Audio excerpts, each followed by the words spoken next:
The Cedar-in-Law People's Tribunal will begin at 9 o'clock.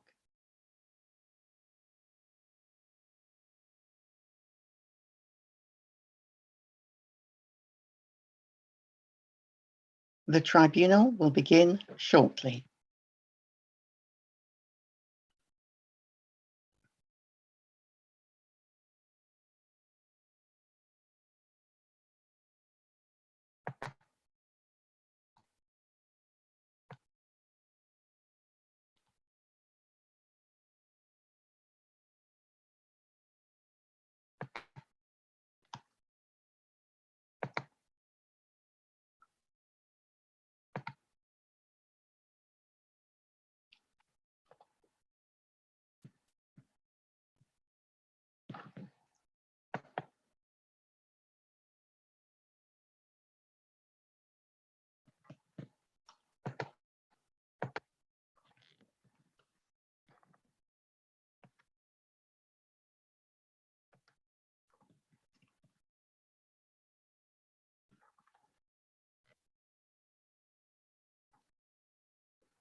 The Cedar-in-Law People's Tribunal will begin at 9 o'clock.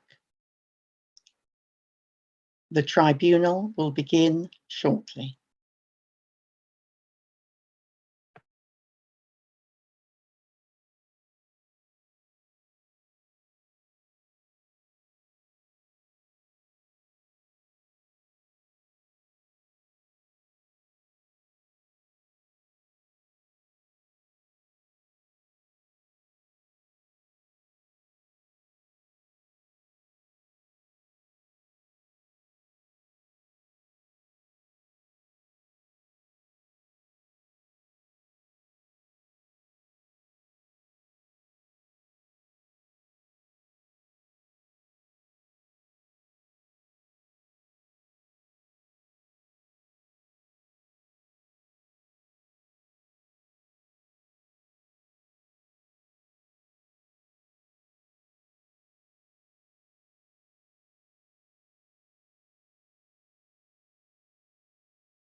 The Senior-in-Law People's Tribunal will start shortly.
Good morning. This is the CEDAW People's Tribunal, the Convention on the Elimination of All Forms of Discrimination against Women. We are sitting on the 13th of July, 2022 on the issue of women's pension rights. The CEDAW People's Tribunal sat for 3 days in 2021, from the 21st to the 23rd of June, hearing from witnesses testifying to the disparities and the discriminations impacting on women through the public and private sector by reason of government policy and through laws, statute law and common law, in formal terms and in practice. Evidence was given by women and men, professionals working in the private sector, academics working in universities and research institutes, women working in grassroots services providing information, advice, and support to women. This evidence confirmed that discrimination on the basis of sex and gender is inherent in the status of women in this country, as it is inherent in the status of women throughout the world.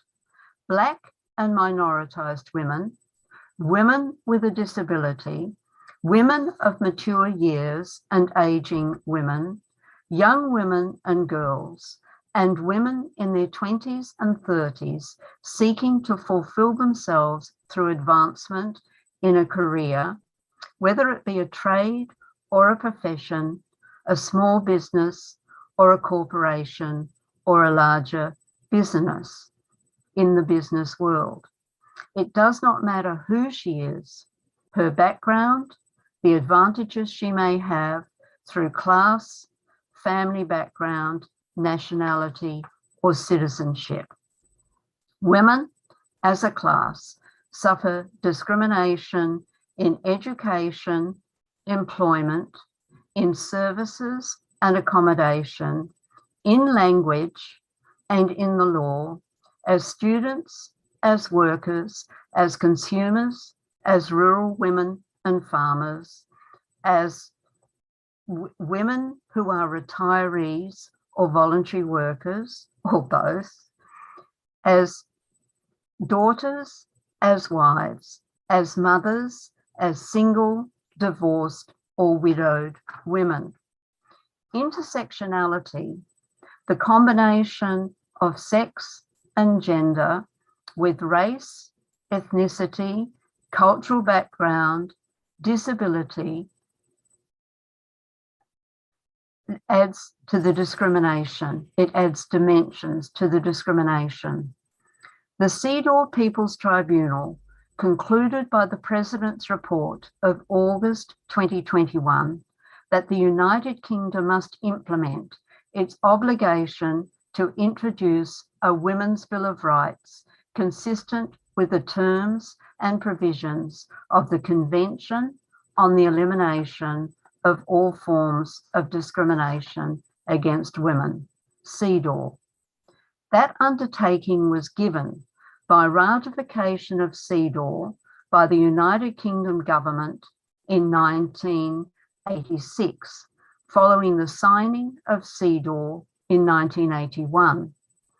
The United Kingdom government entered into the optional protocol to CEDAW in 2004, but it has not adopted CEDAW domestically, despite its undertaking to do so, and to honour by bringing into law the provisions of CEDAW and the general recommendations made under CEDAW by the United Nations CEDAW, the Convention on the Elimination of All Forms of Discrimination against Women Committee. The CEDAW People's Tribunal sits again today on the 13th of July, the year 2022, to address one of the most compelling reasons for women's demand for a United Kingdom Women's Bill of Rights. CEDAW Article 3 states, states parties, of which of course the United Kingdom is one, states parties shall take all appropriate measures in all fields, in particular economic and cultural fields, measures including legislation to ensure the full development and advancement of women, to guarantee the exercise and enjoyment of human rights and fundamental freedoms. CEDAW Article 11 provides that such measures are essential in regard to equal remuneration, including benefits, and to equal treatment in respect of work of equal value and equality of treatment in the evaluation and quality and the value of work. How much is work worth? How much is women's work worth? How much has women's work been devalued relative to men's work?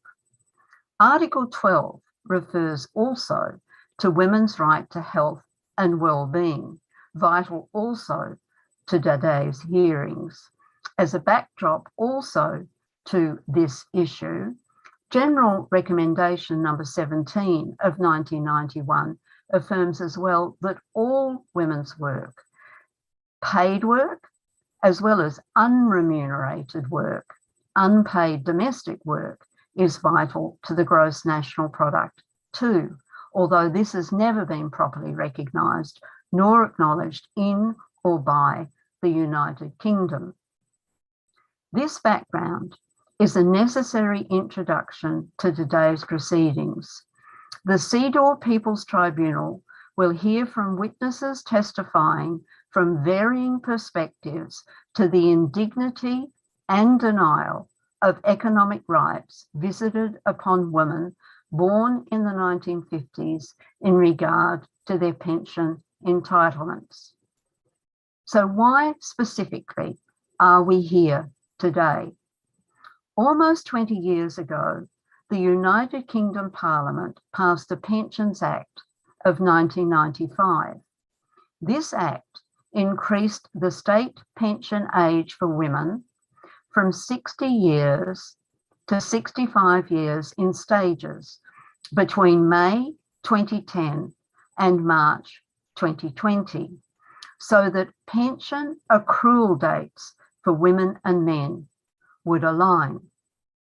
Traditionally, under the law, men gained eligibility to state pension at 65 years, whilst women gained eligibility for state pension at 60 years. This appears to have been centred in culturally traditional stereotypes of women and men and their roles and functions in society. It may have been considered that setting the retirement ages at this male-female differential would mean wives and husbands would reach the state pension retirement age together. A notion that women marry men roughly a few years older would mean the wife would retire at 60 with the state pension, readying the household and home base for her husband's retirement a relatively short time thereafter, with his state pension right at 65. Well, whatever the motivation, however based in stereotyping, by the time the Pensions Act of 1995 was in drafting, we must save money imperative conveniently joined forces with the proposition that women and men should be equal. Equality in this regard was seen as ensuring that rather than women's state pension retirement age remaining at 60 years and unequal with men's, it should be raised incrementally to equality with men's, so ending up at 65 years. Well, certainly this formal equality could have been arrived at by deeming the state pension retirement age as 60 for both women and men. But that, of course, would not have agreed with the save the money imperative driving this change. This levelling up is so often the crudest and cruelest of tricks in the panoply of equality measures, where equality is deprived wholly of its meaning in human rights terms. Is this the case here? We have a situation where formal equality is introduced in absolute ignorance of the need for substantive equality. The Pensions Act of 1995 and the Pensions Act following of 2011 has increased the state pension retirement age of 2.7 million women in the United Kingdom. 2.7 million women who have been impacted by the introduction of so-called equality on paper, whilst denying entirely the essence of true equality, which must engage with substantive equality.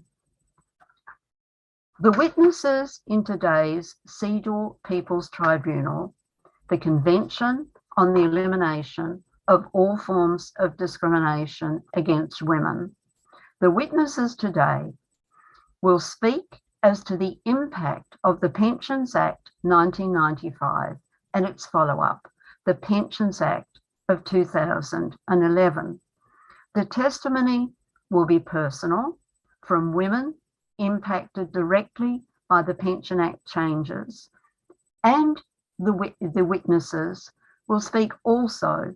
We will have witnesses from a professional perspective, experts attesting to the financial and economic status and human rights implications and consequences of the changes to the Pensions Acts.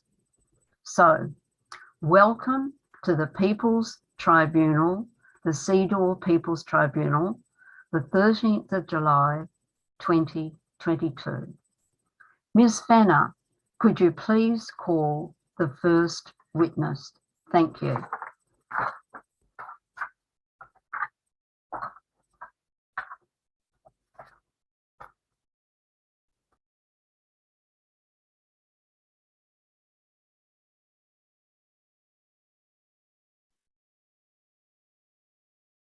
Good morning, Your Honour. I would like to introduce witness Miss Leanne Dallimore. Leanne, would you please introduce yourself and clarify what capacity are you providing testimony today, please? Yes, good morning, Your Honour. My name's Leanne Dallimore and I'm the branch secretary for Caerphilly Unison. Thank you, Leanne. And are you speaking as a representative of Unison or in your personal capacity? No, I'm speaking in the capacity of personal capacity and also that of a branch secretary in Caerphilly. Thank you. Thank you, Ms. Dallimore. And can you please confirm that you have signed the consent form and read the privacy documents and agree for this recording to be used for the purposes of CEDAW in Law People's Tribunal? Yes, I can confirm that's correct. Great, thank you. So, what has been the involvement of your Unison branch with the CEDAW campaign? And can you explain the CEDAW campaign from your perspective and your branch perspective? Absolutely. We became involved in the CEDAW campaign through a steward of our branch a few years ago now, who was a women's officer with the Caerphilly local government branch. We got involved in that from there because we got involved in it from the back to 60 pensions side of things. And as I say, we basically got involved with a campaign there. What we did, we've been quite active in terms of supporting the CEDAW campaign because it is fundamentally around women's rights and discrimination. which is something, as I say, that the Unison, the trade union that I represent, sort of thing, as a branch secretary, is highly involved in. You know, we go to many conferences each year. So we have women's conference, we have our local government conference, and also our national delegate conference. And the issues of women's rights basically are you know, always highlighted in those events. And we hear from lots and lots of different motions about how discrimination against women affect them in everyday life. And especially, as I say, in terms of employment as well. So we got actively involved in it through that sense, in terms of women's rights, excuse me, in terms of women's rights. And that's how we became involved in it with the branch. We recently attended the National Delegate Conference this year, and a motion was put forward once again on CEDAW, and it was actively campaigning for the Unison trade union to get involved with a campaigning and development of a women's Bill of Rights, because we obviously recognise that the implication that CEDAW being ratified into domestic, certainly being ratified and also incorporated into domestic law, would actually have on women's rights in the UK. Right, good. And so as the secretary of your branch, are you able to say what the members' view is of the importance of domesticating CEDAW, that is, bringing it into law? Do you have some examples of what branch members might have said on this issue? Not any specific examples on CEDAW itself, but what we see certainly is working in local government. Traditionally, that is a female orientated sort of occupation, to be quite honest. You know, it is heavily reliant on a women's presence in the workforce. So what we actually see is in Caerphilly, you know, there is a lot of home carers, there's a lot of cleaners, you know, teaching assistants. These are the roles that's predominantly occupied by women. And unfortunately, those roles, you know, however valuable that they are actually in society, and Lord knows where we would have been without them during the pandemic, but they are traditionally low paid roles. And unfortunately, with low pay comes, as I say, you know, a lower kind of like contribution towards pensions. And I think, as I say, this is certainly something that our members, if we could actively campaign to get those traditional female roles recognised for their value within society, then, as I say, you know, hopefully we could address the issue of low pay, and then, you know, hopefully address the issue of low pay in retirement as well, given that it's based on your national insurance contributions. So while there is no specific examples, you know, or personal example, it is genuinely felt that within local government there is, you know, a lot of work to be done to address that low pay situation, and that is certainly something that we think that having CEDAW incorporated into domestic law would actually help the majority of our trade union members with. Thank you. Now, just returning to the motions that your branch has put forward, are you able to reiterate the impact that the motions have had, where they've gone? That's number one. And then following from that, can you say whether you've actually approached members of Parliament about their support for the Convention on the Elimination of All Forms of Discrimination against Women as a convention in itself, but also in terms of bringing it into domestic law? So motions and what's happened to them, but then the members of Parliament and what your actions you've taken in that regard, and what you know the MPs have done, if anything. Okay. To start off with the motions, originally, as I say, it was a few years now before the pandemic. I think it was 2019 actually. the first motion, as I say, was taken to Unison's Women's Conference. And in that motion, we sort of like heavily focused on more around the pensions issue with women and low pay and low pensions. And we mentioned, as I say, in that motion there around CEDAW, and obviously the difference that could make to having it domesticated into law.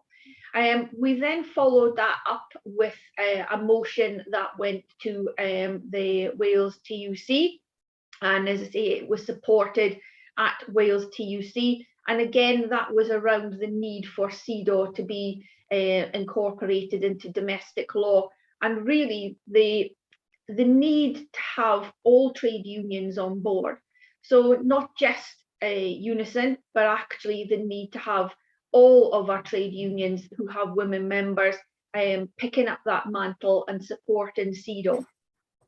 We then moved that forward then, and as I say, I believe, as I say, CEDAW was also spoken about at the Labour conference.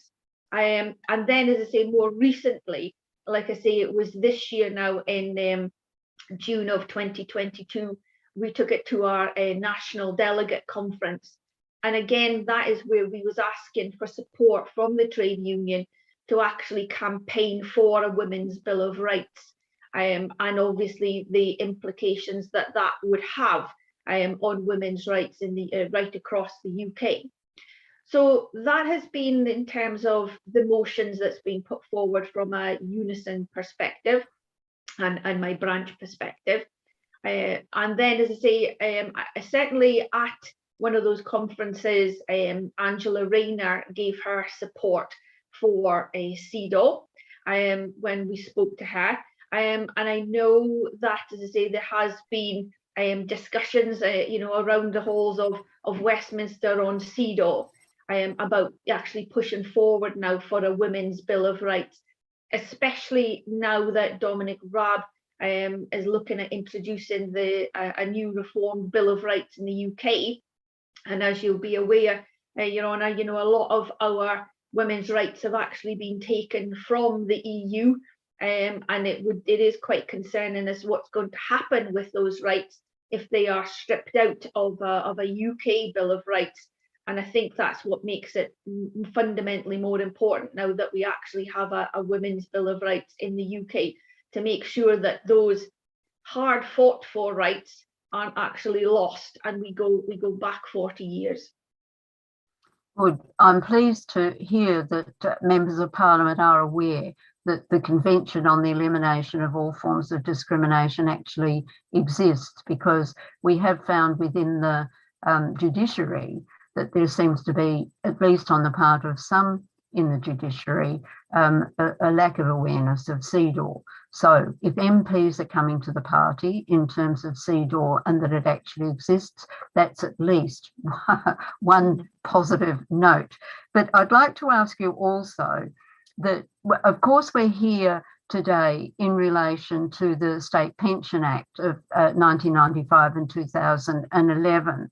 And had a Women's Bill of Rights been domesticated, if we had this Women's Bill of Rights, are you able to say on your assessment whether this would have made any impact or had any power in relation to the deferral of the women's state pension age, the problem that we're grappling with now? I'm afraid I can't give much on that because it's not my area of expertise.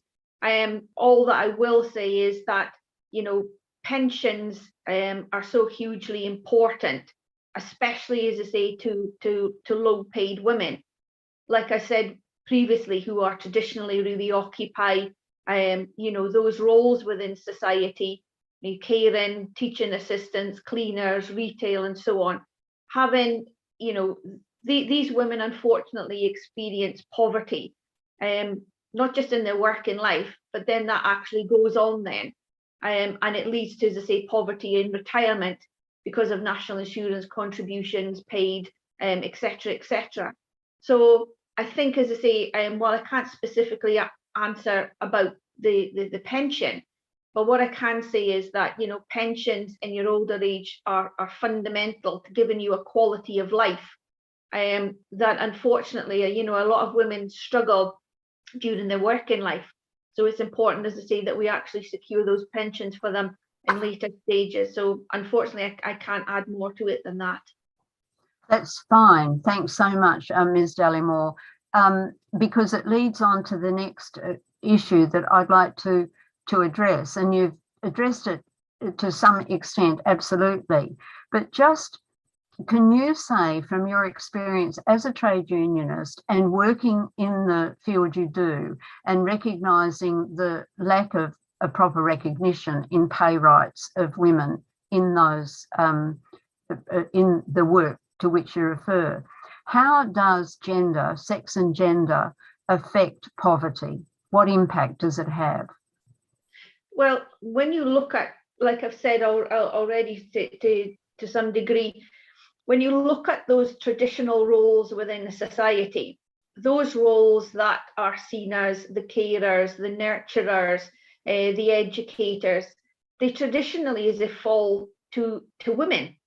You know, when you look at, like I've said, when you look at cooks, cleaners, teaching assistants, home carers, people working in residential care homes, they all are traditionally female roles. And unfortunately, those roles, like we've seen during the pandemic, you know, we could not have survived without those roles. You know, our care staff working in residential care homes, they were the ones sitting with people when they were dying with COVID.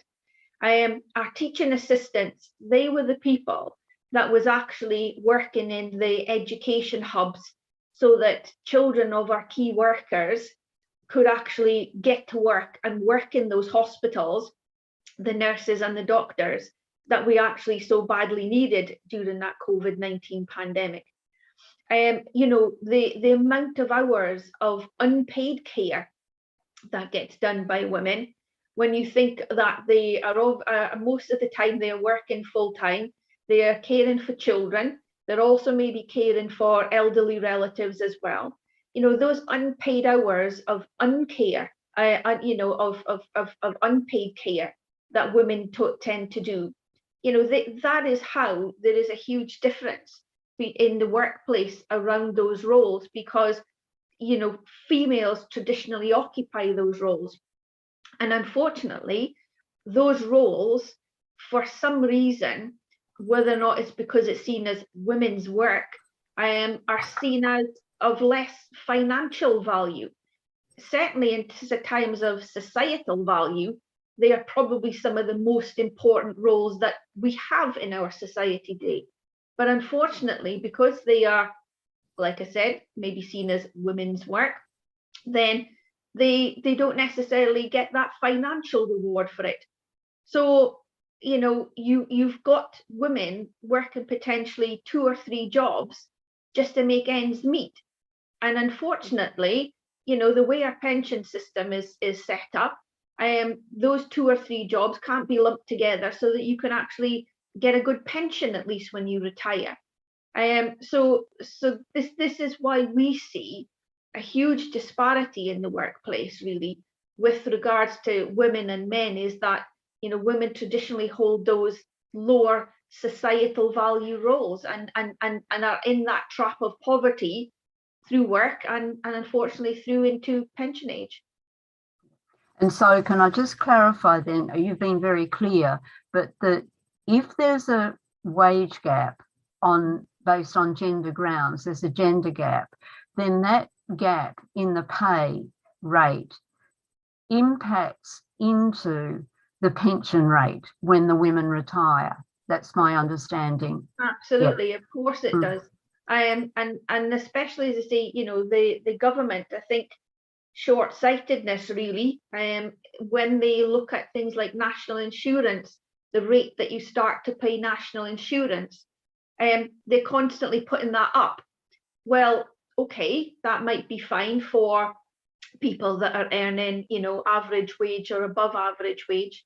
But unfortunately, if you're working in a low-paid job that you don't actually earn enough to hit that national insurance threshold, then that has a knock-on effect in terms of the state pension, the other age when you retire. Because of course, you know, what you get in a state pension depends on your national insurance contributions. And if you are constantly in a role that is low paid and you never hit that national insurance threshold, then that has a knock-on effect the other end when you come to retire. Thank you. Just two final matters I'd like to canvass with you, Ms. Dallimore, Leanne. If we did have a Women's Bill of Rights in the United Kingdom, how do you consider that that would impact on the world that women live in? That is, would a Women's Bill of Rights impact practically on women's position in this country? Oh, hugely, absolutely huge. You know, like I've said at the beginning of my testimony, the motions that we hear going to conferences, the majority of them are around women, women's rights, our impact on women disproportionately. So you take things like sexual harassment in the workplace, violence against women, disability, specific issues that Black women face, the whole range of areas of society that negatively impacts upon women. Having a women's Bill of Rights could fundamentally change a lot of those areas. You know, even when you take violence against women and the issue of refuge, women refuge, you know, they just now there is you know, so many women crying out for places in refuge due to domestic violence, and unfortunately a lot of those times those places aren't available, and they land up sofa surfing or staying with friends or relatives or other friends, and they get trapped in that cycle, whereas there would be a requirement to provide those services for women.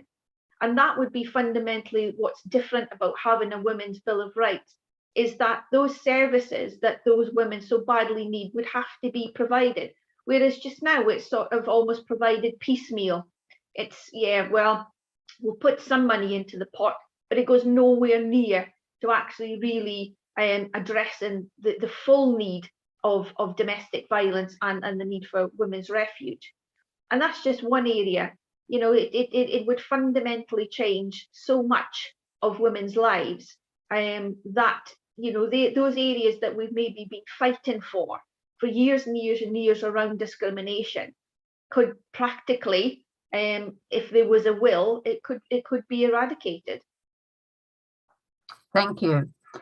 Is there any other issue or aspect that you'd like to raise this morning in your evidence to the CEDAW People's Tribunal on women's pension rights? No, nothing that I can think of, Your Honour. Well, thanks so much, Ms. Dallimore. It's been a pleasure to have you, and thank you very much for your evidence. Thank you. Good. Thank you. Right. And now, Ms. Fenner, I'd ask if you could introduce the next witness. Thank you.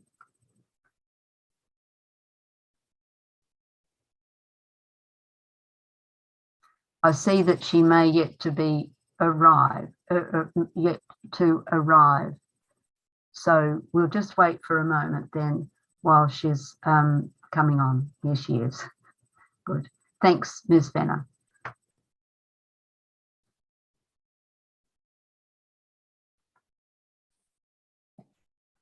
Your Honour, may I introduce witness Ms. Michaela Hawkins. Michaela, would you please introduce yourself and clarify what capacity are you providing testimony today, please? Yeah, hello, Your Honour. My name is Michaela Hawkins. I'm a 50s woman. Yeah, and I'm speaking today as a campaign supporter of Back to 60. Thanks so much, Michaela Hawkins, Ms. Hawkins, for coming. And I'd just like, first to clarify, can you confirm that you have signed the consent form and read the privacy documents and agree for this recording to be used for the purposes of the CEDAW People's Tribunal? Yes, I CEDAW have. and law. Yeah. Yes. Great. Thank you. Thank you. Right, now to the first question. Can you tell us when you knew or what you knew of the notice of deferrals of the State Pension Act, that is the state pension age coming in under the State Pension Act of 1995, and what impact, if any, has this had on you personally? Well, I only heard by word of mouth 2 years before I was due to retire at 60. I couldn't believe it, to be honest with you. So I got in touch with my branch. And at that time, my branch was male dominated, my branch of Unison. So I got in touch with them and I said, have you heard anything about this? No, not even my branch, you know. So I delved a little bit deeper and I just could not believe it, because obviously, you know, I was really planning to retire at 60 after starting work 2 weeks before my 15th birthday. So I actually started full-time work at 14. So I was really looking forward to retiring at 60. And of course, my husband is 10 years older than myself, and he's not in the best of health. So to think that I would have had to work, you know, a further 6 years was absolutely devastating. You know, my husband, he only has a small occupational pension, plus his state pension. That wouldn't have been enough for us to have any quality of life, you know, if I just finished work. So, of course, I continued work.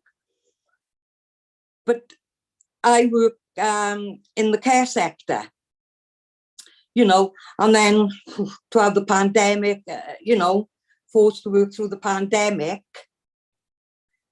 in care homes, you know, that was putting a lot of strain on myself and obviously on my husband, because he was in, you know, he's in the vulnerable category. So yeah, you know, so to work all my life, expecting, rightly so, to receive my state pension at 60, then finding out on the cusp of my retirement that I got to work an extra 6 years, you know, put all our plans into disarray. Understood. And you actually mentioned that you're involved in the Back to 60 campaign. Could you just briefly tell us something about the Back to 60 campaign? Yes, well, it was just such a coincidence, the way that I became involved in the Back to 60 campaign, because when I was looking more into this deferral on our state pensions, I happened to come across the Back to 60 campaign on social media. And yes, I was like what they were saying, being a trade unionist myself, you know, and very involved within the labour movement. I could see that, yeah, full restitution, because of the way that 50s women were particularly singled out and discriminated against. So yes, I wanted to become involved with the Back to 60 campaign. And that's how I became more and more involved and became more active. Because, right. Yeah, because I was going to lead on from that by asking, in your experience, what do you actually make of the way in which the government approached these changes? I mean, what's your view of the government action, or we might say inaction, in terms of bringing these changes into effect? Well, it was really a poorly laid out plan in the way the state pension increases for women was decided. There was no impact assessment with regard to the economic, social, health implications that would affect women. You know, I mean, Alan Johnson, the Secretary of State for Work and Pensions, until the 2005 election, commented shortly before leaving office on the need for radical reform to tackle the scandal of women's pensions. You know, just 13% of women pensioners were entitled to the full basic pension compared to 92% of men. So the governments knew that women were already discriminated against. You know, they then exacerbated this discrimination for 50s women with a raise in state pension increases on the pretense of equality. So by not giving adequate or no notice of these raises when on the cusp of retirement, you know, was all wrong. And I mean, notice of these changes could have, in my opinion, been easily done. For example, either through payroll or your national insurance records at the time. So there was, you know, there was no excuse not to inform these women in 1995. That their age at which they would qualify for the state pension would be raised ultimately to 65. Good. Well, are you aware of any actions that could have been taken in Parliament to ensure that women were alerted to this change? Any parliamentary action that could have been taken? Yeah, well, first and foremost, no changes to the state pension age should have been considered, you know, until the problem of discrimination was dealt with. We've had the gender pay gap, gender work gap, gender pension gaps, and all this was very prevalent for 50s women. So the government should have addressed the disparities in the pension entitlements before they equalised the state pension age. You know, equality in outcome should have been met, not just equality of age. Right, thank you. And just to the current situation, Mr. Johnson, as the Prime Minister, made a statement about the issue when he became Prime Minister. Are you able to advise what statement he made at that time and what impact that statement had or effect, if any? Well, on July the 12th in 2019, before Johnson was appointed as Prime Minister, you know, he stated, if he enters number 10, he will commit to doing everything possible I can to sorting out the issues of 1950s women. And crucially said he was not convinced about the cost of helping these women because they are not necessarily true. And then on the steps of number 10, after being elected as Prime Minister, he stated, I will undertake to return to this issue with fresh vigour and new eyes and see what I can do to sort it out. Well, as we know, there have been nothing. No. So promises, yeah. Right. You know, I just see a promise is a debt of honour that haven't been paid. Precisely. Yes, just as the debt, one might say, that exists in relation to the women that you referred to, who are doing work at a terrifically high level and at a very low rate of pay. So are you aware of any proceedings that have been taken in court on this issue? Yeah, I mean, as an active supporter and campaigner for Back to 60, I followed the court proceedings, very carefully. I mean, there was great joy amongst all groups of 50s women when on the 30th of November 2018, the Right Honourable Miss Justice Lan gave Back to 60 claimants permission to bring a judicial review against the DWP over the raising of the state pension age. I mean, for 3.8 million women born in the 1950s. And the decision was made, that we had the case on all grounds. The ruling meant that the legal team led by Michael Mansfield QC had the right to argue the case that the government's decision, which affected this particular group of women, was both a matter of gender and age discrimination. I mean, on the 5th of June then, 2019, Back to 60 went to the High Court for the judicial review. But Lord Justice Irwin and Mrs. Justice Whipple dismissed the claim, stating the issue raised by the claimants about whether the choices were right or wrong, or good or bad, were not for the court. They were for the members of the public and their elected representatives.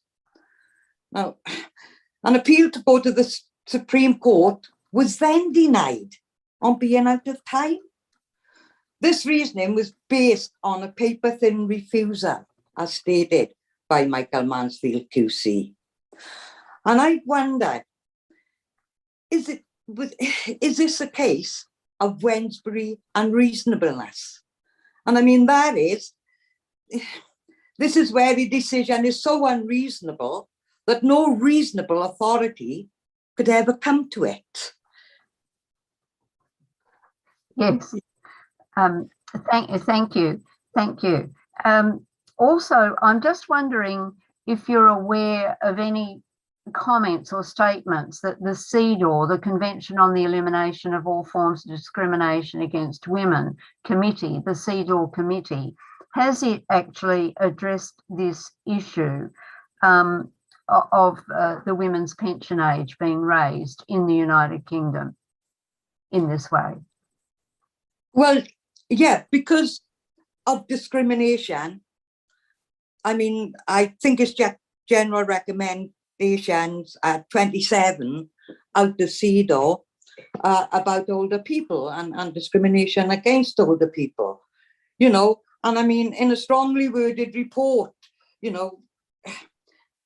from CEDAW in Geneva against the government, it recommends that the state party incorporates all the provisions of the convention into its legislation without further delay to ensure that the rights of women are guaranteed systematically and on an equal footing. It also recommends that the state party, in accordance with its obligations under the convention, take proactive measures to ensure that the convention is given effect in all its overseas territories and crown dependencies. I mean, it was a damning criticism, and it comes after 35 years of delays by successive governments to properly implement the convention. The committee's findings, sharply differentiate between the foot-dragging actions of the UK government and the progress that's been promised by the Welsh and Scottish government. Well, devolved assemblies, yeah. Yes, in referring to the devolved assemblies, my understanding is that you're referring that they are endeavouring to take action in relation to implementation of CEDAW. Is that correct? That's correct. Yeah. But the problem that have been encountered is that the government have threatened to take Scotland, the devolved assembly in Scotland, to courts to stop them having the autonomy to incorporate CEDAW Yes. into the, domestic law for them. So it's a battle of wills between Westminster and the devolved assemblies. But the devolved assemblies are working together to overcome this. Right. And just returning to the CEDAW committee, have you been involved in work in relation to the CEDAW committee? Have you been involved in writing reports to the CEDAW committee, or in other ways supporting women who go to the CEDAW committee to give reports or alternative reports to the government on the various issues relating to women, and specifically the pensions issue? Yeah, a lot of my work with this is through my union, Unison. But we have done this. A lot of this is by passing motions through conferences as well, to put the pressure on governments to say, look, these women have been the victim of discrimination in all forms, so this CEDAW must be used, which, of course, for CEDAW being ratified, the government is obligated anyhow to fulfill, the recommendations within CEDAW. And this is where we are trying to put the pressure on, that the government should fulfill their obligations and give full restitution back to 50s women because of the unfair and discriminatory way that they were treated. And if we think, you've mentioned the ratification, which was 1986, which of course was last century, and some not inconsiderable time ago. We're well on the way to 30 years after the ratification, which provides the obligation that the government has to domesticate CEDAW. So thank you for raising that. Just a couple of more questions, if I may. This, of course, if the 50s women were to be recompensed financially, are you able to say whether, on your estimate, there would be an option for the National Insurance Fund to recompense women so that they are not in the situation that they're in now, with the pension age having been extended without them, as you have said, having notice? So it would mean that there'd have to be a fund available to recompense. What's your view on that? Yeah, it's funny that women always have a price on their heads. but besides, I mean, Guy Opperman quoted a figure of 77 billion for full restitution of 1950s women state pension. I mean, I would argue that in fact, it would cost nothing. We paid into the National Insurance Fund along with our employer on the understanding that we would receive our state pension at 60. I mean, there was an investigation by the investigative journalist David Henke, who discovered 271 billion was lost because successive governments from 1980 to 2014 are taking the decision not to top up the National Insurance Fund under the tripartite agreement, whereby employee, employer, and the government would contribute into the National Insurance Fund. This would pay more than 3 times over the money that's owed to 50s women. George Osborne, a former Chancellor, stated that he saved £500 billion by escalating and accelerating the state pension age for women. Rubbing salt in the wound again by saying the easiest savings he'd made. So, yeah, the costs do not stack up. It's an excuse. That's all it is an excuse to divert away from actually giving 50s women the justice they deserve, which is full restitution. Right. Well, let's just go to the position. We've been looking at women and the pension age. Is there anything that's occurred in terms of men's pensions over this period, say 1995 up to the present, that you're able to pinpoint? What's the position with men's pensions? Yeah, well, in 1983, the then Chancellor, Geoffrey Howe, encouraged men to get off the dole to keep unemployment figures down. He subsidised 9.8 million men over 60 their national insurance contributions using auto credits towards getting full state pension.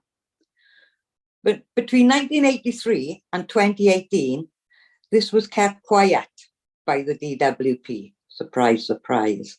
And they only revealed when a 1950s woman got the admission from a Freedom of Information request from the ministry.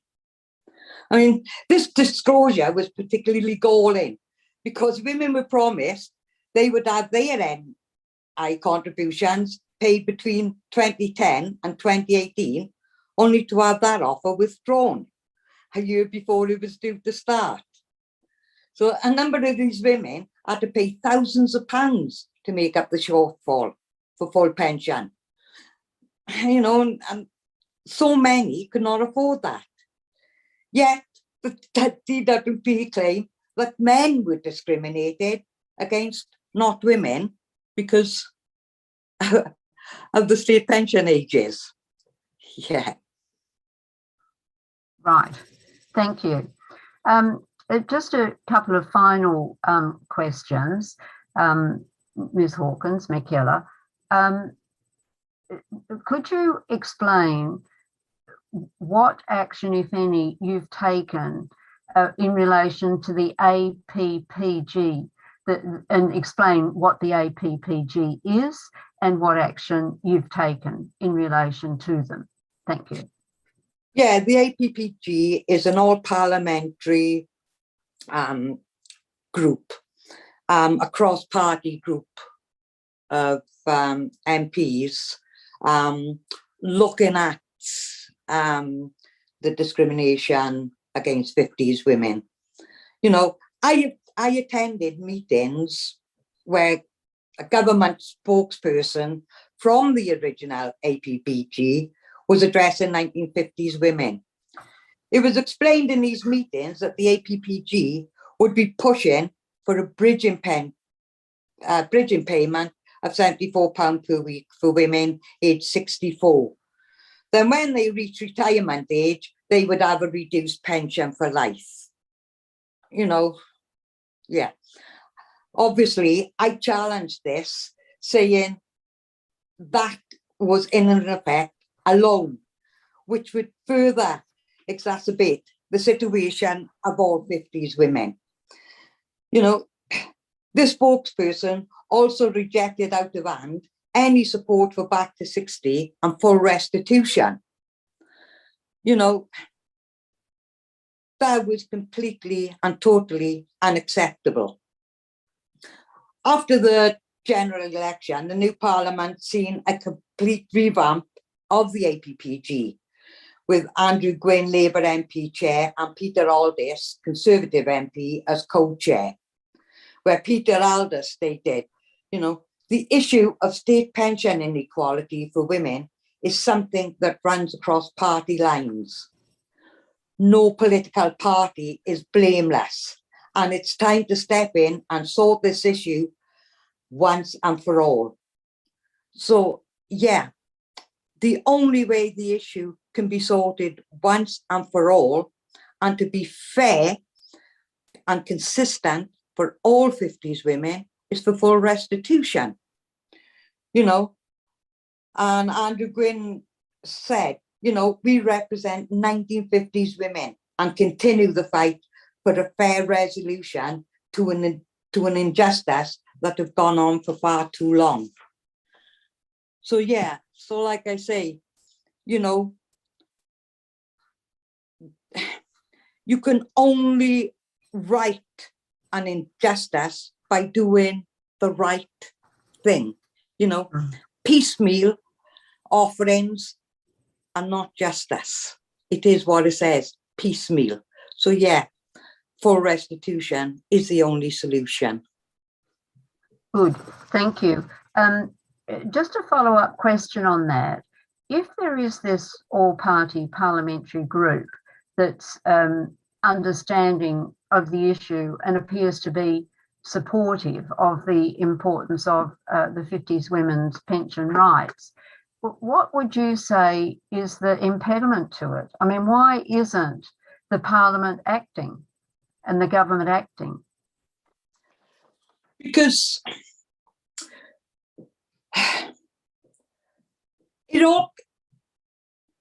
it's all getting, it's smoke and mirrors with costs.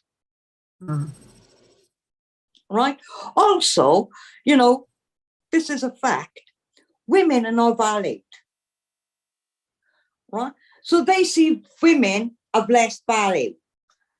They can take the money away from us, but to return that money, you know, seems a heck of a problem for government, you know, and I mean, I'm talking about all governments.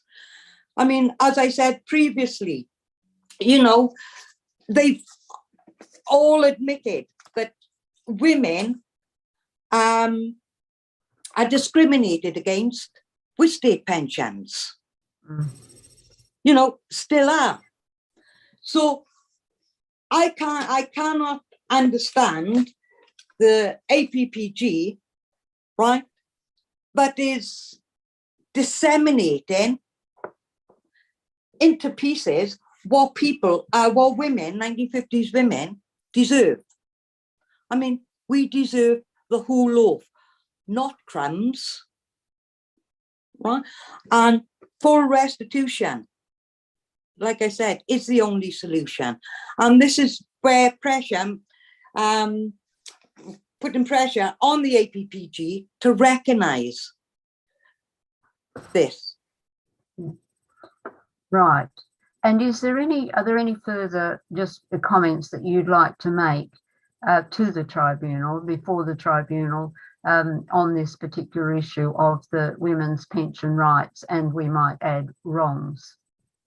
Yeah, no, like I say, it's women have suffered still suffering the inequalities right throughout their working lives. And, you know, we shouldn't be further penalised because we are women.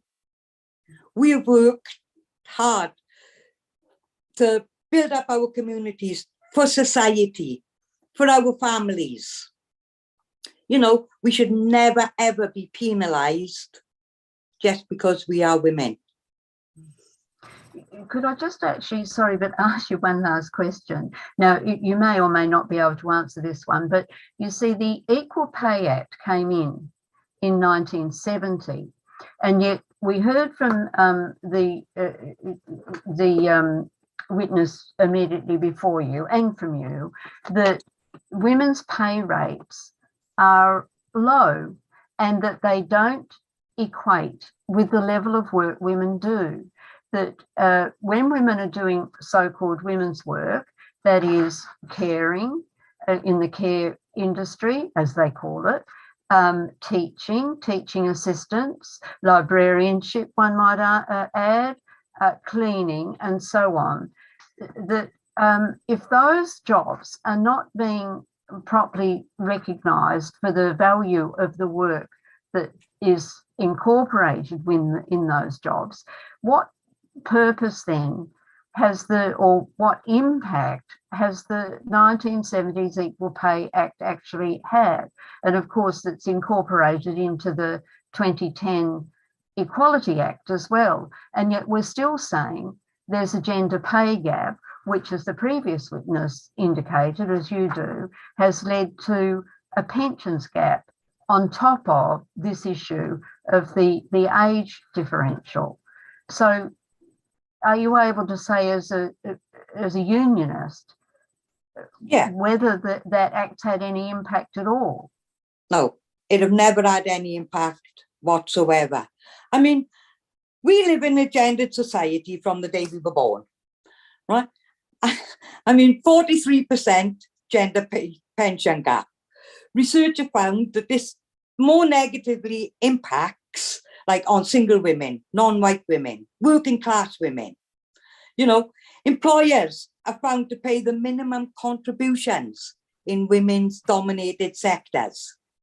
You know, it's women in these sectors, right, I'll go back, right? The four biggest employers in this country, right, is the NHS, it's the care sector, it's education, and it's retail. Predominantly, women work in these sectors. 84% work in the NHS, 84%, perhaps higher, in care. These workers are women. Education, 73% who work in education are women. Right? Retail is 72% that work in retail. Four biggest employers, yet are paid the lowest wages. Many of them women work part-time. They cannot accumulate or contribute into a pension pot the same as men. So the pension gap will actually get wider and wider and wider and not narrow. So until this is seriously addressed about how women are discriminated against because their work is seen as less value and yet contributes more to the well-being of the people in this country and society as a whole than any other job. You know, so until that is addressed and CEDAW addresses these issues, right, then the pay gap and the pension gap is going to get wider and wider and not narrower. And impact even more on the poverty of women that you've described and that the previous witness alluded to as well. Yeah, because I mean, poverty has a woman's face, you know, and when they go on about child poverty, no, it's women's poverty that causes child poverty. So even with that, even with campaigns against child poverty, if you like, they are taking out women. They're not saying women's poverty, they are saying child poverty. Understand. Yeah. So address women's poverty, you will address child poverty. So thank you. Yes, thank you. And that's a point extremely well made. It also fits in with a notion that arose not a long time ago, within the last couple of decades, where there's been this notion that somehow this is new, that there are poor children and poor women, that women are in poverty and children are in poverty. It's not new. It's actually historical. But I'd like to say thank you so much for attending at the tribunal, Ms. Hawkins, Michaela, and thank you for your evidence. And we're now going to take a brief adjournment until we have our next witness, Carol May. So thank you. Thank you. Thank you, Your Honour. Thank you.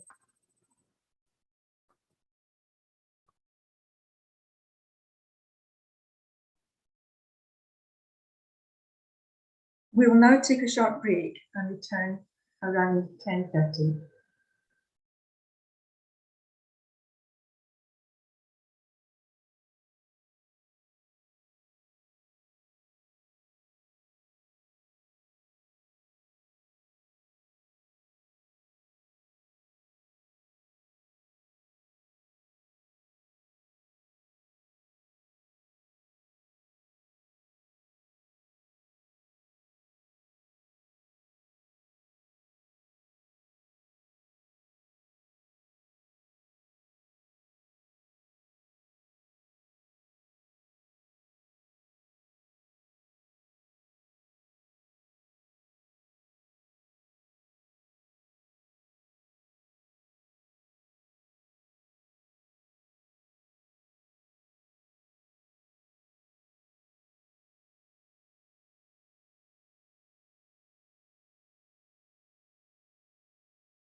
Good morning. This is the CEDAW People's Tribunal, the Convention on the Elimination of All Forms of Discrimination Against Women, the CEDAW People's Tribunal.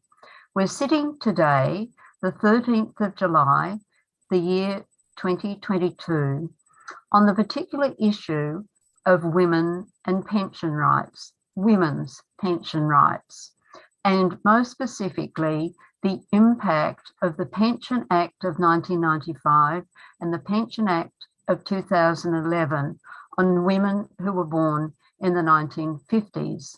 We've heard from two witnesses, Leanne Dallimore and Michaela Hawkins, and we're about to hear from our third witness, Carol May. But before doing so, I'd simply like to refer to two paragraphs that appear in the amicus curiae brief that was lodged in relation to the High Court application for judicial review, which was made by the Back to 60s group in relation to this issue of pension rights, because these two paragraphs are extremely telling in relation to this issue. As I said at the outset, CEDAW, the Convention on the Elimination of All Forms of Discrimination Against Women, was signed by the United Kingdom in 1981. It was ratified by the United Kingdom in 1986, and the optional protocol was entered into in 2004. Now, all this means is that the United Kingdom has therefore made an undertaking that it will introduce CEDAW into domestic law. And I want to just read these paragraphs. The United Kingdom's international law obligations under CEDAW pertain to women's equality within society in both the public and private spheres, obligating states to formulate policies, laws, and programs to advance women and to promote substantive equality, that is, equality in outcome, not only equality of opportunity, and certainly not only formal equality, which appears to have been effected by the 1995 Pensions Act and the 2011 Pensions Act following on from that former act. Also, government must refrain from actions that will put women in a worse position than they already exist in. It includes alleviating economic disadvantage as a result of persistent structural inequality and remedying past injustices that had and continue to put women in a disadvantaged position in relation to men, vis-a-vis men.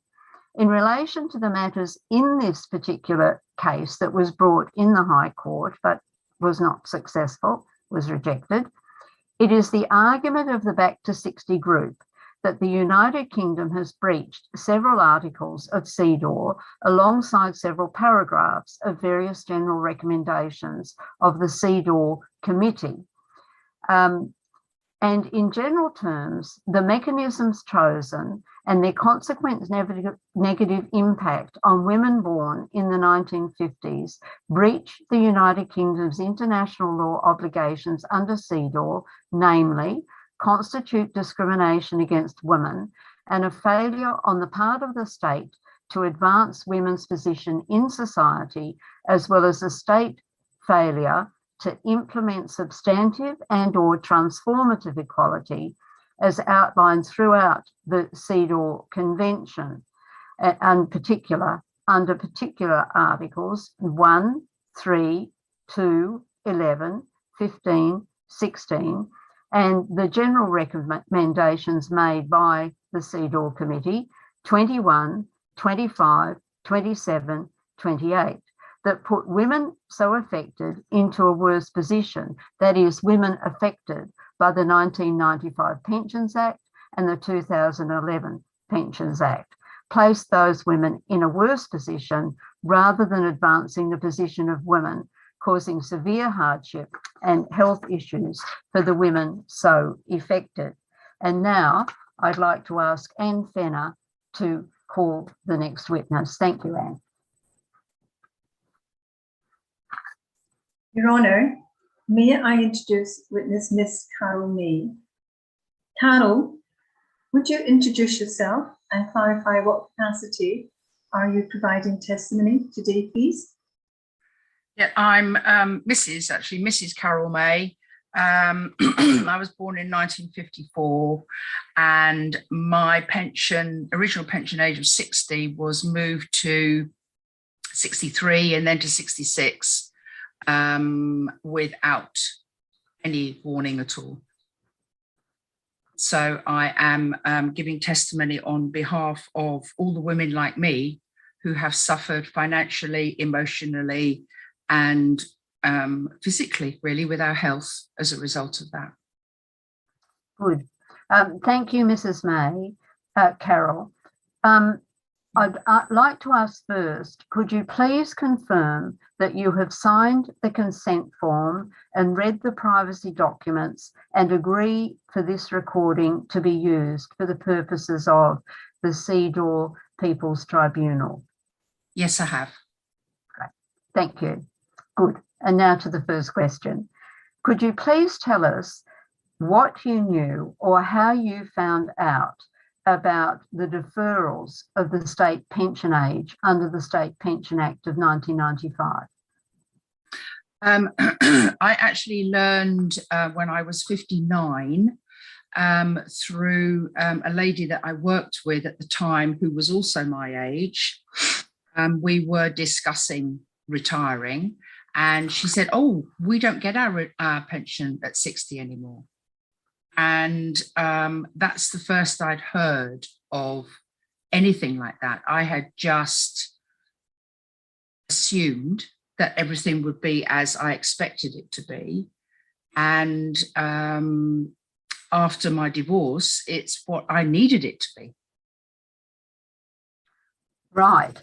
And so did you ever hear from the government? Did any notification ever come from government or the Department of Works and Pensions, for example, about this deferral? No, none at all. No. Right. So, well, one might say not right.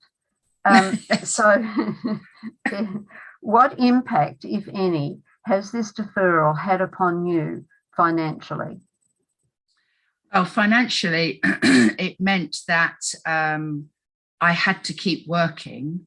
I had expected that money in order to be able to have a place of my own to live in, because at the time when I was age 59, I was actually homeless and bankrupt. And so I was living with my son's neighbours very kindly, who I didn't know before I moved into their house. And I couldn't afford, on what I was earning part-time, I couldn't afford the local rent at all on any place, not even a one-bedroom flat. So I needed that pension money in order to pay rent. And can I ask, what was your paid employment before you retired? At that time, I am actually qualified as an eating disorders therapist and weight loss counsellor. But because I had a nervous breakdown following my divorce, I actually wasn't able to work with clients. I wasn't safe to work with clients. So I had taken a job at a doctor's surgery as an admin and receptionist. And it was only part-time, and the doctor gave me as many hours as he could. And I covered for all of the other ladies when they went on holiday. So I did have extra hours periodically, but basically it was part-time. Thank you. Thank you. And has this impact on you in any other way, this change to the pension age?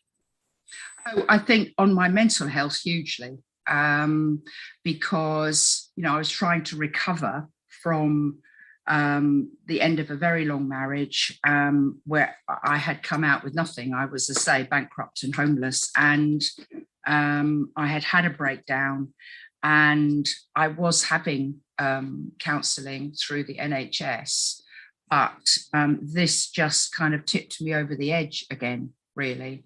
And I felt helpless. I felt discarded. I felt unwanted. I felt invisible, really, to society. And to be honest, most of the people I knew, because I come from middle class, educated, well-educated and professional background. That's my family background. And our expectations, my expectations were always that I would have a decent retirement. And that is what my ex-husband and I had planned, but I lost it. And so what is your view of the way that the government handled these changes to the pensions retirement age for women? I believe that the view of the politicians concerned was that we as mere women would not complain. They assumed that we would be like their wives are, which means that we would all have husbands who would provide for us. But we are independent women. Many, many of us are single or divorced. And we are in that place where, I wasn't allowed a bank account without my father's permission when I was a teenager and older. I could not have bought a house on my own when I first left university, because the system didn't allow women to do that. We are the age group of women who have fallen into that crevice, that huge place that people have forgotten about, where we have fought for our rights all the way through. And I think the government thought we were going to go quietly. I think they thought we were the place of least resistance. And actually, we are determined to show them we're not going quietly, we're not going anywhere, and we're going to be noisy about it, because it is it's an injustice against us. It is I can't think of all my words this morning, but it is definitely discrimination against us as women. And it's like they seem to think that having made that decision, it's not a manly thing to go back on it. And what I see is women in government now backing it up for their own career opportunity. They're not supporting women.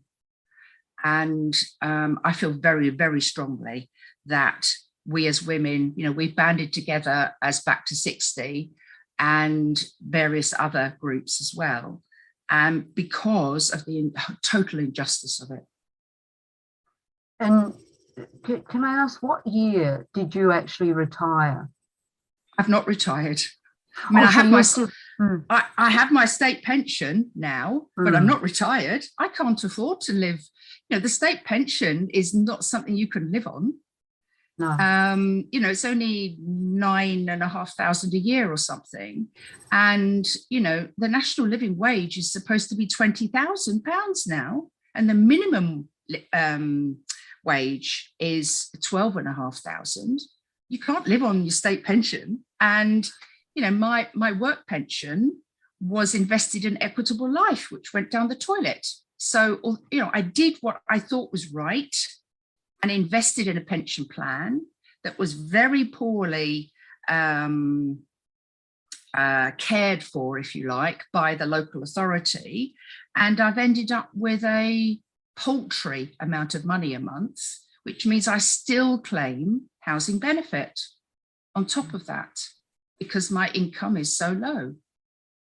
Right. Well, I want to come to the issue of the impact at the moment of the rising prices and so on. But let me come back to that, because I did want to ask you this.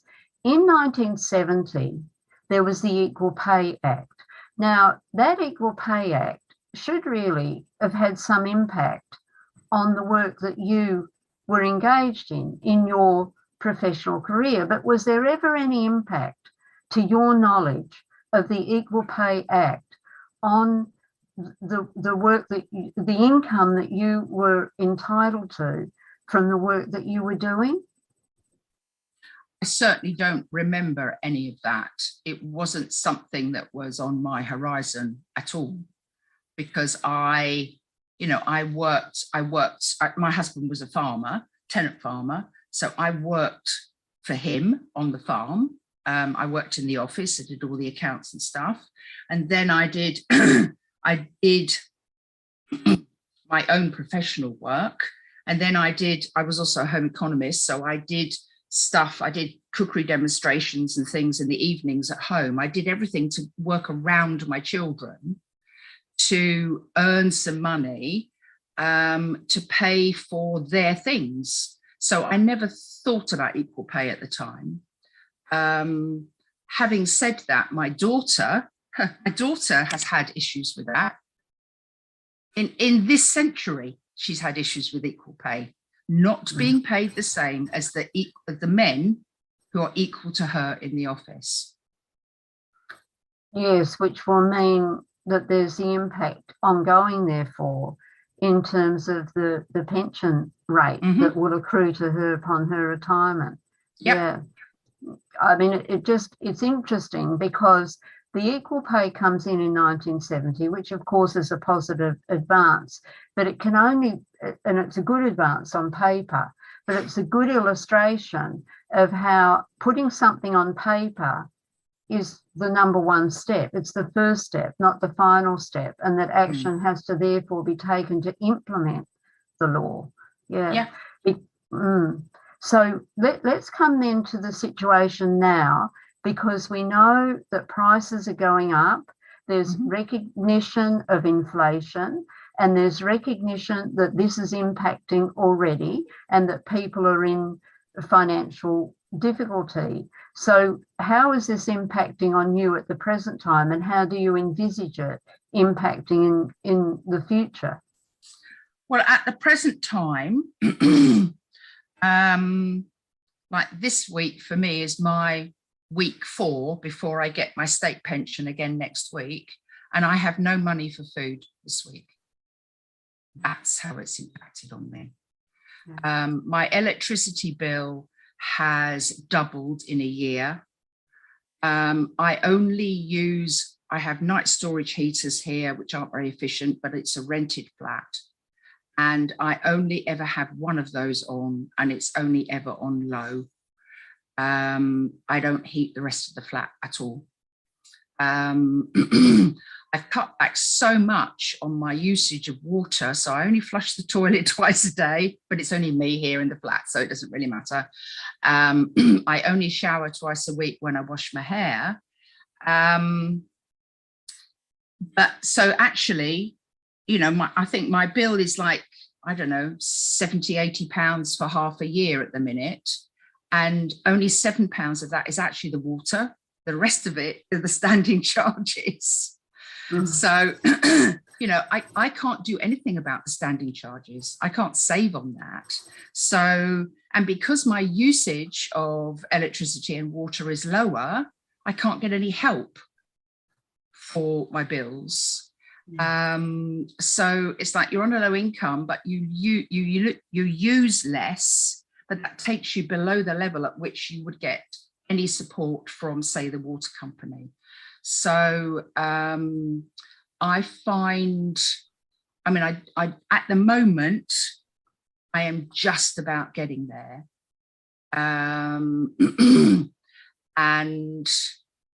But what happens when the electricity goes up again in September? I don't know. I mean, I've been sitting in the dark rather than turn the lights on. Well, actually, you know, so, and, you know, whilst I do have a small car, it's 10 years old now, but I do have a small car because my son and granddaughter live on a farm. I need to get there. And I currently work one afternoon a week in a friend's business, teaching children how to cook. I need a car to get there. There's no public transport around here that would get me there.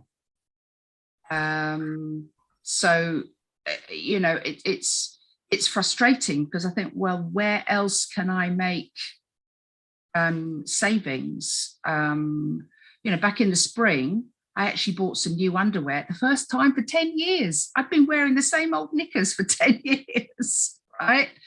And I thought they were fine. When I got the new ones, I realized they weren't fine. But it's like, oh, you know, all of these things that you take for granted, at least I did, I took them for granted. When I was younger and had more money, I took buying all that stuff for granted. And now I don't. And it makes, I don't know, I just, you know, I live in quite a wealthy area here, and it's, you know, I exist. I don't have a life. I exist. You know, I don't have holidays. I don't go out. You know, the local theatre's closed anyway, but I used to go there to watch a film periodically that was £5 for a pensioner. That's closed at the moment. And well, I could walk there, that was fine. But now it means driving to another town and paying, what, £12–15 to go to the cinema. That's not happening. So, and yeah, so I feel forgotten. I feel like people seem to assume that once you're retired, life is a certain way, and it isn't. You know, I could live another 40 years. So would I want to live another 40 years like this? No, I don't. Do I want to live another 40 years with my family? Yes, I do. And living to me means being able to go and have a cup of coffee with a friend. It means being able to go and see a friend. It means being able to, if I'm staying with a friend, buy her a bunch of flowers. They're all small things, really. But at the moment, I have to really think hard about that. And as a result, I have a credit card debt now that I have absolutely no chance of paying. So, yeah. Actually, I've got some other questions, but apart from everything else, which is crucial, the issue about the standing charges, the standard charges on bills is really crucial, because what it means is that there needs to be attention paid to that component of the bill as well as the other component. And it must be possible for government to calculate when somebody is in need of a recompense in relation to that aspect of the bill. But then also there's the issue about, are those standard charges, how are they calculated, for example? But let me just go back to the government. Do you believe that the government could have done more in terms of alerting you and women in your situation to this change under the Pensions Act of 95 and then 2011? Absolutely. You know, we all have a national insurance number. It's not difficult to, you know, the government have all our details, you know, to think that we keep everything private, it's a misnomer. You know, the government know who we are, where we were born, when we were born, national insurance number, NHS number, all of those sort of things. They know all of that. They have access to that information. It's not rocket science. And yes, some people moved in that time, but they should have written to us at the very beginning. And they didn't. And that's my main kind of issue with this, is that there were plenty of years in which they could have written, but they didn't. But actually, they should have just written to all of us at the very beginning. I understand that the number of women who've been impacted by this is 2.7 million. What about the argument, well, writing 2.7 million letters, because this was 95 is just about the time that the email was coming in, actually. Yes. And what about the argument, well, 2.7 million letters, it'd be a bit of a stretch for the government? I don't agree with that at all. I think with the billions and billions of pounds of taxpayers' money that they waste every year, and COVID's a prime example of that, I think that's no. I mean, that's just an excuse. And, that's just an excuse. Right. Well, are there any measures that you consider Parliament could have taken in relation to this particular issue to ameliorate the impact, or to notify of the impact, or take some steps that would have meant that the 2.7 million women wouldn't be in the position that you are now? I think when this first came to light and we first started banding together to not just complain, but campaign for ourselves, they could have listened. They could have listened, but they didn't. They dismissed us. And some of the examples of the way some of these MPs dismissed us is horrifying to me. They're talking about human beings here, and they're talking about, they were talking about women as if we were, well, I felt, my opinion, I felt as though they were talking to me as though I was stupid. Now, I'm lots of things, but stupid isn't one of them. And they could have listened. We've already been to court about it, and we were not heard, and we were dismissed. Again, my opinion. And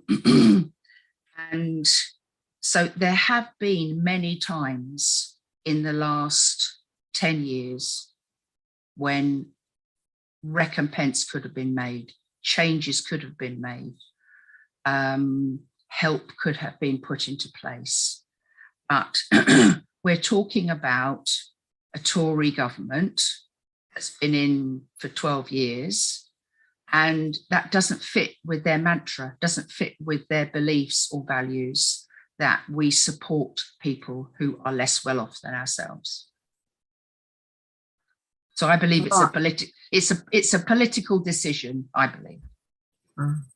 Well, the Cedar People's Tribunal was held last year, and the report that came out was this proposition that we need a Women's Bill of Rights to follow through on the United Kingdom's undertaking that it would introduce CEDAW into domestic law. Do you consider that a Woman's Bill of Rights incorporating the provisions of CEDAW and the general recommendations arising out of what the committee has said in relation to the generally and the United Kingdom, do you consider that that would have any value or positive impact in this country, a Women's Bill of Rights? If it doesn't just remain on paper, as we were saying earlier, stuff on paper is fine. It's about taking action in accordance with what's on the piece of paper. And this needs to be, the information about this needs to be spread far and wide. So in many different forms, so that women are educated as to its existence even. I have talked to many people many women friends about CEDAW, they have no idea. And I think, you know, we do need to never assume that somebody is on social media, never assume that people, you know, use the computer, never assume anything, you know, make sure that the information is disseminated in every single form possible, so that because knowledge is empowerment. And, you know, I talk to my daughter about this all the time. My daughter is 37 and she's experiencing stuff that she shouldn't be experiencing as a woman right now, and which, if I give her the information about CEDAW, she then has the power to act upon that in her situations. I think our assumption that the world is better now than it used to be, actually for women, in lots of ways it is, but in lots of ways it's so not. Right. Well, now, are there any final wrap-up remarks that, or issues that you'd like to raise with the tribunal this morning? No, not at all. No, I'm all done. Good. Okay, thank you. I must just say that your comment about knowledge is power always strikes a note with me, because there's a very famous case, Sophia Jex-Blake and 6 others. It's reported in 1860, and the women wanted to be acknowledged as persons so that they could attend the University of Edinburgh, which Sophia Jex-Blake was already attending, doing medicine. And one of the members of the House of Lords in that case made exactly that comment, knowledge is power, and in the next breath said that women were not entitled to go to university. There were 2 judges that dissented from that and said that women are persons and therefore entitled to go to university, but they were in dissent, not in the majority. But it just strikes me so ironically that a judge could say knowledge is power and then deny both the knowledge and the power to women. And so therefore, thank you for making that point again. You're welcome. And thank you so much, Mrs. May Carroll, for appearing before the tribunal this morning. Thank you. Appreciate it. Thank you. Bye-bye. Good. Thank you. And now I'll ask Ms. Fenner, would you please introduce the next witness? Thank you.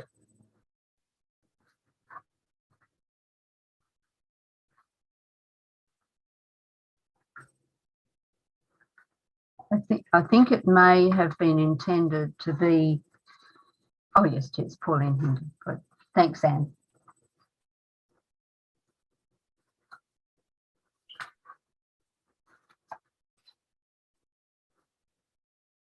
Your Honour, may I introduce witness Ms. Pauline Hinder.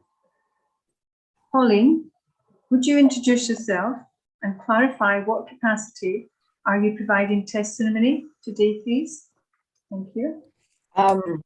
Yes, I'm not quite sure what's happening. My screen has now begun to flicker. I'm sorry.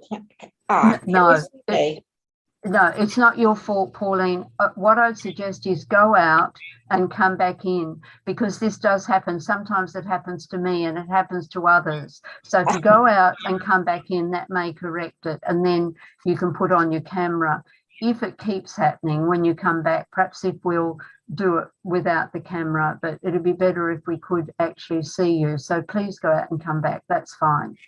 Thank you. Thank you, Your Honour. Oh, it seems to stop flickering now. I never had to switch the camera on before. It was done on the video.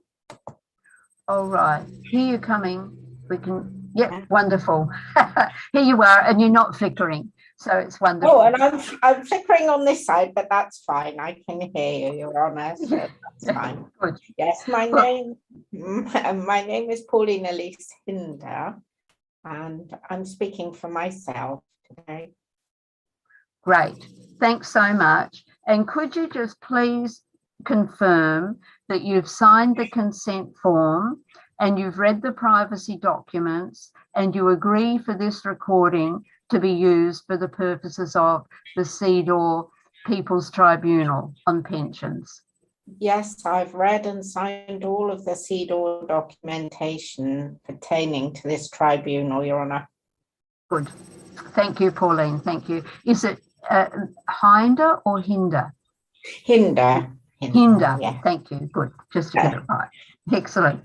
Well, how and why did you become involved in the Back to 60 campaign? Well, I began to get involved originally with WASPI in about 2016, which would have been my age of 60 when my pension would normally have been payable.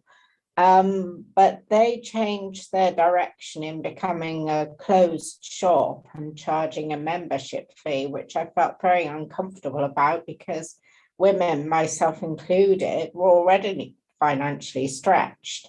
And at around the same time, I began to follow Joanne Welch, who spoke separately for pensionless women. And I liked what she said.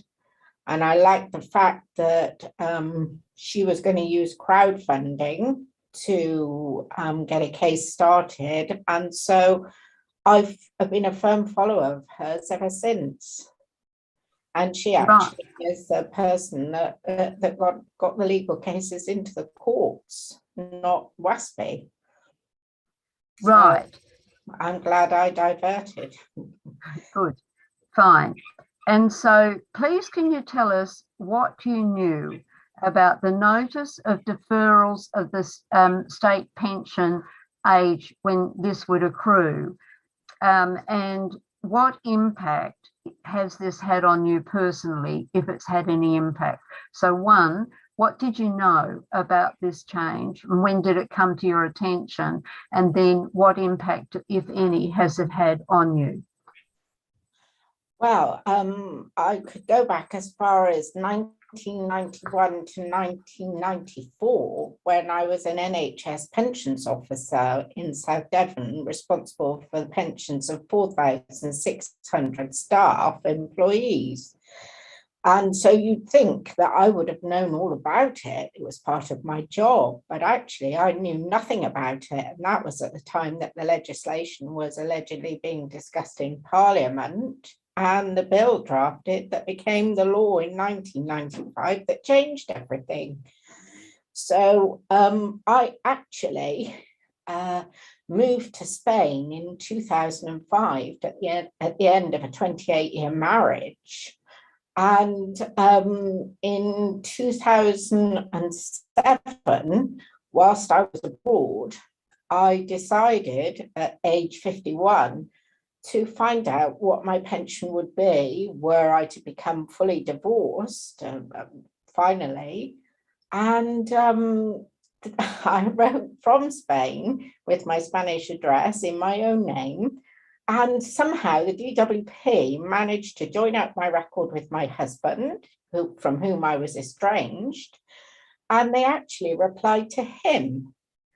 And they addressed it to him. They addressed the beginning of the letter, "Dear Mr. Hinder, and please find below state pension forecast for Mrs. Pauline Hinder, care of 60 Compass Quay." So they actually have my address in Spain, and they wrote to him.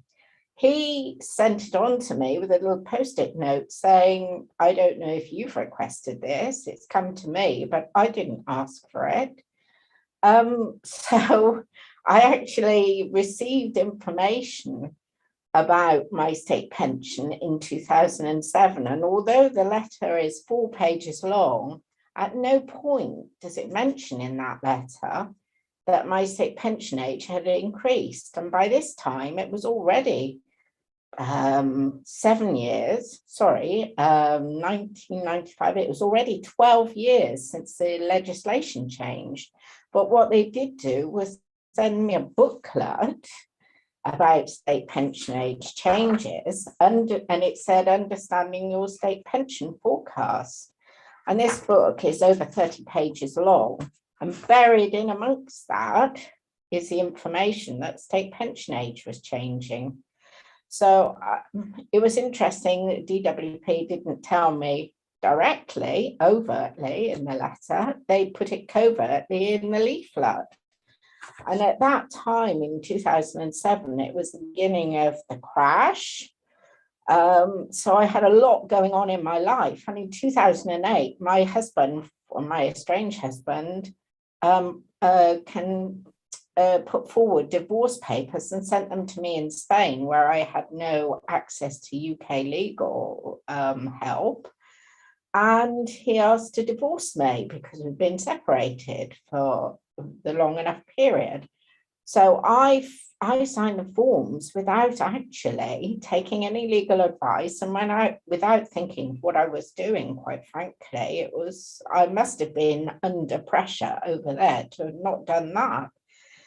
So the notice of deferral, the first overt one I had from them was in 2011, when I wrote and asked them for a further forecast. And that's when it actually said in the letter that my state pension age was going to be 65 and not 60. By this time I was 56. And I had to apply to stay because the crash had actually bitten by this time. I was in the estate agency business abroad. And so that affected me quite dramatically. So I applied for payment of my civil service pension at 55, but I was forced, because of the rules of the scheme, to take a 20% reduction because I'd had it 5 years early. And that reduction is for life. So that affected, I had no pension from my husband, one. I had no pension sharing order, rather, from my husband. I had quite effectively reduced small private pension from my previous civil service. And it was just horrendous. It was one thing after another. And in the middle of all of 2009, my mother passed away. And she actually passed away at Bristol Airport, flying to come to see me. So it was a disaster. And I think, had I known in 2005 that I wasn't going to receive my pension at age 60, it may have made a significant difference to my decision to move abroad. I would undoubtedly have stayed in England, and in that case, I would have fought for my pension sharing order from my ex-husband, because he was far wealthier than me when we terminated our relationship. And in 2011, all the pigeons came home to roost, and following on from that, everything else was affected by the lack of notice of the deferral. In 2012, I had a biopsy because I was having some irregular bleeding.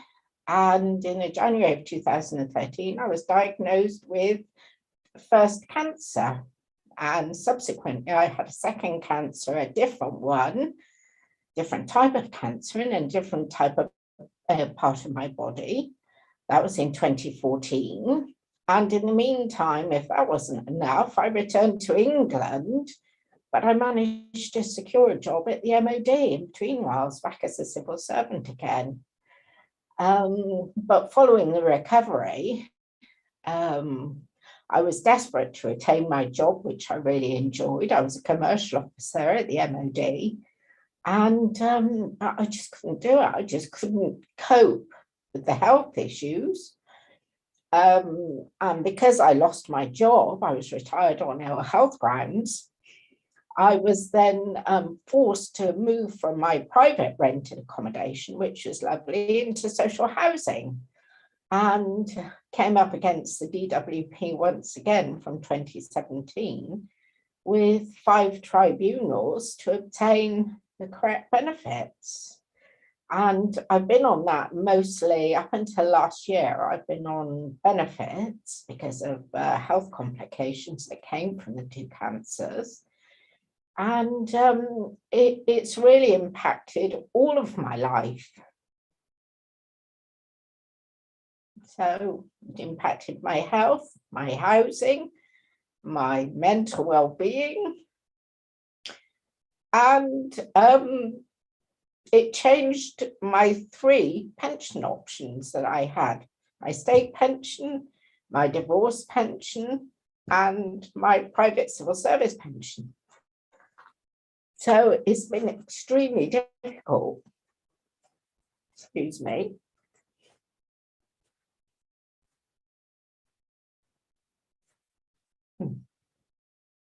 On mute.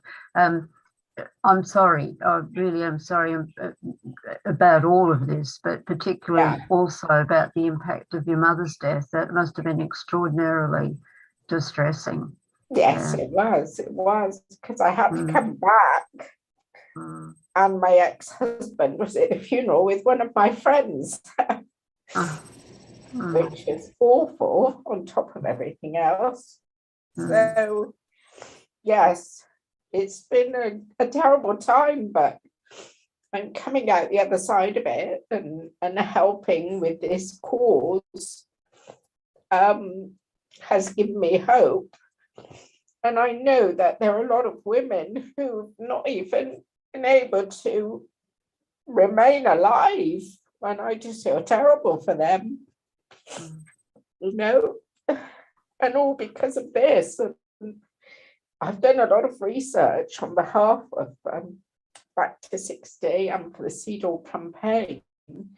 And I mean, the EU legislation that the government said was necessary to change the state pension age actually referred to private pension schemes.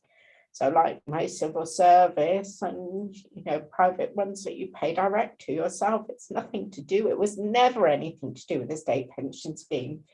And they just use that as an opportunity 3 times now to save money.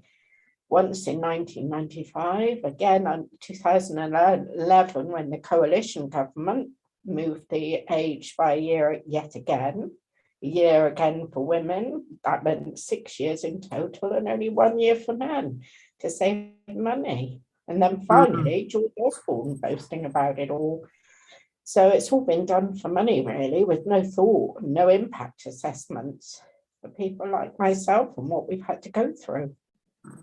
Or any attention paid to the government obligations under the Convention on the Elimination of All Forms of Discrimination Against Women, apparently. Exactly. Now, you've said that you've done a deal of research. And Yes. Can you explain the economic situation in the United Kingdom in the early 1990s before the government considered this legislation to increase the age of retirement for women under the State Pension Act? And how do you consider that this impacted on the decision to do this deferral of the state pension age accrual for women? The early 1990s, the situation at the time, then the prospect of this change to the state pension age for women, targeting women. Well, the most significant thing I can recall from the early 90s was because I was a pensions officer in the NHS. I actually was co-opted onto a committee for helping to write all the software so that you could get estimates quickly on NHS pensions, which you couldn't originally. So I had meetings with other pensions officers every month. So that I had quite a network of information and support about what was going on generally and was impacting us in the future. And that was from 1991 to 1994. So it's actually a really crucial period that my expertise and knowledge, if you like, was covering. And in 1992, I beg your pardon, I went on holiday to Florida, and the day we went, just happened to be Black Wednesday, 16th of September 1992. And we actually flew out on that day. And it was a day, I think the dollar was 2.5 to the pound before that day. And it dropped to about $1.50 because there was a run on sterling in the financial stock markets in England. And the Bank of England was directed from, I have seen a documentary on television about it as well, because the cabinet was holed up in the Admiralty in London, directing the Bank of England what to do at sort of minute by minute to stop this crisis. And we had to withdraw from the European exchange rate mechanism because of the mess that was made of sterling. And that cost the Bank of England, and therefore the Treasury and the taxpayer, a heck of a lot of money. And that money wasn't anticipated about being spent before. It was just that there was a run on sterling. And where was the Treasury going to get all of that additional money? Well, funnily enough, the then minister, Peter Lilly, who was minister at the Department for Social Security, which is now the DWP, he was already in 1993 giving lectures, one of which I found is called the Mays Lecture. It was a group of lectures done monthly, and they were done by very senior people like the PM, Chancellor of the Exchequer, the Governor of the Bank of England, to staff and to interested parties. But it was a private club, and Peter Lilly produced a document of which I've managed to obtain a copy. And in that document, he states that he gave these lectures, and when he actually talked in his lecture, he said that they were we frail men. So he was talking himself as a man to a lot of men, and he was making the case in these lectures and in this pamphlet for women and men's age of retirement to be equal. He's saying there's no reason why women have to wait until 65. So he's talking here about the state pension. So that was in 1993. And then in 1995 comes the State Pension Act, which changed the SPA that hadn't been changed for a very long time. Meanwhile, everybody else in the public probably heard about Maxwell's robbery, his pension theft, all around the world. I would imagine people had heard about it. And people knew about that, but nobody ever talked about state pension age going up. Maxwell's theft was like a blanket of it over all of the information. And all of this was going on in the early 90s. And I know from staff in the NHS that it affected their pension choices. Some of the people didn't even think the NHS pension was worth staying in because it was government run. Could it be stolen? Would they be better going to private schemes? So it's all actually directly connected. Black Wednesday, the choice to move women's pension ages up, which has saved a lot of money, and then the actual act bringing it all to fruition. So I think it's all directly connected, what happened in the 1990s, and women have been paying for that ever since, the 50s born women.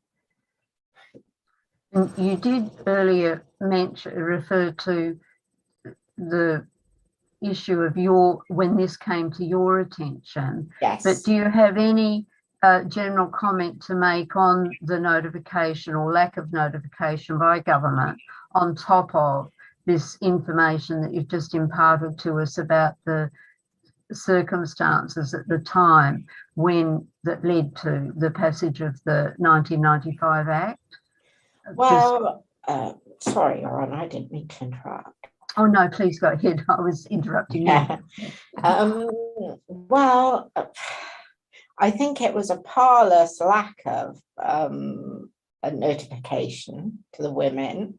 They hid it in things like big, thick books. They posted information about it apparently in the Financial Times. They have no record. I actually wrote and asked them where they actually advertised that state pension age was changing.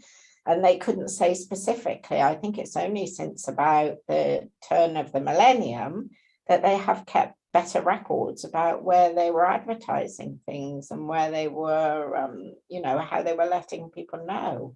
So I think it's appalling for a government department. I mean, I think it's appalling that a government department can write to my husband about my information, especially as I didn't want him to know what my future plans were. But it's been appalling how they haven't told women, and they've said, well, it's your fault, you know, we put it all out there, you should have known about it. And it didn't end there, because this year I reached my state pension age of 66. And I began back in 2020 making detailed records of my national insurance. I made sure that the revenue, the inland revenue, was aware that I was divorced, because that was affecting my state pension. And I also wrote to the Future Pensions Department, and I got a wonderful letter back to them, which I had specifically requested, detailing every which way my pension could be calculated. And they sent that back to me with all of the correct information. So I had everything planned, all key boxes ticked. And then late last year, I was able actually to finally apply to receive my pension. And I'd had estimates from the DWP a year ago in January. So that was January 2021. Telling me I would be receiving about £141 a week in pension, because I had my pension based on my ex-husband's national insurance record, because I paid what used to be called the married woman's stamp. And the new pension scheme actually allows for me to have some extra guarantee on my pension based on my ex-husband's record. But that guarantee is limited to whatever national insurance he'd accrued in up to 2016, not after that date. So I've even lost a potential 6 years that I've actually paid for myself.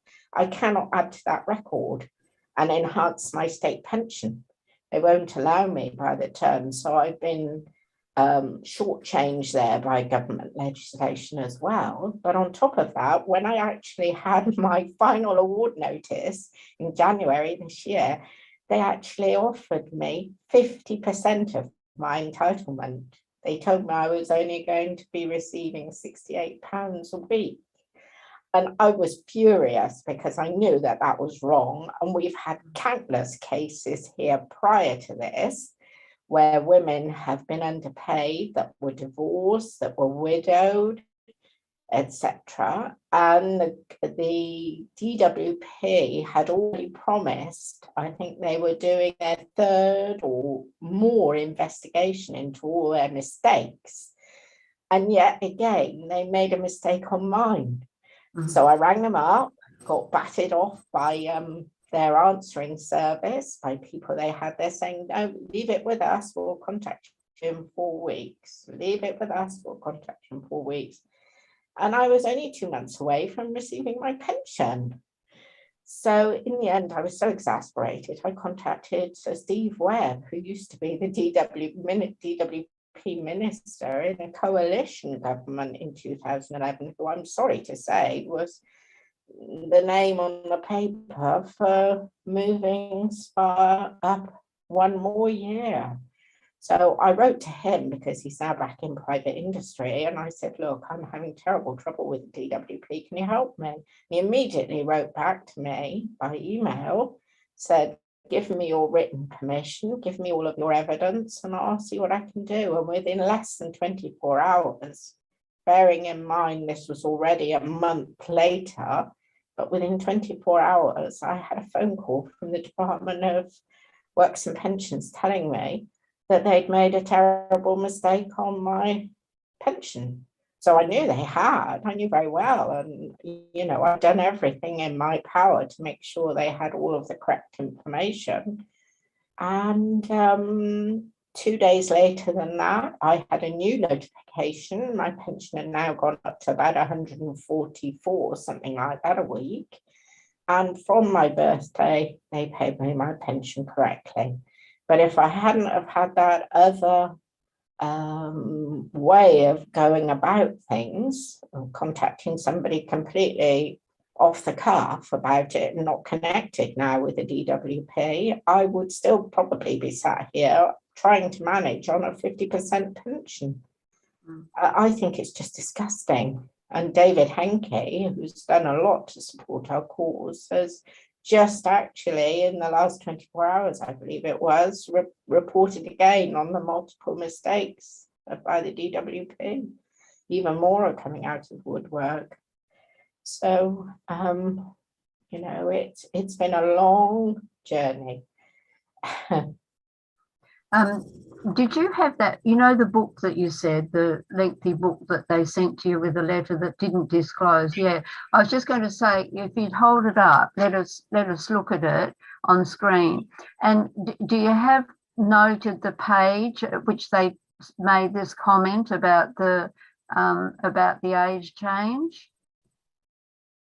Yeah. They have actually at the front got a list. So it's age 5 in there. It says about state pension age. Is it very lengthy? I was wondering if you could read it to us, what it says, or is it terribly lengthy? No, it says, it tells you, you know, that obviously this comes with the forecast letter, because that's how that page starts. But down here it says, a state pension age. This is the earliest age at which you can start receiving your basic state pension, and is currently 65 for men and ranges from 60 to 65 for women. State pension age for women will be increased gradually from 2010. So by 2020, the state pension age will be 65 for both men and women. And did it say at that point whom you could contact to find out what, you know, what age it was for you? You know, what age it was for the person reading the booklet? I'm just wondering how you see. Because it basically tells people, women, that the age is changing, but it just says a range, doesn't it? So where do I find out that I fit into the range, or where do you find out, or where does any of these 2.7 million women, if they're fortunate enough to receive that booklet, find out where they fit in this grand scale of things? Well, I'm just sorry. No. No, I'm putting the question to you because then it's apparent, isn't it, that it's not readily able to be found. And then one has to receive the booklet, and it was fortuitous really that you received it. And I doubt seriously, though I'm ready to be proven wrong by any government operative, that I find it difficult to believe that 2.7 million women received this booklet. Well, it obviously came as a response to my request forecast. So if you didn't ask or had no reason to ask for a forecast, you probably didn't receive the book. No. And the golden opportunity, because the DWP would have had the table of ages at which you could get your state pension. The golden opportunity would have been in my personal quote to say, this is what you're going to get, and this is the age from which you'll receive it, unless the law changes. And it's not in that letter. No, the cover letter. Good. Now, just two last questions. Are you aware of any measures that the Parliament could have taken, or have I already covered that? The Parliament, when the Parliament I mean, Parliament it is that made the change and passed the Pensions Act of 95 and then 2011. Are you aware of any actions that the Parliament could have taken to ensure that either this didn't happen or that women knew that it was happening?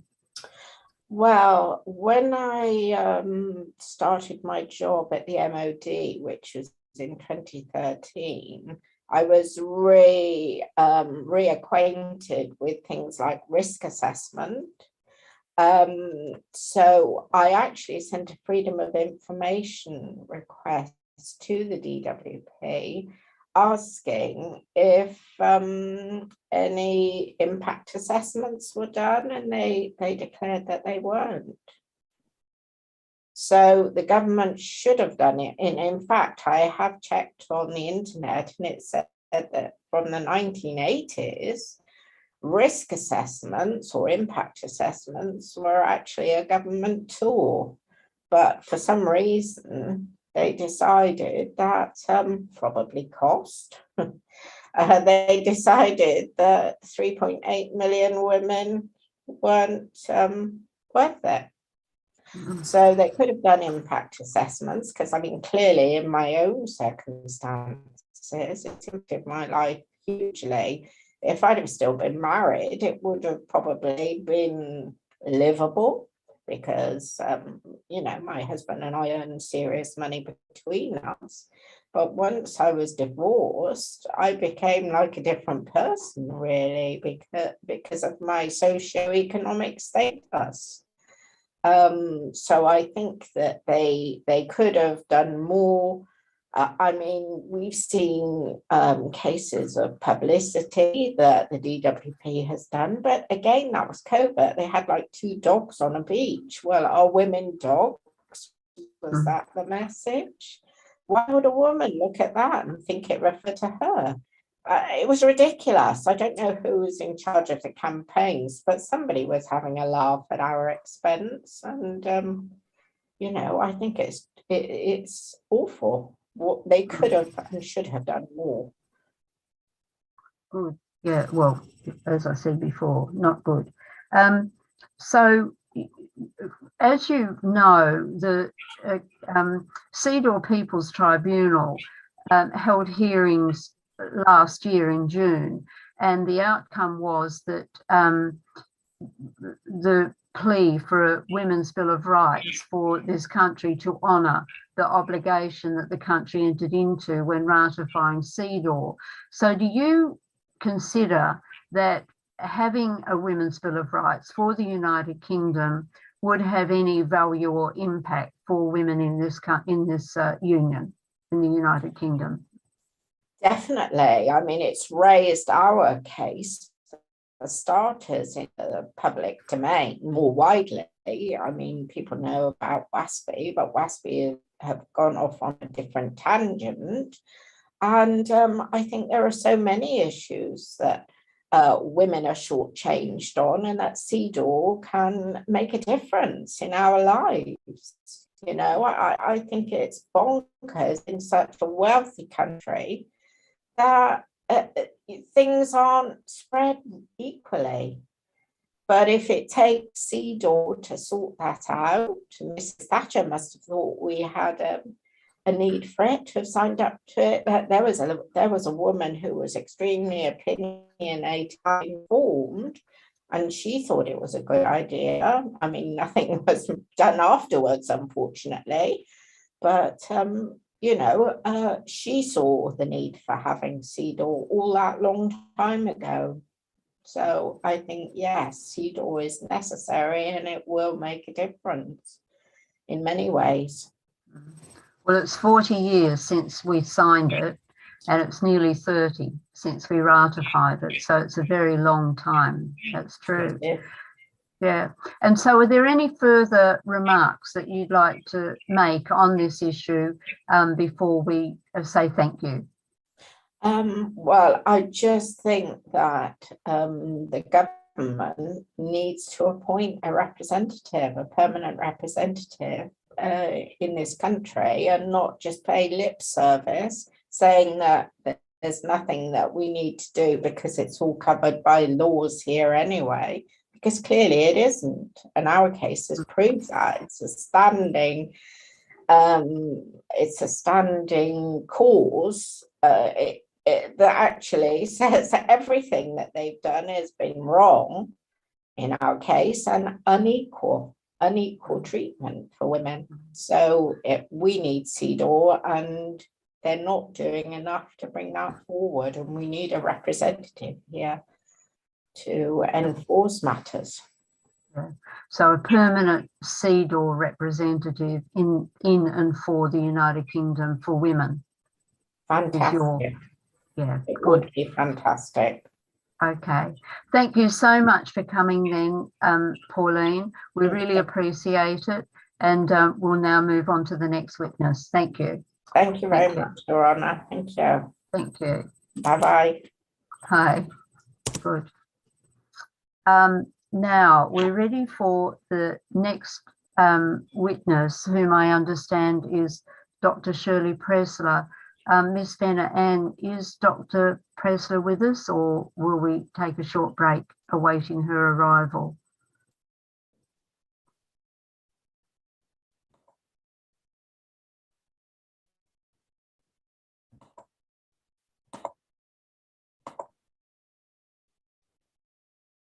Ah, she's here. Good. Anne, yes, if you call the next witness, then Dr. Pressler. Good morning, Dr. Pressler. Your Honour, may I introduce Dr. Pressler? Dr. Pressler, would you introduce yourself and clarify what capacity are you providing testimony today, please? Good morning. I'm Dr. Shirley Pressler. I'm a chartered psychologist and a retired university lecturer, and I'm giving evidence, I believe, in a personal capacity.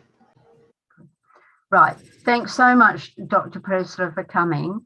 And I'd like to ask first, can you confirm that you have signed the consent form and read the privacy documents and agree for this recording to be used for the purposes of the CEDAW People's Tribunal, CEDAW in law? Yes, I have, and I do, Your Honour. Great. Thank you. Good. Now, please, can you tell us what you knew about this notice of deferrals of the state pensions age for women under the State Pension Act of 1995? Well, it came as a bit of a shock to me because I'm a divorced woman who was divorced on the basis of my state pension age being 60, apparently after it was unknowingly changed. So I did have a letter from the government when I was about 57 in 2012, which is at the back of letters that began and stopped and began and stopped. So most women, I think, who did receive information like me, only received it after the second age rise. So that letter told me of 2 age rises. Prior to that, because I'm in the teachers' pension scheme, there was something added to the teachers' pension dashboard. I think around the time the dashboard was actually upgraded, it was launched and then it was kind of like set up properly, if you will. I was in my 50s, certainly, when I knew, but I did know that it was going to be 65 prior to the letter coming, but when the letter arrived, it was 66. That left me with difficulties mortgage-wise because mortgage companies would not accommodate that second rise. Ah, right. Well, we'll come to, that leads on to what impact, if any, has this change had on you personally? It's had a terrible impact on me because it's given me added financial problems post-divorce.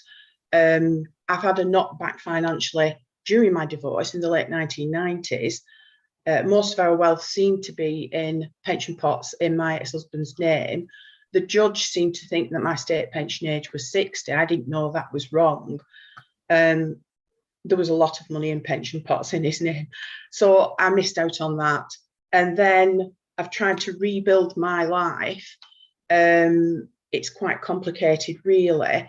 I had to leave my employment just before I was 60, around that time. I lost my eldest son, and I had well, I can't really explain why I left my employment for legal reasons, but I can say that the glass ceiling does exist for women.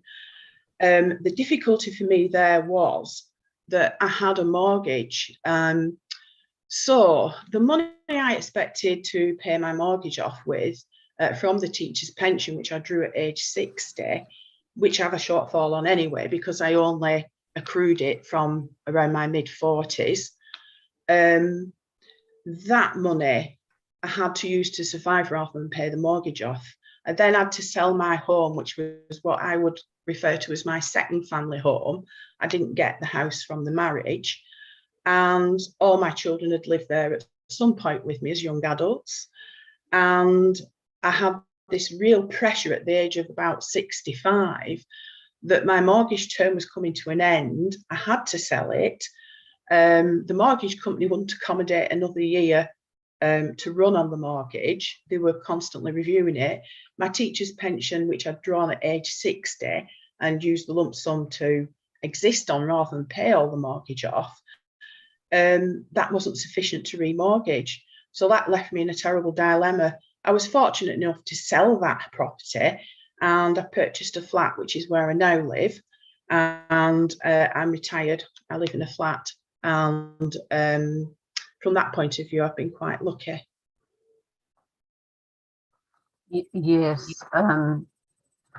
What everybody knows, I think, is that if one is sufficiently fortunate to own one's own residence, even though there are rates, there are council tax, there are maintenance costs and so forth, it's so much more secure than having to be in the private rental market or even in the council market. So yes, but you see what this actually illustrates too, it is the impact of divorce and the issue of property distribution on divorce and property valuing and contribution to property and assets in the course of a marriage, which is another issue, of course, to pursue under the Convention on the Elimination of All Forms of Discrimination Against Women. But just coming back to this issue, if we look at Parliament's role in this, because of course it was a government proposal, the pension age change, but Parliament participated in it because the Act wouldn't have come into existence without the Parliament. So are you aware of, or do you perceive of any measures that Parliament could have taken to remedy this problem, this issue, this impact? Yes, I believe that they could adopt CEDAW into domestic law, which they've agreed internationally, and then any legislative changes they make have to be looked at, have to be viewed in terms of the consequences of those actions. And the consequence here is to make already disadvantaged women, who the government knew were a lot poorer than the men anyway, and cost less in the state pension system previously anyway, they've made them even poorer and even more disadvantaged. Now, the government knew that. So in terms of legislation, I believe that if CEDAW was adopted into domestic law, the remedy now would be full recompense, but going forward, they wouldn't be able to make those kinds of legislative changes that disadvantage a targeted group quite so disastrously. Yes, and now in that response, you referred to the financial disadvantage of women, which I'm taking to relate to the gender pay gap. Are you able to talk about the gender pay gap and also its impact in terms of pension schemes? Because if there's a gender pay gap, does that have a consequence for a pay gap in the pension element? Absolutely. So in terms of 1950s women like me, many of them like me will have begun working life when it was legal to pay us less than men for the same work. We contributed more in national insurance percentage-wise to the system because we got our state pension age at 60. So that's just for the first few years of our working lives. In terms of the pay gap, then, the legislation for equal pay was decided in 1970, wasn't rolled out till the end of 1975, effectively 1976. I had my first child then, to give employers time to adjust, which as women, I think we know, and I think some politicians will agree, was a way of allowing employers to find ways to, let's just say, design roles for men and women where the women will still be paid less, most likely. I think a lot of the action was an undermining of what was supposed to happen to women legislation-wise. The problem is that the legislation is theoretical, and the real lived experience of women or reality is about having a pay gap. The pay gap is actually calculated on the basis of median values, which is kind of an average value of pay per hour. Some people seem to think it's because women work less than men, which is just not true. Even in jobs like the one I've had working in a university, the union did some analysis at some point, and even though we have the same qualifications and years experience as men, and years taken out to look after children were factored out of this analysis, and on total equal pay scales, women still receive less pay than men. There are always ways and means to make sure that women have the disadvantage. So the pay gap then, in terms of pension contributions, obviously, if you contribute to something like the teacher's pension scheme, I have about half a working lifetime in it because I didn't achieve more promotion in my career. I then have a subsequent loss in terms of what I end up with in the teacher's pension scheme.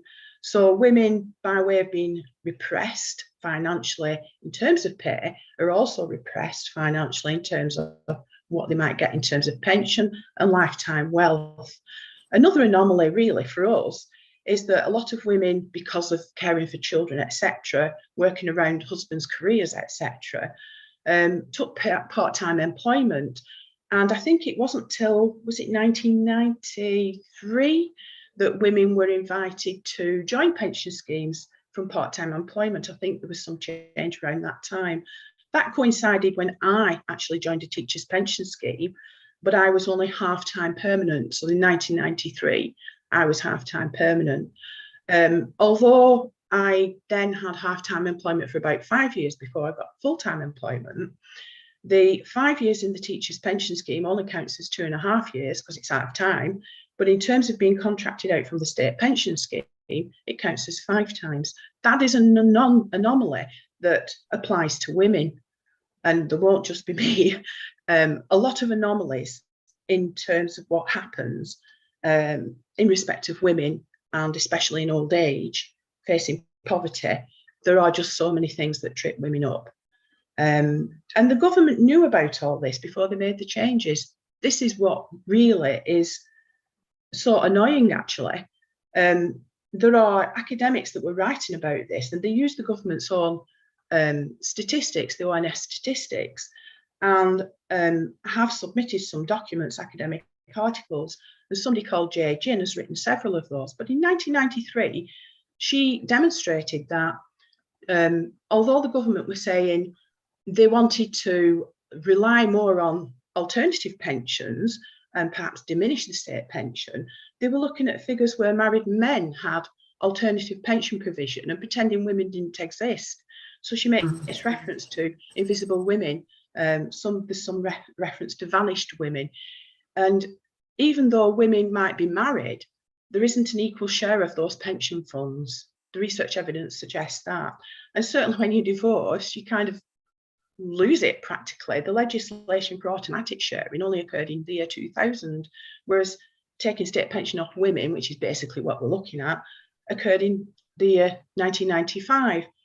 And then in 2004, there's been another change, which I've just detected, which impacts what defined benefit schemes pay out to men and women. I wasn't aware, and I'm not sure of the details, but women, it would appear, have a different calculation to men, presumably to accommodate this fact that we're supposed to live longer, and presumably to accommodate the fact maybe that we somehow retired earlier. I'm not quite sure how that pans out. But if you look at all the changes in legislation pattern-wise, year by year, they don't follow a logical pattern, and they certainly do not favour women. So where the government have said they didn't have a duty of care to us in the previous judicial review, I find that quite interesting, because they obviously feel they have a duty of care towards men, because this change with the state pension scheme to address issues on behalf of men implies that there's a duty of care, but there's no duty of care towards women. Now, in the most stark financial comparisons I found in the Gin article in 1993, when these were being planned, these changes, there's an illustration of where working level men and women did have alternative pension provision. A man would have £33 a week. In comparison, a woman would have £7. The government were putting all these changes into the pipeline, knowing that factual information, knowing that women face poverty in old age. They're reliant on diminishing the state pension. And one of the solutions that this government have suggested to us 1950s women during the challenges in Parliament is to rely on the welfare states. Yet at the same time that these changes came into force around the year 2010, the welfare reforms were put into place. The welfare reforms actually diminished the welfare state. So they're telling the same group of disadvantaged women to rely on something that they're messing around with, and you cannot rely on. I'm sorry, my phone's going off. I'll just bring it off the hook. So I just personally find a lot of this, when I look at all the facts and information the government had available at their fingertips, evidence from people like women in positions of power in the Lords, House of Lords, saying you can't do this to women, they're the poorest people, why are we doing this to women just to save some money? What they've done with the National Insurance Fund, diminishing that as well, using it for other things. All of these changes and all these disadvantages for women have been socially constructed by men in power in Parliament. And I think there's a big problem with that. Yes. I mean, you've raised a very large number of issues. I mean, one of them is the issue about divorce and superannuation and the consequences there, because what really needs to be looked at is the contribution that's a non-monetary contribution to that asset, because men would not be able to earn, apart from the inequality in terms of education and employment, promotion, appointment and so forth, men would not be able to earn what they earn, if, generally speaking, if there were not a woman who was actually doing the support work, and her money is going on things like, if she's in paid employment, her money will pay for the childcare, her money will often pay for the holidays, her money will pay for the utilities. His goes into the superannuation and the mortgage, which are the two major assets that come out of the ordinary everyday marriage. And it's not properly recognised that the contributions that women are making are equal to the monetary contributions that the man's making. That's what equality is, and that's what equality means. But so that's a huge issue. And then, as you've also raised, the issue of the glass ceiling, which you mentioned earlier. And that impact, I also refer to the concrete canopy, which is the canopy over the women who are working in the factories, who can't even see the sky above them. And that's a huge issue there in terms of the jobs that women have access to and the payment rates for those jobs too. But look, I've just got another couple of questions I'd like to put. When your own pension matter arose, did you seek information or advice as to what you might do, or what the real implications were, or what the real rules were as they would apply to you? And if you did seek advice, what did it entail and what was the outcome?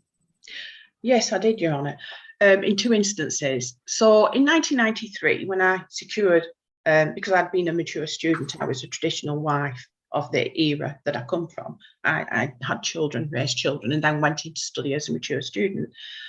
So when I eventually secured this half-time permanent post in 1993, I was invited in Teachers' Pension Scheme. I spoke to my ex-husband's financial advisor, who advised me to join the scheme because he said it is a good scheme. Sorry, this is the telephone. So he never mentioned that my state pension age was being changed. Nothing to do with that at all. Just joined the scheme, which I did. Like I said, I was in it for about 5 years. Then I finished a PhD, and then I got full-time employment around about 1998, 1999. Then that was away from home. But then when I got employment nearer to home and I felt more settled, around about the year 2000, the then university I worked for invited some financial advisors in about doing teachers' pension scheme top-ups. And I opted into past added years. Now, I don't recall anybody mentioning my state pension age had changed at that point. So this is in the year 2000. But I did sign up to buy back past added years beyond the age of 60 because a woman had challenged these schemes that forced women to retire at 60. And I do recall the detail of that. I recall meeting a woman who actually did union work, who was taking the challenge out. And she said, why should I retire at 60 when men get to work on to 65? That's another disadvantage, I guess, because you couldn't build up the same amount of pension if you chose to. And then they never said that my state pension age had been changed. That's in the year 2000. So this is after the divorce, after the financial settlement, after I was starting to rebuild my life, after I'd managed to finish off a higher qualification, after I'd secured full-time employment nearer to home. That is really quite tricky. And other than that, no, I had contact with financial advisors and they didn't refer to the fact that my state pension age had been changed or was being changed. Right.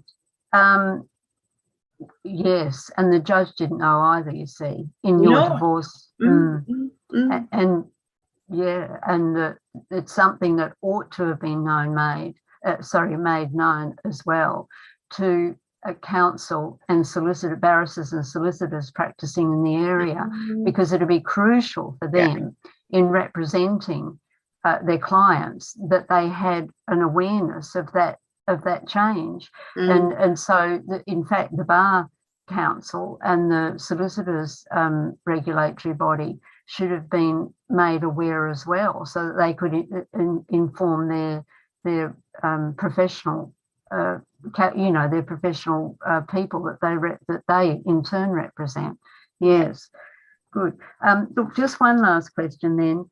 You did refer to the need for a Women's Bill of Rights in the domestic law. Did you have any other comment that you'd like to make about that, the impact or the potential impact of a domestic Women's Bill of Rights for the United Kingdom? I think going forward, I think that would help in terms of, so for example, there's another anomaly that women have to meet yet. These are younger women going forward. So in fact, of the 1950s women have had a national insurance contribution anomaly, in so much as women like me who now have 49 years contributions still don't get a full state pension because I'm contracted out. We had to still carry on paying national insurance contributions. So although I retired around about the age of 60, I had some health issues. I did get another job. It's hard to get employed in your 60s as a woman in particular. That's evidenced. That's well evidenced. I still had to get national insurance years covered. Unfortunately, I'm a grandmother, so I've got the home responsibility years. I have to put an application in every year for that. Why is it so difficult for women? It's always made difficult for women. So going forward now, younger women, and this is the awkward thing about all this is supposed to be about women being independent financially of men. But now, if you're in a wealthy marriage like the one I was in, your husband's, if you're a young woman now with children, your husband's level of income is taken into account as to whether or not you receive child benefit. And if it's over a certain level, you don't receive child benefit. If that's the case, you don't receive national insurance home responsibility contributory years. So a woman like me now, later in life, might discover that they haven't got all those home responsibility years because you haven't been receiving. What young women need to know is that they have to make a nil return application, knowing they won't get any child benefit because of their husband's income. They have to make a nil return application. Presumably, if CEDAW was adopted at the domestic level, then that wouldn't be permitted, to make it so tricky for women so as to so disadvantage them. That has sometimes happened with older women. I've seen something on social media recently where a woman had no entitlement to state pension payment because her husband had received the child benefit in his name. Now, this was of a particular type of marriage from a particular position in society. And this is somebody who'd not always lived in this country. And the man obviously taken responsibility and sorted everything out, perhaps lovingly. But he was appalled that his wife wasn't entitled to a state pension because the child benefit had come in his name. So there's all these anomalies for women. Why? And in terms of my view of this, is because we have what we call a male lens view. Legislation is developed and the academic articles contain similar claims, evidence very well that we've got men in power who have a certain ilk, the patriarchy, and they use a male lens view, a male yardstick, and everything is written as if it's about what is referred to as the idealized working man. And anybody else who doesn't follow that life path isn't really accommodated for. So what I'm saying there is that legislation is not inclusive in terms of having anything other than the ordinary white middle class male path working life. So in terms of women and other people, presumably, then these discrepancies wouldn't be allowed to occur. The legislation would have to be more inclusive, which it obviously isn't. And in this case for us, it's just not considered us at all, which is why some of the academic articles refer to the legislation as being gender blind. Yes, that's the issue about justice is blind, isn't it? That yeah.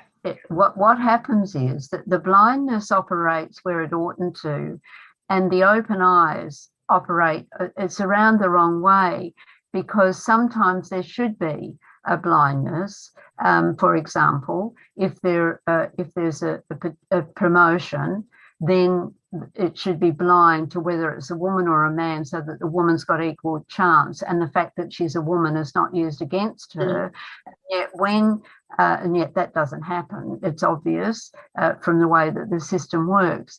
And yet when women should be seen in the landscape as women, then they're not. Because, for example, if we look at the health sphere, what tends to happen is that health programs and so on tend to be worked out on the basis of the male category rather than the female and so on. But yes, are there any final comments that you'd like to make before we adjourn? I think I would, Your Honour. Thank you. One thing I haven't mentioned is what alternative plans there might have been instead of these changes as they are. And there's good evidence in health psychology, lifespan psychology, and in other arenas that retirement should be based on healthy life expectancy and not life expectancy, absolute life expectancy. And what people need to understand is that life expectancy in any form only accommodates 50% of the population. So a government minister recently has referred to us 1950s women as, oh, life expectancy is 83, therefore a woman born in the 1950s can expect to live to 83, which is just not true. She has a 50% chance of getting there. But I really want to focus on healthy life expectancy. So when these changes came to my notice, I asked a local councillor, why didn't they just average the age between men and women of 65 and 60 to make it 62 and a half? Unbeknown to me, I assumed that would cost the same. No. Men tend to qualify for more in the state pension scheme, which they still do. So you know, this is not a betterment for women at all. It's making things worse for women. So 62.5 actually accords with roughly where healthy life expectancy falls. Now, also, instead of doing the rise as they have done for us 1950s women, I think we get to age 66 over a 4.5 years date of birth span. What the government could have done is to just do, I think it would be roughly a 6-month rise per year date of birth. And I think that would leave us in the 1950s with a state pension age of 62.5, which is again around healthy life expectancy. And also another alternative they might have considered is something I have on my Twitter profile, and I've submitted it along with some of the academic articles and the presentations that I've produced, is something that followed the narrowing of the pay gap. The Fawcett Society, in, I think it was 2017, said it's going to take 62 years from 2017 for the pay gap to actually narrow significantly or meet up. But I did a rough graph of the changes, and had the government instead followed a narrowing of the pay gap in the future and sort of followed lines drawing together at that point, the women born in the 1950s would have had a state pension age around about 62.5, or it would have been capped at that. Again, that's around about healthy life expectancy. But what I would support is what some of the academics support, and that is, in terms of also the evidence the academics point to, is what the general population support. The general population do not have any problem with an intergenerational sign of solidarity in terms of supporting younger people paying for older people when they age. The crisis financially is not as the government have portrayed. The boom in older people is not as the government have portrayed. There is no real crisis, and public popularity is to have a proper, reliable state pension. The problem with private pensions and now auto-enrolment is that they are not value for money because fees are taken out of them. There are costs associated.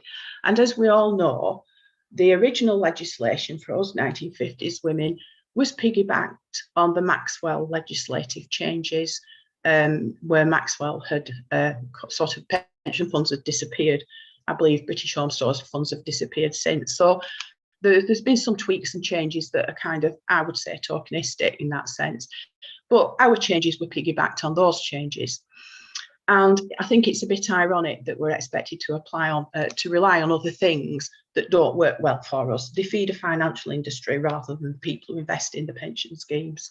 So the academic writers write about this as well. And what I would suggest is something promoted by another campaign group, actually, which would be to have an equal payout, living level state pension, which is very robust and securely funded and payable to everybody from age 60. And I think that would be a good way forward. And having all these anomalies for women, that do seem to be a lot of things that trip us up, confirms for me, and these changes confirm for me, that we've got too much male bias, the male lens view, residing in Parliament. Thank you very much.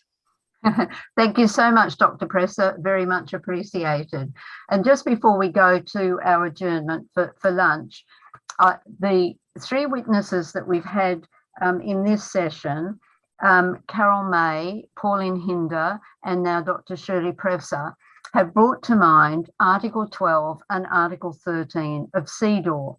Article 12, states parties shall take all appropriate measures to eliminate discrimination against women in the field of healthcare in order to ensure, on a basis of equality of men and women, access to healthcare services, including those related to family planning. And paragraph 2 says, notwithstanding the foregoing, states parties shall ensure to women appropriate services in connection with pregnancy, confinement, and the postnatal period, granting free services when necessary, as well as adequate nutrition during pregnancy and lactation. I'm referring to this one because in terms of health, this was an issue that particularly came up through Pauline Hinder's contribution, her evidence to the tribunal, the health impact of this change to the state pension age. And then in Dr. Shirley Press's evidence, she's referred to the situation of younger women coming up who are having a family and the impact, therefore, on the contributions that are being made by them to the state pension, but to other possible schemes. And this issue of the impact of having children was also raised by the other two witnesses. And then to Article 13, states parties shall take all appropriate measures to eliminate discrimination against women in the areas of economic and social life in order to ensure, on a basis of equality of men and women, the same rights, in particular, A, the right to family benefits, B, the right to bank loans, mortgages, and other forms of financial credit, and C, the right to participate in recreational activities, sports, and all aspects of cultural life. Now, each of these issues was raised by our witnesses. For example, I remember very clearly Carol May speaking about how she wasn't even able to go to the films on the odd occasion now, because of the financial impact that's come about because of the changes to the Pension Act. And of course, the earlier pay gap and the pensions gap that would have accrued in any event, notwithstanding these changes. So these changes have simply impacted hugely on what was already a discriminatory situation for women. And in terms of the family benefits issue, this was just now raised by Dr. Presser, and the right to bank loans, mortgages, and other forms of financial credit. Of course, if in 1986, when this country had ratified CEDAW, if it had actually introduced domesticated CEDAW at that time with a Women's Bill of Rights, at least action would have been taken, one would hope, because the law on paper, as the point's been made, is not the law in action, but once it's on paper, it can be acted upon. But the issue about bank loans, mortgages, and other forms of financial credit has been a huge disadvantage to women in the survival stakes. So this is what are issues that arise out of the tribunal today, the CEDAW People's Tribunal, looking at women's pension rights, particularly in the context of the changes to the Pension Act of 1995 to and also 2011. So we'll adjourn now, and I'll hand over back to Ms. Fenner to take us out from this hearing until we return at 1:15, I understand, but Anne Fenner will confirm that. Thank you. Thank you, Your Honour. We will take a break now for lunch and return at 1:15. Thank you. Thank you. Thank you.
Good afternoon.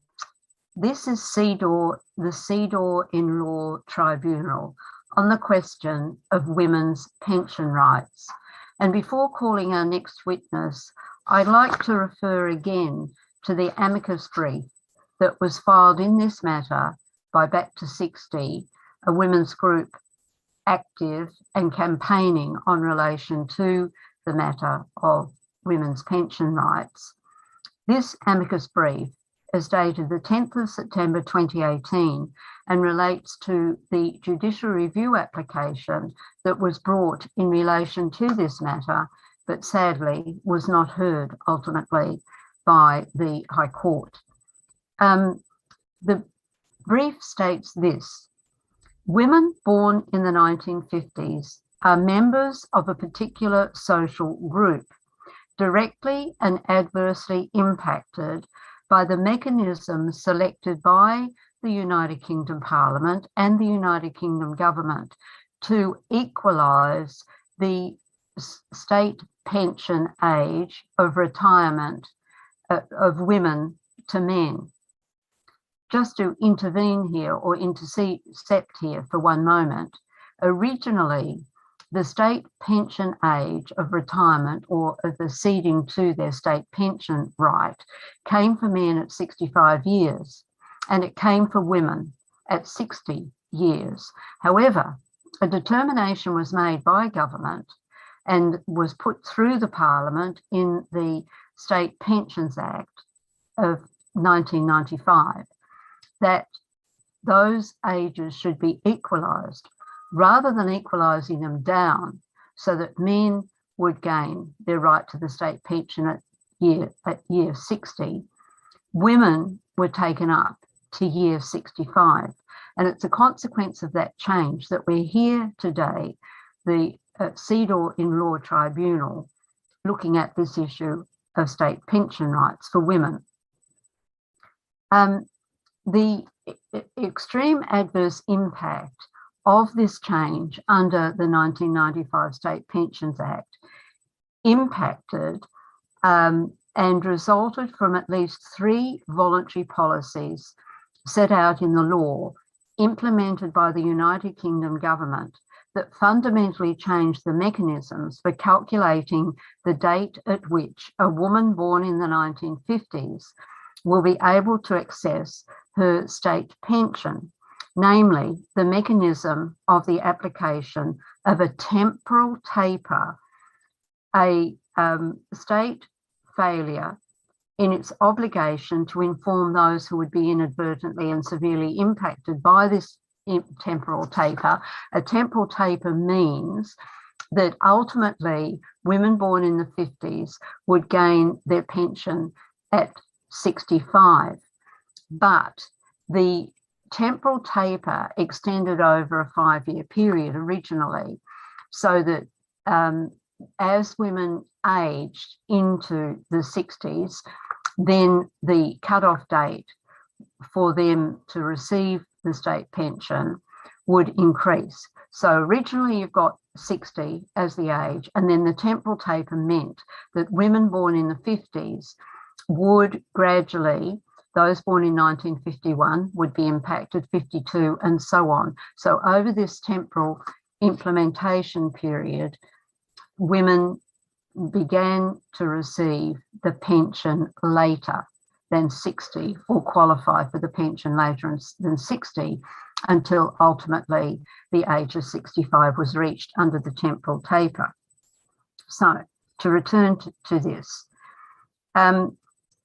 there was a state failure to notify, this is the contention in this amicus brief, which we're now investigating today through the evidence presented to the tribunal. And also there is a contention that in addition to this state failure, the state failed to review the mechanisms for their adverse impact on women, that they simply implemented this proposed change through the State Pensions Act of 1995 without first doing an equalities impact statement to see what the impact would be of this new law. So The imposition of the mechanism has resulted in women born in the 1950s access to pensions being postponed. In some cases, this has been for years, despite the fact that women born in the 1950s had a long life expectation and had been repeatedly told that they would be entitled to their state pension upon reaching the age of 60. The effect of the state measures of delay in being able to access the state-sponsored pension has meant a decrease in income for women born in the 1950s, as well as obliging women born in the 50s to continue in their paid work or to find paid employment in order to make up any shortfall in their pensions. This led to substantial financial insecurity for the women so affected, meaning that by their actions, the contention is of this amicus brief that the state has discriminated against these women born in the 1950s because they are women, as the measures seriously adversely affect women alone, women born in the 1950s. And this has made the economic and health position of women born in the 1950s significantly worse, and thereby has the allegation, the contention is, the submission is in this amicus brief, has infringed their human rights and fundamental freedoms as set out in CEDAW, the Convention on the Elimination of All Forms of Discrimination Against Women. And if I just turn briefly to that, to the convention, what the convention says in terms of the definition of discrimination, it says this: for the purposes of the present convention, that is, the Convention on the Elimination of All Forms of Discrimination Against Women, which this country signed in 1981 and ratified in 1986, signing the optional protocol in 2004. For the purposes of the present convention, the term discrimination against women shall mean any distinction, exclusion, or restriction made on the basis of sex, which has the effect or purpose of impairing or nullifying the recognition, enjoyment, or exercise by women, irrespective of their marital status, on a basis of equality of men and women, of human rights and fundamental freedoms in the political, economic, social, cultural, or any other field. And this amicus brief emphasises in particular effect or purpose, impairing or nullifying the recognition, enjoyment, or exercise by women of human rights and fundamental freedoms, and they've emphasised the economic implications of the State Pensions Act of 1995 and 2011, the impact economically on women. We heard evidence this morning from our witnesses, some of whom attested to the impact on health that this change has brought about as well. And it was the argument under this amicus brief that the mechanisms chosen by the United Kingdom to effect this change in the state pension age at which one would receive the state pension, that the mechanism constitute a distinction, exclusion, and restriction which have the effect of impairing the enjoyment and exercise of women born in the 1950s, their human rights and fundamental freedoms in the economic and health sphere, because the tapers, that is the tapering off for 50s women to rise to 65 in terms of acceding to their pension rights, the tapers have the effect of forcing women born in the 1950s to wait to access their pensions without being given a reasonable amount of notice. Indeed, it appears, if I may intercede, from the evidence already given, that rarely, if ever, was any woman advised of this change, particularly not at the time that it was being made, even if thereafter, which appears to be somewhat lacking. So they had to wait to access their pensions. This added period has had the effect also of forcing some women born in the 1950s to find employment or continue to be in employment, paid employment, much longer than they had reasonably planned, despite any health issues suffered by the women and to what they were led to believe by the state. They'd been led to believe by the state that at 60, their state pension would accrue. This change happens, and suddenly out of the blue, it appears that their state pension is not arriving when they turn 60 on their 60th birthday. For some, it's not arising when they turn 61, others 62, and so it goes. The waiting period in question is significantly longer than any almost comparable males born in the 50s who had a lifelong expectation to work in paid employment until the age of 65, as compared to females at 60. The differential treatment has led to women born in the 1950s to be in a much worse position than before the taper under the State Pensions Act of 1995 and subsequently the State Pensions Act of 2011, much longer than before that those provisions were enacted. So we now turn, having had that clear exposition from the amicus brief presented to the sadly ill-fated judicial review application, we now turn to our witnesses for this afternoon. And so I will ask Ms. Fenner, Anne Fenner, if she will please call the next witness. Thank you, Anne.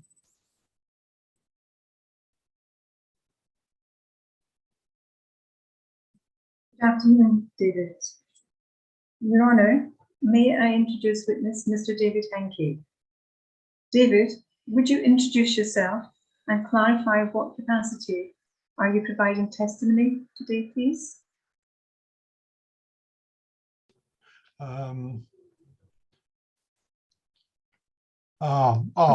Your Honour, can you hear me? Okay, I was having absolutely.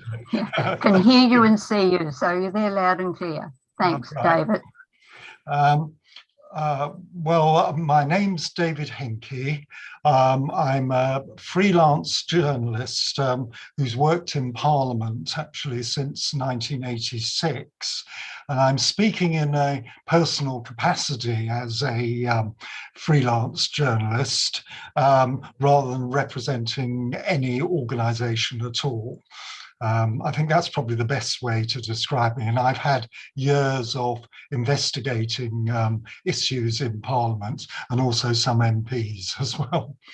Right. Thanks so much, David. Good to see you, Mr. Henke. Could you please just confirm for the start that you've signed the consent form and read the privacy documents and agree for this recording to be used for the purposes of the CEDAW in-law tribunal?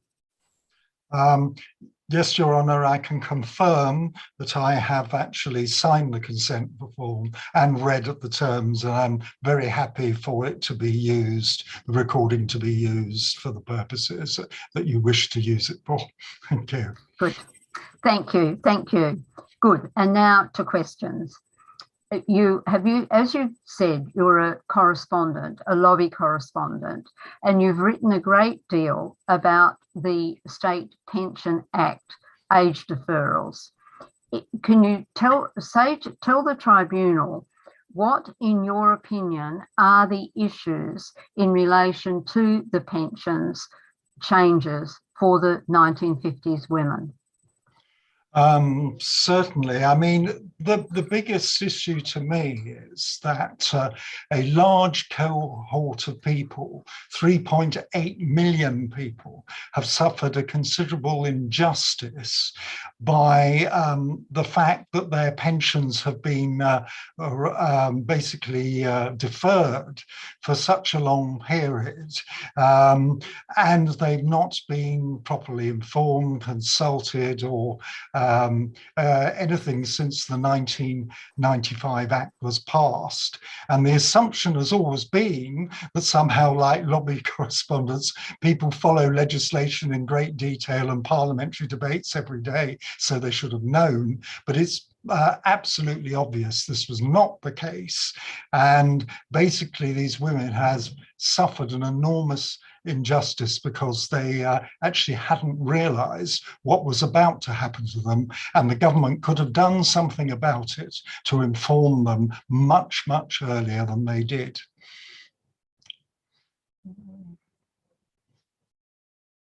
And when you refer to the people who are impacted, it's the women born in the 1950s, isn't it, who have been impacted by this change? That's just right. To clarify. Yeah. It's only women, and men have had no problem until very, very recently, when the pension age went up to 66, which affected both men and women. But this is entirely basically for an injustice for women and nobody else. Thank you. And so what is your view of whether there was any informing of the 1950s women about this change? That is, are you aware of any action that was taken by government or by a minister or by the parliament to inform women of these changes? Well, this is one of the most lamentable things about this. Basically, when the Back to 60 brought the judicial review, documents came out from the ministry showing at the time the change was mooted way back in 1995-96, just 47,000 leaflets were prepared for 3.8 million people. And frankly, that is actually derisory contribution to tell anybody anything. And furthermore, it seemed to be targeted at people who could afford to have a pension advisor. So it would be actually the women who were perhaps the better off, who might have seen something like this, but the rest of them, they didn't. And also there was an extraordinary document that came to light involving the Social Security Secretary at the time, Peter Lilly, who before the election, I think the top civil servants at the ministry realized that the women weren't being informed and suggested to him that he publicly did something about this to inform them. And the memo shows that he actually decided not to do anything at the time. So, and that is really, really important, because if your pension is changing or you've got a master, you can't decide in the last 5 minutes or even 5 years, oh, I must do something to sort this out and prepare. They needed that very long time, if they were going to government were doing this, to be able to prepare. And then after that, the Labour government seemed to more concentrated on a stakeholder pension, the new second pension for both men and women in work, rather than highlighting the issue of women's, informing the women. And it doesn't seem to have been until about 2008 or 9 or around there that they were actually a real attempt was made to inform them. And then the government whacked a further thing onto them by raising the pension age to 66 for them. So they had to work even longer.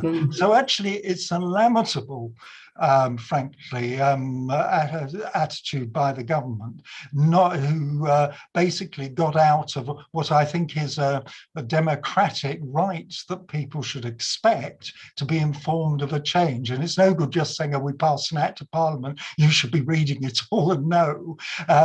People have to be personally told so they can do something about it. So I think it's a really, really poor record for government on this.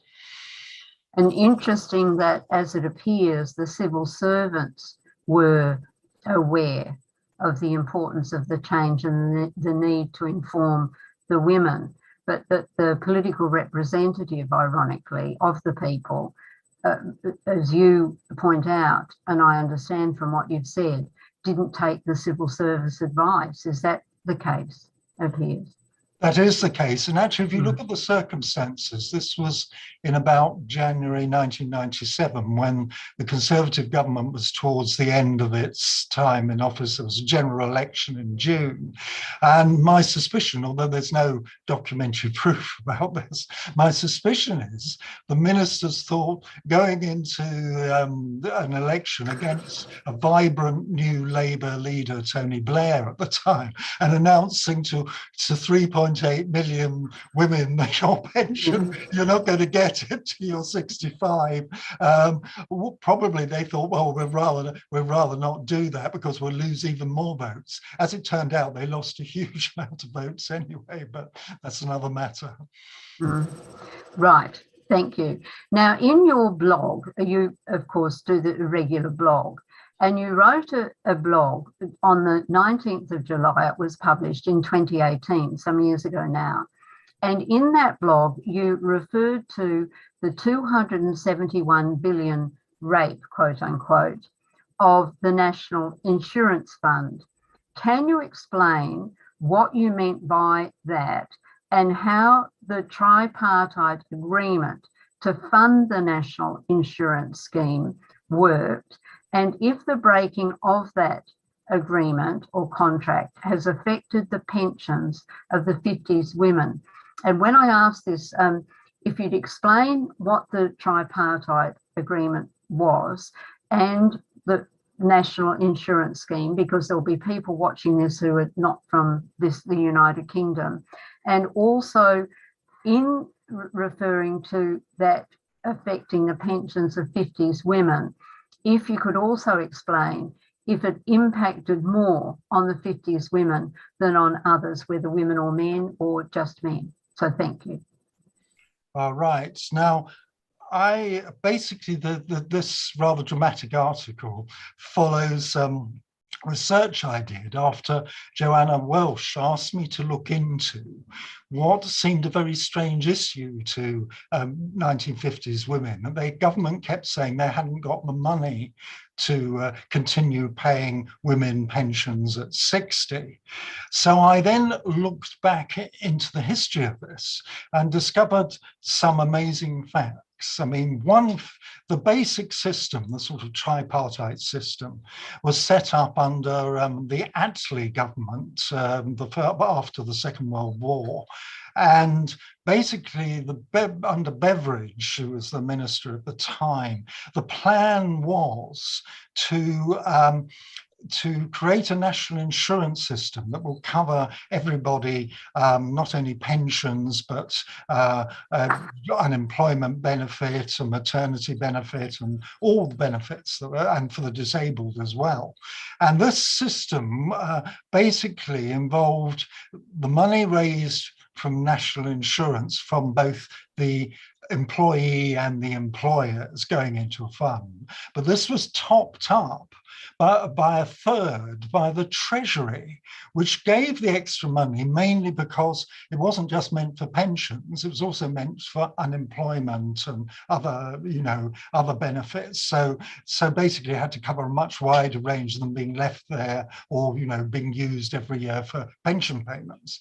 Now, what happened was this remained the same system till 1988 or 89 under the Thatcher government, when John Moore, who was the Social Security Secretary at the time, without anyone noticing, including me as a lobby correspondent for that matter, quietly changed the regulations. So the Treasury stopped paying in at all to this fund. And it got marginally modified in 1994, I think, because unemployment started going into the red as a result of this.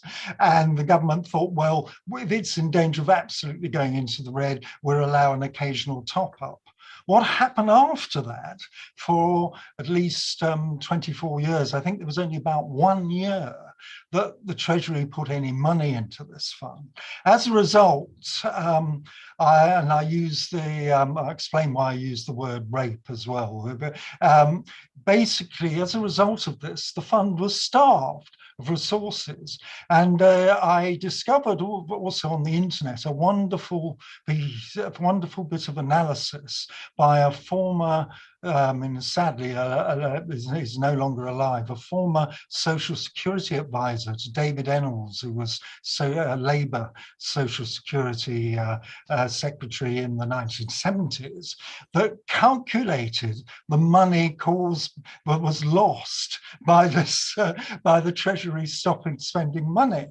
And he used the word, actually, the rape of the fund. And that's why I use it in inverted commas, because I'm only quoting on this. And basically what has happened behind everyone's back is that this had, the fund didn't have the money. If it had had the money, and we'd say done something like, we'd say we'd even created a new fund like the Norwegians have, you know, a sovereign wealth fund, to put all that money away, they wouldn't have been any need whatsoever for basically the pension rising for the 1950s women. There would have been easily enough money there now for these pensions to be paid. But because it wasn't there, the government think, and why it's really important for the 1950s women, and they were the first wave. They were the first people to actually lose a pension at 60 and then 61 and right up to 66.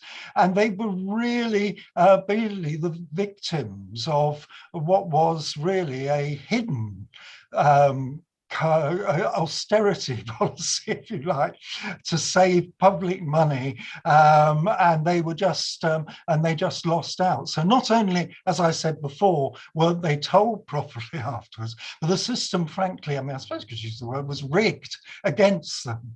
And of course now the government claims, well, we couldn't possibly ever put the money back, but they're doing partly the same at the moment with pensions up to 2030, because actually in this decade there won't be so many people claiming pensions for the first time, but they're still using the decade to raise the pension age again to 67, where there's no reason, and they won't really run into a problem to about 2035.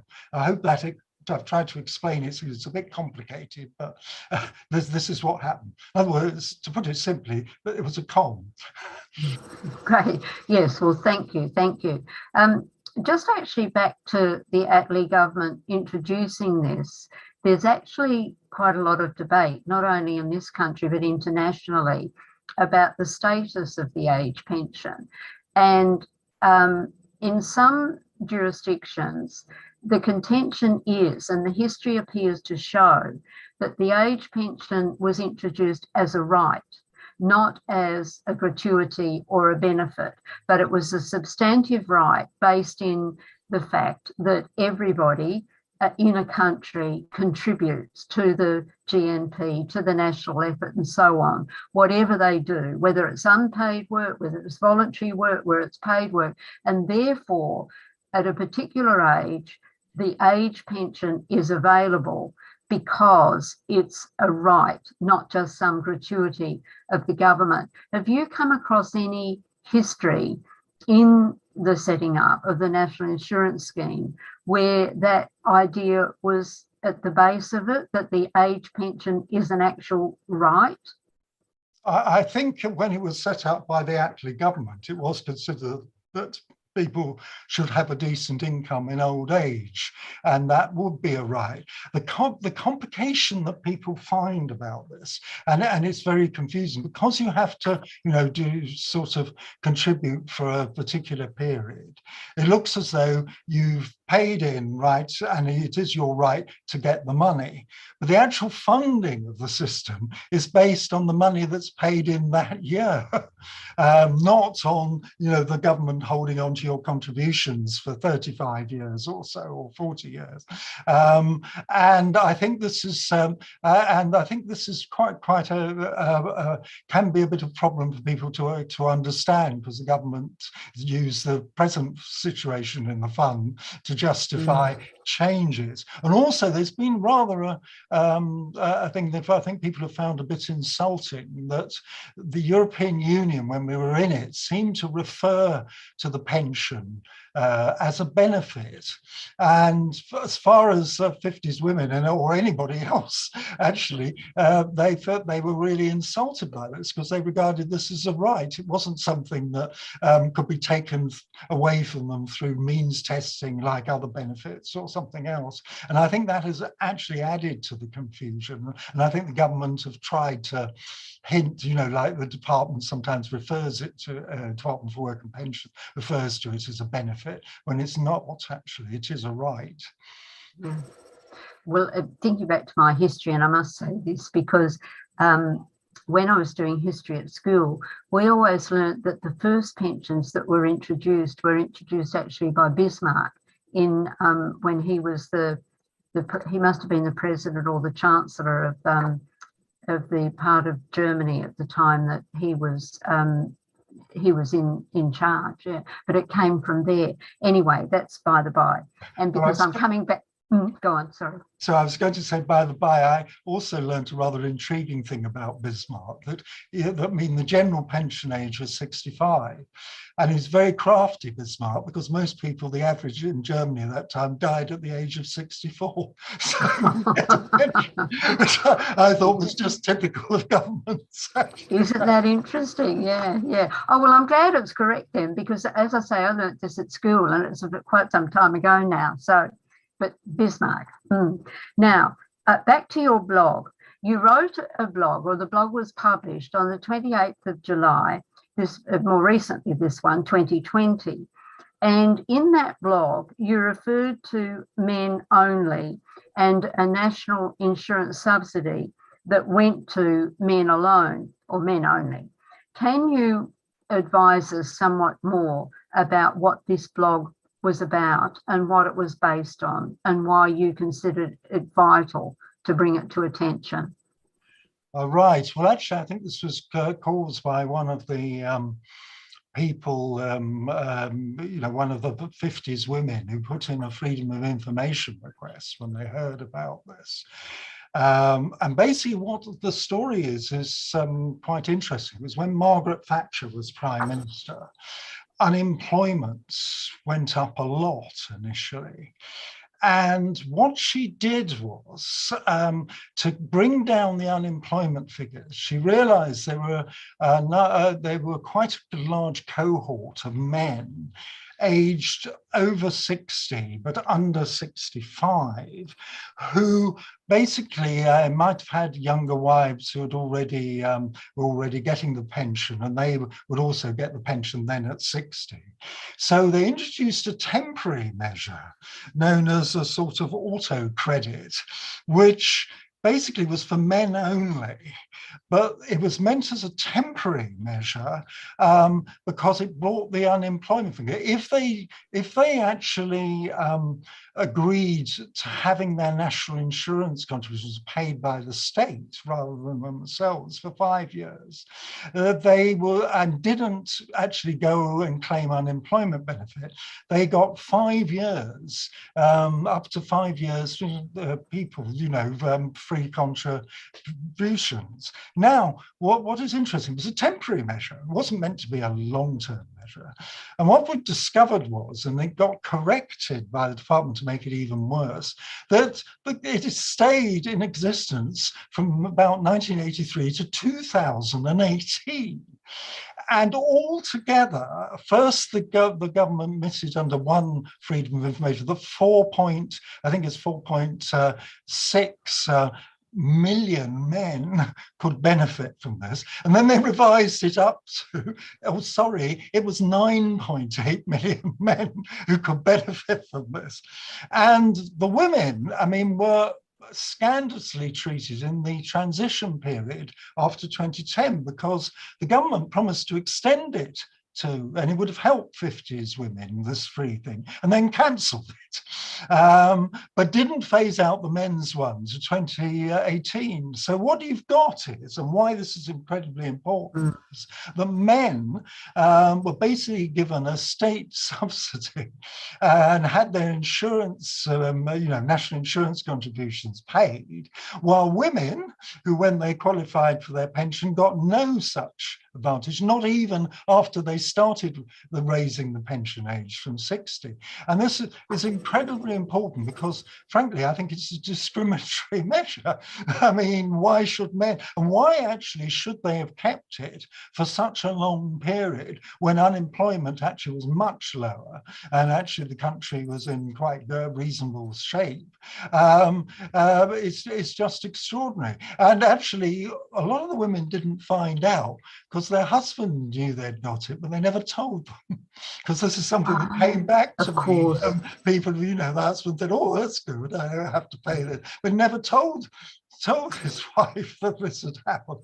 So, I mean, I just think that I think this is incredibly important because it's an example of a discriminatory measure, and it's a discriminatory measure which, again, the 1950s born women were deprived of, or uniquely deprived of it, because it did exist for men up to 2018. During the period they were raising the women's pensions age. So I mean, that's why I thought this was an extraordinary story. I got huge numbers of hits on this, actually.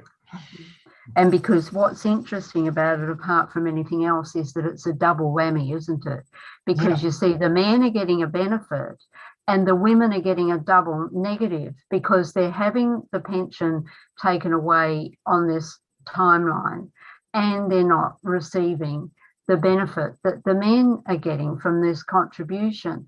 But the other element of it, I think, is that, you see, if women are unemployed, they're much less likely to go on the unemployment statistics, because men, if they're unemployed, will go on the unemployment statistics because it's seen that men have jobs, real jobs, and therefore they have to be on unemployment if they haven't got one. Whereas for women, there is very much a tendency to think that the woman loses the job and then she simply does the unpaid work in the home rather than go onto the unemployment register. And I think in some jurisdictions there's been some sort of a barrier against women going onto the unemployment benefit if there's a partner in the household that's actually in paid work. I'd have to double check, but my recollection is that there is something along those lines. And so they'd have to cover up the unemployment statistics, they'd have to pay attention to the men, which I'm certainly not saying is good. I agree with you that you could run actually a really good discrimination claim on that basis, I would have thought. Now, another blog. This one I don't have the date for, but I'm sure you'll recall it. In your blog, Sleepwalking into the Valley of Death, you referred to the flatlining of longevity. How does this impact on 1950s women and their pensions? Yes, this is very important. The reason why it impacts on them is that the government took what turned out to be the highest figure for longevity when it peaked at about 2010, 2011, to base their calculations on whether they could afford to pay pensions out, in the future. And the outrageous thing about this is this was used as an argument all the time publicly. And I investigated this and discovered that by 2015, it had actually flatlined. There was no increase. And by now, it's fallen. And it's also incredibly unjust for poor women. If I can give an example, women, I think they might use the average age of about 83 or something like that. But if you're in the Royal Borough of Kensington and Chelsea in London and a woman, you're likely to live to 89 or something like that. If you're living in Blackpool or you're in a council estate north of Glasgow, your life expectancy is far lower, you know, possibly even as much. I'm trying to remember the figures off the top of my head, but it may be as much as 10 years or 8 years lower. So this is really a further outrageous thing for the 1950s women, because they basically say, oh, we're having to do this, you're having to put up with this because you're all going to live longer and longer and longer. Well, that's no longer true. And furthermore, it's very, very bad news for women, and I suppose to be fair for men as well, living in poor parts of the United Kingdom, because they're not going to live so long. And I mean, and some of them die before they even get a pension, actually. So that issue, I mean, I thought was another example of, you know, you looked at what you're supposed to be told, what everybody's told, this is the real reason. And when you examine it in forensic detail, it turns out to be untrue. And actually with the COVID issue now, I suspect that future figures will show life expectancy on average is even lower than it is now. And I would have thought that an argument might be made, would that be true, that the impact of this change through the Pensions Act of 95 and 2011, the evidence already given is that it has health impacts, and therefore it's likely to lower the age longevity of women even more, you know, consistent. Yeah. I would say absolutely. I mean, one of the things on my blog, I do get some very anguished comments of women who actually are pushed onto universal credit because they can't get a pension that they would have been entitled to at 60, and they've got poor health problems, they're you know, in difficulty, they've got financial problems. I think I had someone who had to sell their house, or basically they found a landlord who would take over it because they didn't have the money, their health was failing, and this adds to stress as well. I mean, if you haven't got money and things to live, so, you know, adequately. But so I would say very definitely, I would say certainly anecdotally, I haven't looked at the full figures, there is a lot of anguish, which is one reason why I took up really to run a campaign on this, because I just thought it was so monstrously unfair to this group. Right. And now you've done investigations into this matter, and in your opinion, based on those investigations, what do they tell us and the world about the way that the government approached these changes, their implementation and so on, or bringing them about and their implementation? Yeah, well, to be quite honest, the government come out, or successive governments of both political covers, actually, Conservative and Labour, and actually you can count the Liberal Democrats as well, as they were in the coalition 2010 to 2015, have well, basically, that the whole, what it tells me is that the government is mainly interested in finding ways to save money, and doesn't seem to be, frankly, particularly bothered about who loses out. And I think that's sort of another example of why, and the 1950s women are absolutely at the top of the list for this.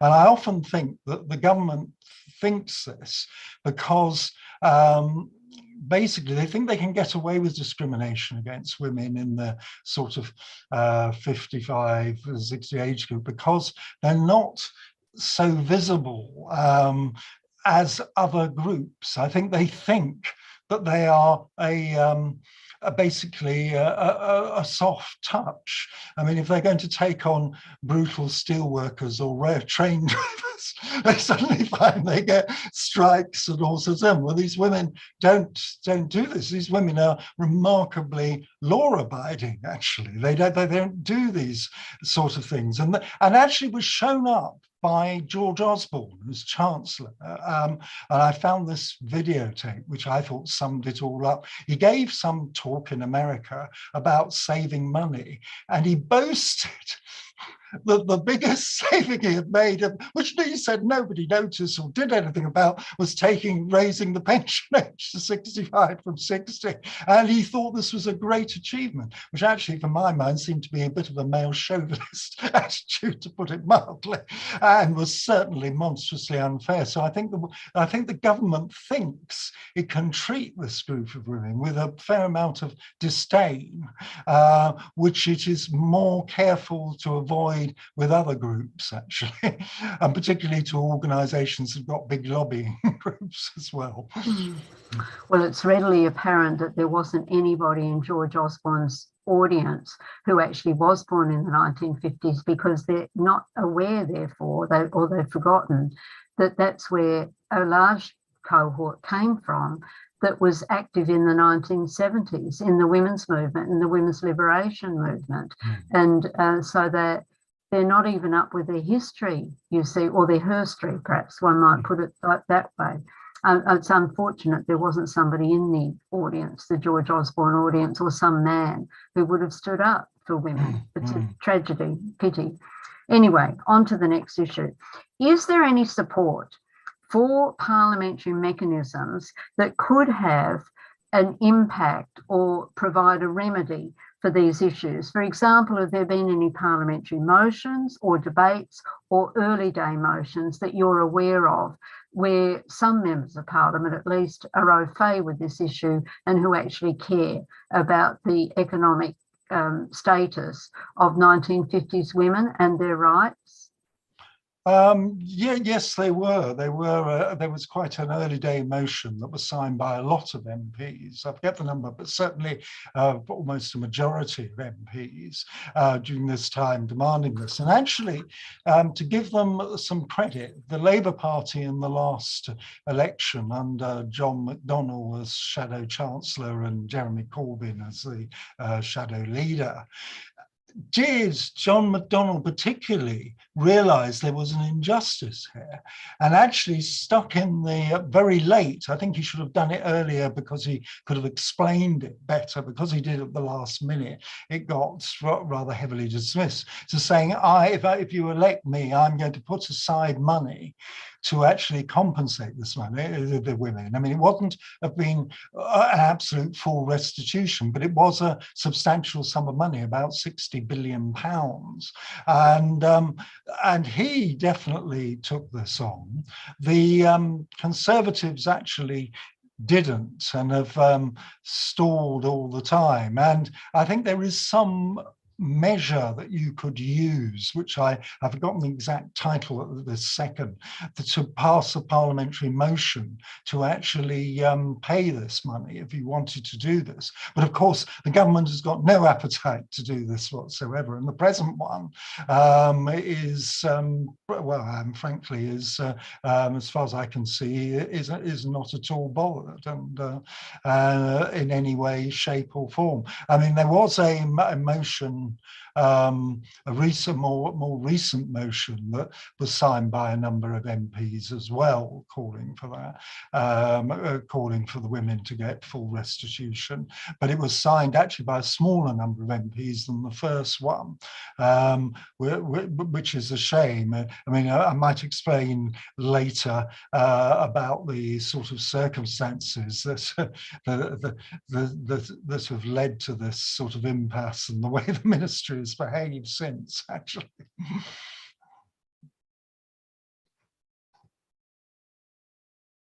I think there'll be an opportunity, certainly, for that. So, in your reports on the Back to 60 court proceedings, the judicial review of July 2020 and September 21, and subsequently, where the Supreme Court stated that the judicial review application was out of time. What conclusions did you come to in terms of the judiciary's approach to this question? Well, this I thought was very unfair, what happened at the Supreme Court, because the judicial review, I remember at the time reporting it, the permission for the judicial review was granted by a woman judge. Funnily enough, it's a 1950s woman. She basically listened to the case, and I remember press colleagues and other people saying, no, they'll never get this through. No one, you know, it will be seen as too expensive and everything else. And then they got a complete shock because this judge actually said, yes, it was an urgent thing that needed sorting out, purely just because it had happened in 1995. The key point for the 1950s women was they were suffering now. They weren't suffering in 1997, 2003. They were suffering now. And therefore, the government's policy was open, and she granted it on every ground. It was a considerable victory, and the Department for Work and Pensions was so shocked they demanded extra days to respond because they weren't expecting to, and they had to do something about it. And then it went to the court, the High Court, and then to the Court of Appeal. And in both cases, they lost. And I think they were particular reasons, which I might come on to later, about the court not understanding what CEDAW was, because the lawyers actually argued a case that included that it was just, though it appeared to be superficially an equality measure, it actually was actually a discriminatory measure, even under CEDAW convention, because basically it wasn't comparing like with like. Men had been able to, unless they unfortunately became unemployed, were able to work right through, get a full pension. Women were working part-time, sometimes didn't earn enough money to even get a national insurance contribution while at work, and all those things. So therefore it wasn't like with like until the mid-70s, even when they were looking after children at home, they didn't get a credit. They did after that, but it was never backdated. It was never backdated earlier, which would have actually helped a particular cohort of women as well. And then when it gets to the Supreme Court, it turns out that they decided it's out of time. Well, how can something be out of time if it's been in time to start with? Was never, although they moaned about it, the DWP lawyers, about having to defend this, they never applied at the High Court to get it reversed. They never applied at the Court of Appeal to get it reversed, although they did argue the case that they didn't believe it should have been granted.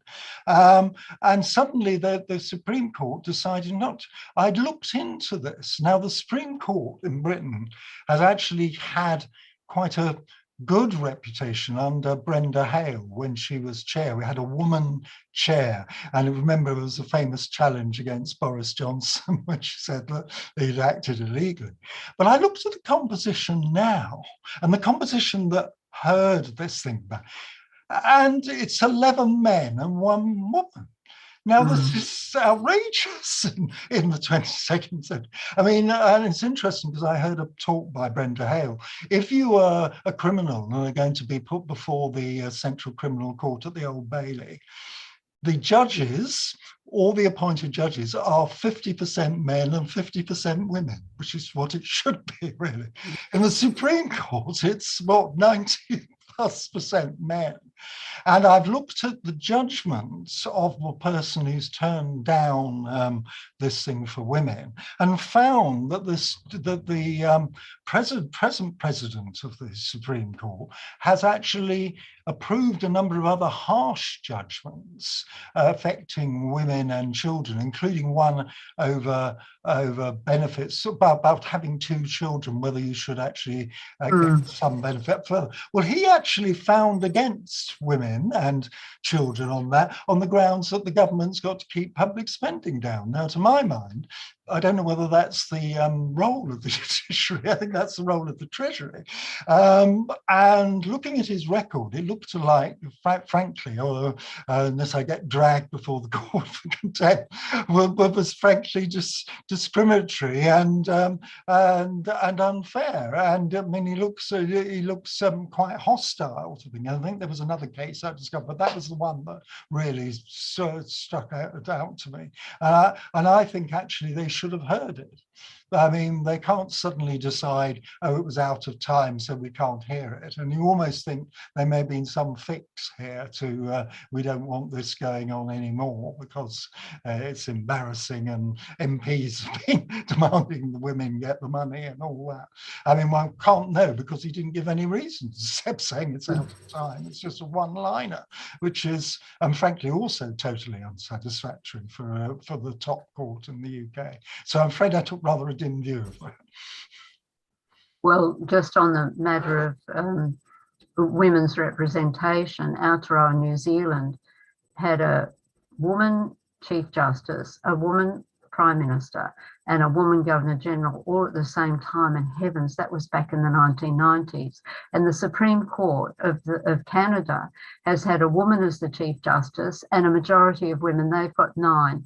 The court here's got 12. They've got 9, and they've had a majority of women at least one time.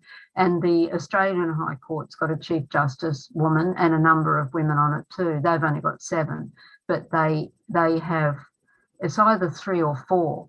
But on the other point about the economic impact, there's a wonderful article about the Supreme Court of the United States where the point is being made that at the present time, they're endeavouring to turn themselves into historians. They're not turning themselves into so-called economists. They're turning themselves into historians. And they're not historians, they're lawyers. And anybody who's a historian recognises that there are disputes about what is and isn't history. And so it does appear that we've got some very strange element transporting itself into the world of the judiciary. Anyway, on to another matter. Yeah.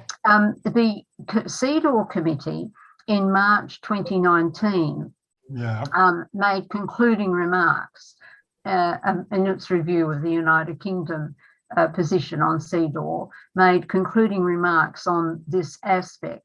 And do you have any comment to make about their concluding remarks in this regard? Well, actually, in the regard that one of the really bad things is that one good thing is Margaret Thatcher, a woman Prime Minister, signed up to CEDAW, which, way back in 1986. But the fact that we have only half-heartedly, and I think this was a point they made, and correct me if I'm wrong, implemented CEDAW. I mean, through the Equality Act, some of the provisions are covered. And the fact that now CEDAW itself has told the committee, has told the British government that they actually need to basically get on with it, and if they've signed up to something, they should actually implement it properly in law. Suggests to me this is this has been a really bad situation because they could have implemented it, and it's slightly worse because Nicola Sturgeon, the woman First Minister in Scotland, wants to implement CEDAW in full, and also the rights of the child, and also racial discrimination and disabled women, all conventions we've signed to. And Boris Johnson went to that same Supreme Court over the rights of the child and actually said, sorry, this is Westminster's power, we don't want you, you can't do it, which I think is disgrace. Why can't they introduce these laws in Scotland, actually? And actually, given Britain signed up to it, they're not doing anything. They're not signing a treaty with one of our enemies or something, off the back. They are actually doing, so I do find that I'm not going over to the point, but I find actually the government's attitude has been completely lamentable, because you shouldn't sign up to things that you're not going to really implement properly, and they haven't, and it would have made quite a big difference if they had, I think, to the 50s women's case, actually. Right. Well, now to that, the next question then. If CEDAW were to be domesticated, that is, incorporated into United Kingdom law as a Women's Bill of Rights, what benefit do you see accruing to women generally and to 1950s women in particular? Women generally, if it was implemented, we wouldn't have to wait to 2040 to get equal gender pay. It would have to be speeded up enormously, and that would affect millions of women in work at the moment. For the 50s women, I mean, it rather comes back to the observation I thought of when I was watching the Court of Appeal and over that case. There was a judicial review, because it was quite clear that the lawyers were sort of saying, well, actually, there is a case under CEDAW, and this is why, and it's discriminatory, and so on. But my feeling was the judges were thinking, well, that's just a convention. It's not part of British law in full at the moment. And I think if it had been part of British law, they would have had very great difficulty in refusing the 50s women case, because it would be written into it. And also it couldn't be used. I mean, I'm no lawyer, but lawyers tell me that one of the great things about CEDAW is that you can't, if you've got a discrimination case, you sometimes have to choose, is it racial discrimination, is it sexual discrimination, it's something else. This looks at the whole ramifications of everything that affects women and has to be taken into account. And if that had been taken into account in the Court of Appeal and the High Court, I think the 50s women would have won, because it just changes. It changes what I would say, the music, the culture, the way lawyers will have to approach it. And because it's part of our domestic law, it can't be ignored. And in fact, it would presumably build up a big set of case law over CEDAW eventually that would really sort of improve a lot. And I think it would improve the lot of women. There are lots of other things as well that it could impinge on. It might even impinge on the abortion debate if anyone tries to follow, the Wade case, the Roe versus Wade thing. Luckily, nobody seems to be doing that at the moment, I must say, but you never know actually what happens here. So that's my feeling. It would make an enormous difference. Yes, a strong argument can be made about the abortion rights issue under CEDAW, I would have thought, yeah. But in your reports from February 2022 and subsequently, you've talked about a number of different bodies and the possible actions that they might be able to take. The actions that they've taken and what they may be able to do. I'll give you the acronyms and you can spell them out and say what you think in relation to each of them. There's the PSHO, there's the DWP, there's the APPG, and those three entities or bodies or conurbations of human beings like the APPG, for example. What would you say about each of those and pensions, as well as the actions of Lord Reid? Right. Well, first of all, for the public, the Parliamentary and Health Ombudsman, the PSHO. Now, this at the moment is being used by WASPI group to bring a maladministration case over this. And I looked at the role of the Ombudsman. First of all, the legislation that sets set him up is, I think, goes back, over 50 years, and it is needed with it needs some massive revamp. For example, the ombudsman in the parliamentary ombudsman here can't initiate an investigation at all without an MP agreeing to it. And this is really a ridiculous situation to be in. The Northern Ireland one now can, but the rest of them can't. But also his powers are pathetic, to be quite honest. This case of the, what at the moment is, it seems the 1950s women and probably 1960s women as well, are basically hoping that the parliamentary ombudsman, having already said there is some maladministration, but only partial. And I actually disagree with that finding, because as I pointed out in my earlier evidence, there's evidence way back in 1997 that the government didn't take any notice of that, but he's decided it was only maladministration from 2005. He then does a report. He then has to do another report on to decide whether it is worthy of compensation or not, and then finally do a final one about what the compensation will be. And this will take years. And it's people who've pinned themselves on this, I think, have made quite a big mistake. I think they think it was much better to try the judicial review, even though it failed.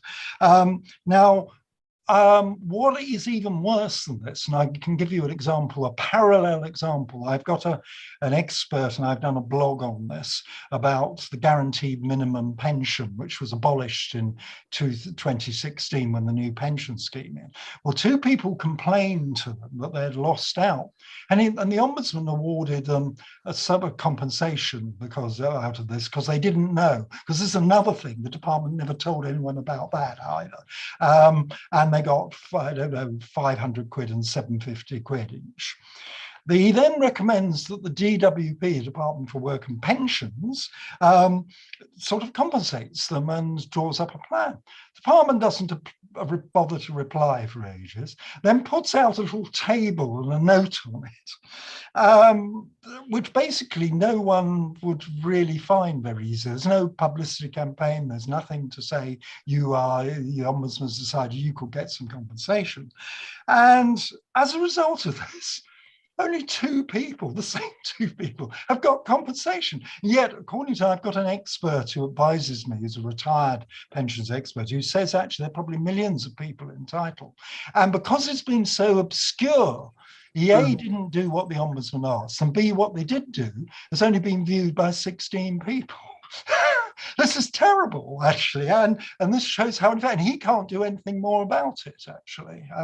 So in a way, the Ombudsman is not a brilliant route, or not the present ombudsman in this country. I mean, when there's a new, funny enough, you get a better one in Northern Ireland, who I notice has started initiating things into the disabled being discriminated against, and so on, without waiting for one complaint to, and just limiting it. So one, I think it's weak, and it's going to take ages, and those who are hoping to get compensation are going to have to wait a long time if they get it, because the Department for Work and Pension can ignore it. And if I come on to them, yes, the Department of Work and Pensions has a terrible record on this.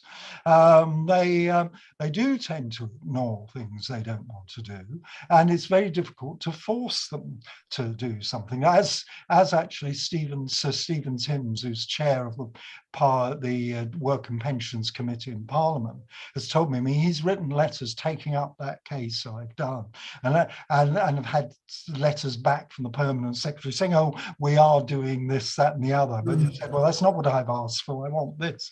And the department's slow in replying. They don't, they're not keen on really doing anything much. So I think and the department, all I'll say about the Department of Work and Pension, I've just done a blog about the latest accounts of the department for 2021 to this April.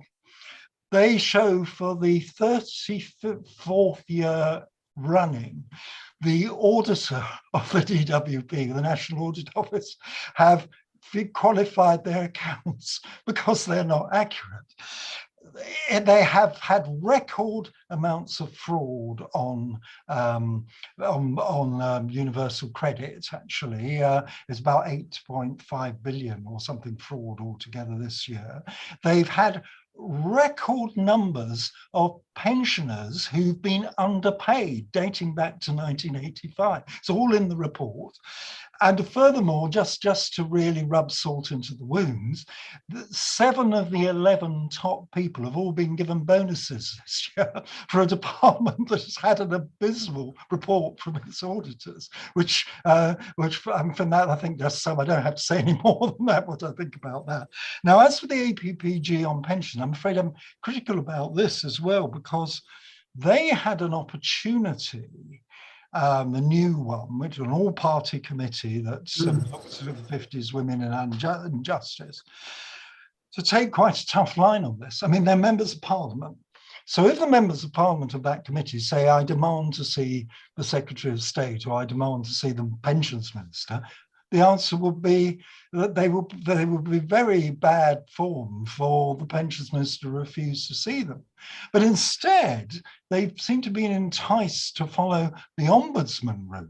And I pointed out there are serious flaws in the role of the present ombudsman, which is going to take much longer for the women to get justice, if they get justice at all. And if the department does what they did to the guaranteed minimum pension people, they'll just pay the 6 people who were owed, and then not do anything about the rest, or say it's too complicated.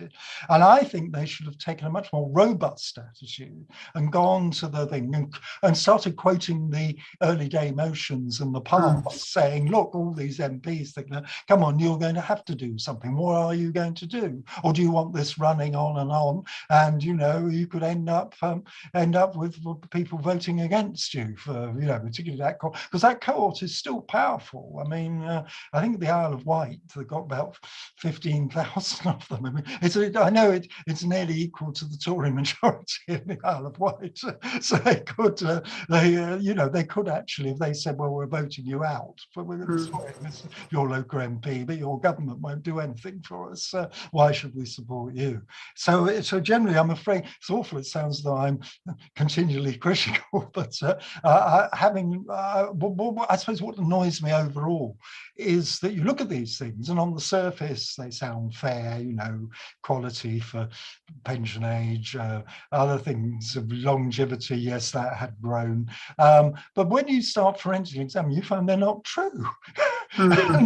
and basically they're conning the public, actually, by saying this. And I think if the public do realize to extent they are women in the, born in the 1950s who suffered, but and they're sympathetic. But basically, if our political leaders and people in powerful positions took a much more robust attitude, I think they would get somewhere. And it shouldn't just be left back to 60, actually, to try and raise the flag for this.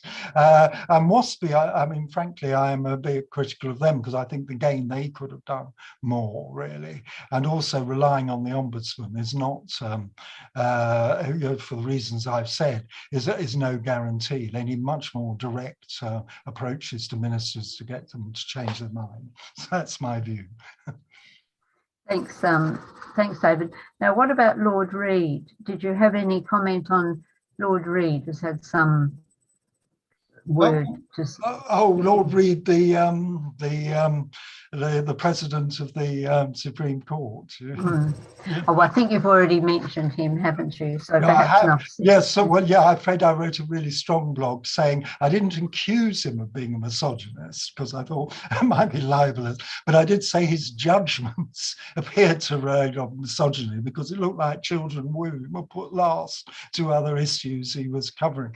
So he does seem with a small c conservative, and basically it's not a good sign. I mean, what with what's going on in America, I mean, it's not as dramatic as that, but it's nevertheless, it's I do think, and actually I think they should do something pretty quickly to appoint far more women to it. And I'd like to know how on earth the selection process just ended up with one woman judge, out of the whole lot, because that seems quite wrong. It's almost as though they're saying, oh, Brenda Hale as a woman was too powerful or something, caused too much controversy.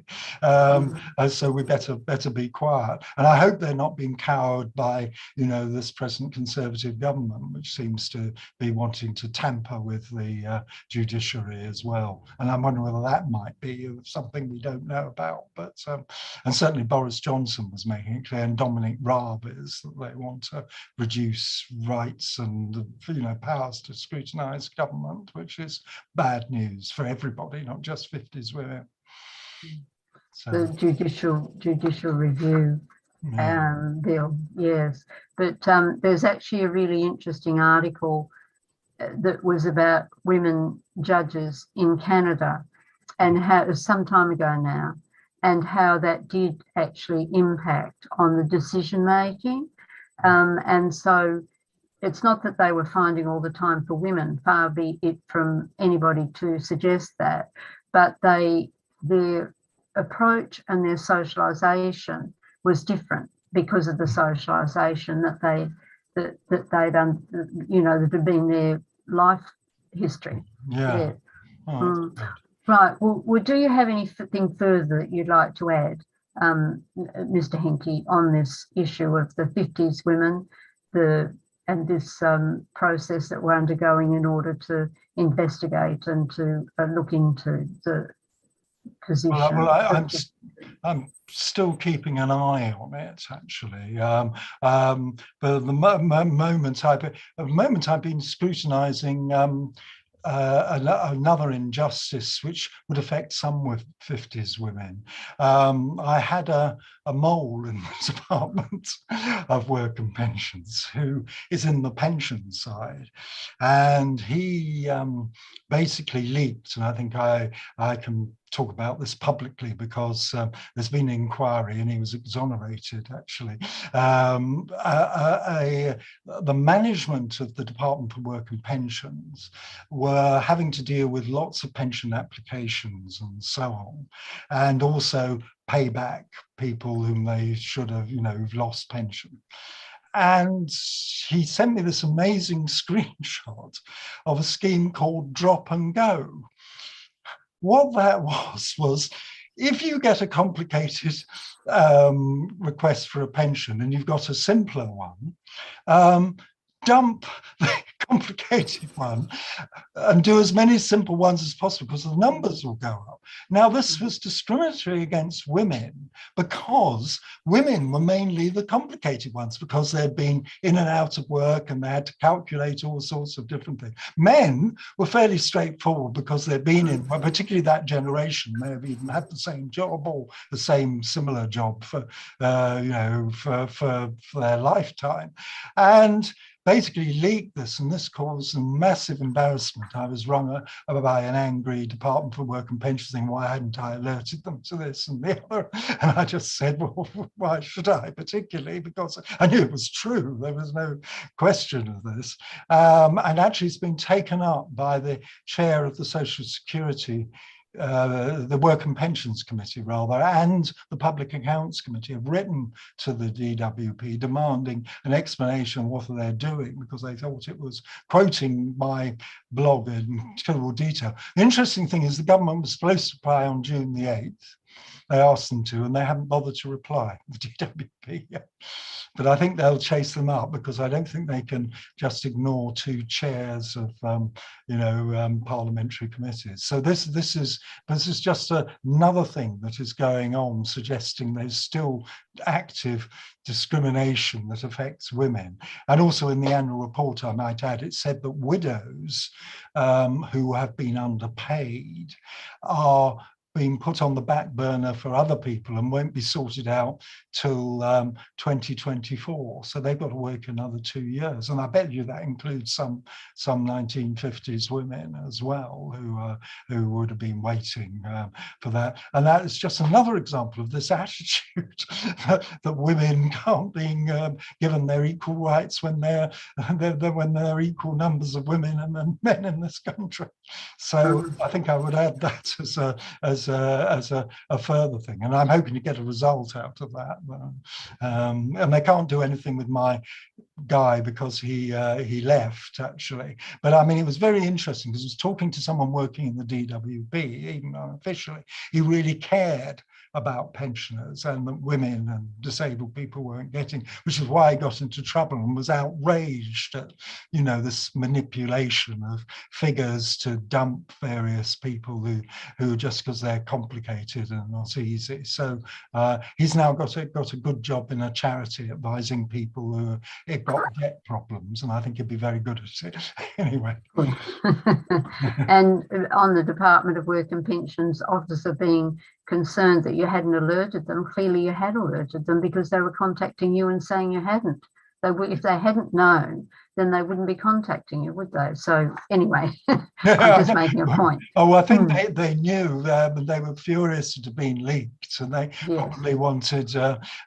What was interesting, it made me realise my blog must be heavily read because it was within about 2 hours of it appearing in the DWP that they contacted me, you know, and they're obviously worried about it because they now have got quite a big readership among pensioners, particularly 50s women, and actually it's the role of journalists to hold people to account, and that's what I try and do, actually, as well as being sympathetic to the plight of what I regard as one of the most egregious injustices, given the number of people affected that we've had in recent years. Okay. Good. Well, thank you so much, Mr. Henke David, for appearing before the tribunal.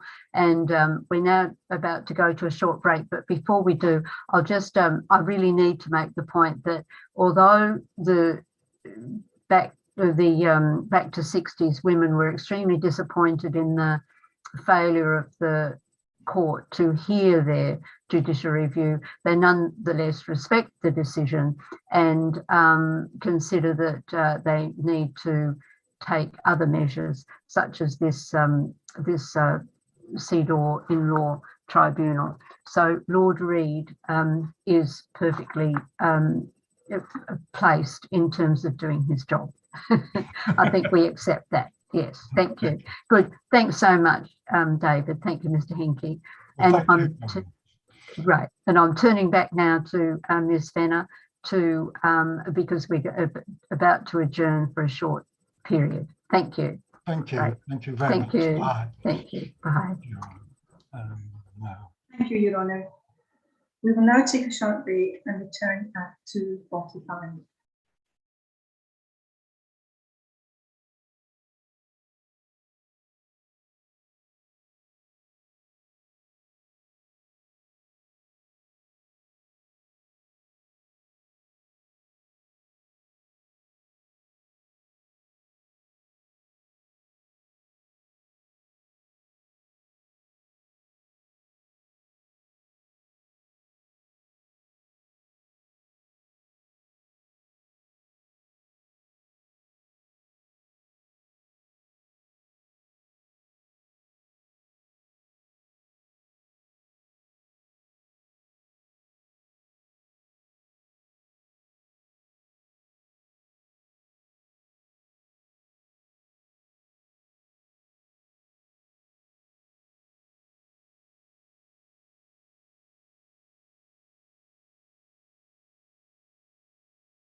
Good afternoon.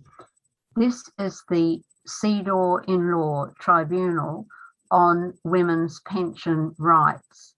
And we've had a good array of witnesses through the day. And the final witness, who will be called shortly, is Dr. Elgin Savarov, who's with the CEDAW committee. You've heard about CEDAW, the Convention on the Elimination of All Forms of Discrimination Against Women. The CEDAW committee is operating in order to ensure that the provisions of CEDAW come into effect. And now I'd like to ask Ms. Fenner and to call the next witness. Thank you. Thank you, Your Honour. Your Honour, may I introduce witness Dr. Elgin Savarov? Dr. Savarov, would you introduce yourself and clarify what capacity are you providing testimony today, please? Thank you. Hello. Excuse me. Did you hear me? Hello? Yes, we can hear you and we can see you. Yes, excellent. You're on screen. Yeah. It's nice to see you one more time, Madam Joseline Scott. And Lovely to see you. Thanks a lot for the invitation to participate in such kind of important and actual question, which is actual beginning last 15 years, especially for UK. Because when we go into the reports, which are prepared shadow reports last years, we can make a comparison situation, the real situation, what was done earlier, 12 and 15 years ago, first acts. But first of all, I will introduce myself. I am an international lawyer, Elgin Safarov. I am representing United Nations CEDAW Committee. At this moment, I am vice chairperson of CEDAW Committee, and I am representing in inquiries group at the same time. I have experience working on women's rights more than 20 years.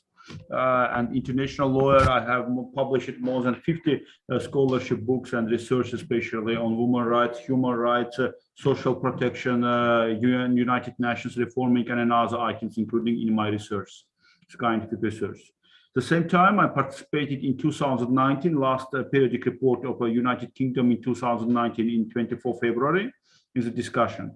I was one of the member of the task force groups, leading with Nicole Amelin as a country reporter for UK at 2019, and participating in the discussion and dialogue with the government of United Kingdom. And it's a pleasure for me to participate one more time.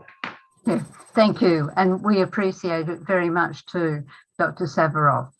And as a preliminary, could you please confirm that you've signed the consent form and read the privacy documents, and that you do agree for this recording to be used for the purposes of the CEDAW tribunal? I'm confirming and I agree fully. Thank you. Thank you. Good. Right. Now, in what ways is CEDAW important for the general advancement of women? Excuse me, I didn't hear the question fully. Can you repeat it? Because sometimes voice are at least. Yeah. No, yeah, absolutely.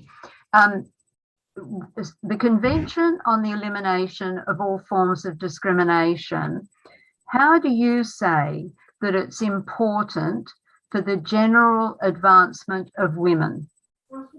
Yes, thanks a lot. Mainly, we can compare the real situation of women's rights, which was 40 years ago. And this year, we see that there's 40 years of working as CEDAW committee, especially. And adoption of the convention is beginning from 1980, 81, 82, ratification, signing process, which are coming on. At the same time, we under this system, we can compare the real situation, what's happening till this. At this moment, CEDAW convention is the most signed and ratified convention between the 10 treaty bodies of United Nations Human Rights Council. And at the same time, we can compare the real situation between another conventions. If we have, for example, at the moment, the ratification 187 states and taking the responsibility of providing women equal rights with men at all spheres and subjects, especially in employment, health, non-discrimination, prevention of domestic violence, insurance questions, economic development, rule of law principles, especially equalization, and on different sides, protection of women's rights. And states taking the account and responsibility to implement not just CEDAW convention, but at the same time, general recommendations, which was adopted under this mandate.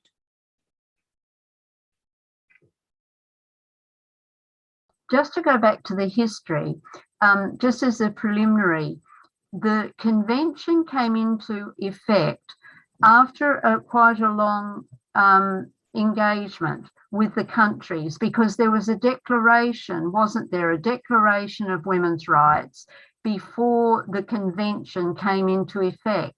So could you just say a little bit for people out there who don't understand the process, why was there a declaration first and then it turned into a convention which has a more solid impact?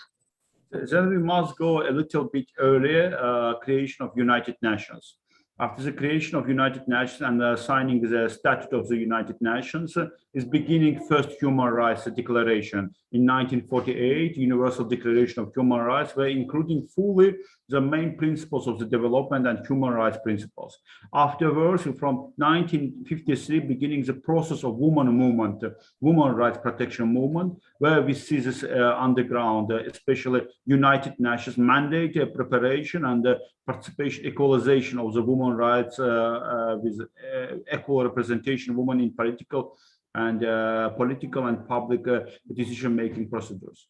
In 1933, it's beginning preparation of special convention on the women rights process of beginning, and we have the 6 years of the preparation of the CEDAW convention. Afterwards, it was prepared and signed especially by the special working groups. And during the several years, we have the signing and ratification status, which taking into force this convention, which already we have the 42 years, and conventions are working into force. And at the same time, history when women rights taking on the board, firstly as universal rights under the mandate of the United Nations. Till this, unfortunately, it's reality. We haven't any international agreements which regulated women's rights, especially on the legal documents. It wasn't on the international, it was just declarations. It was just a common wordings, but not a special definitions and wordings which are adopted by the agreements. After the adoption of CEDAW Convention, we're taking on the board the main point as a definition of non-discrimination, sex non-discrimination, and fighting especially with gender-based violence at all levels, and especially taking on the board this terminology. Right, thank you. And what benefit do you see for the women of the United Kingdom if the United Kingdom were to honour the obligation that it agreed to when it ratified CEDAW? What would be the benefits of putting CEDAW into our domestic law in this country? The main question of the legislation of the United Kingdom, we know that it's common law, and mainly the common law system, it's different as continental legal system. When we're taking as a lawyers on the board, the main problem of the direct implementation of the CEDAW Convention, not just CEDAW Convention, but I think another convention norms as a child rights convention and another conventions, the same problems we see with when we're speaking about United Kingdom, and not just United Kingdom, Northern Ireland, Scotland, Wales. I want to get why I'm saying that all different regions, all different parts of the United Kingdom, because it's reality that sometimes we have the different regulations of United Kingdom compare with England. If you have, for example, pension rights, which we will going later, in England is different, for example, guidelines and rules, which including by the courts, but in Northern Ireland is different. That's why we sometimes see comparing the real situation with the common law, which are different, especially, and the implementation are not so easy taking on the board as a legal standards. But if you cannot harmonize with the national legislation, if you cannot take in the common standards, international adopted universal standards, what we have directly in CEDAW Convention, of course, you cannot take it on the board and implement it. How you will implement if you cannot adopt it? It's a real problem what we have, especially at this moment, not just with United Kingdom, I think with all countries on the world, because it can be done, especially adopting special laws, acts, for example, what I'm doing on this point, social acts, especially with United Kingdom. But what about the implementation and adoption international standards in the board?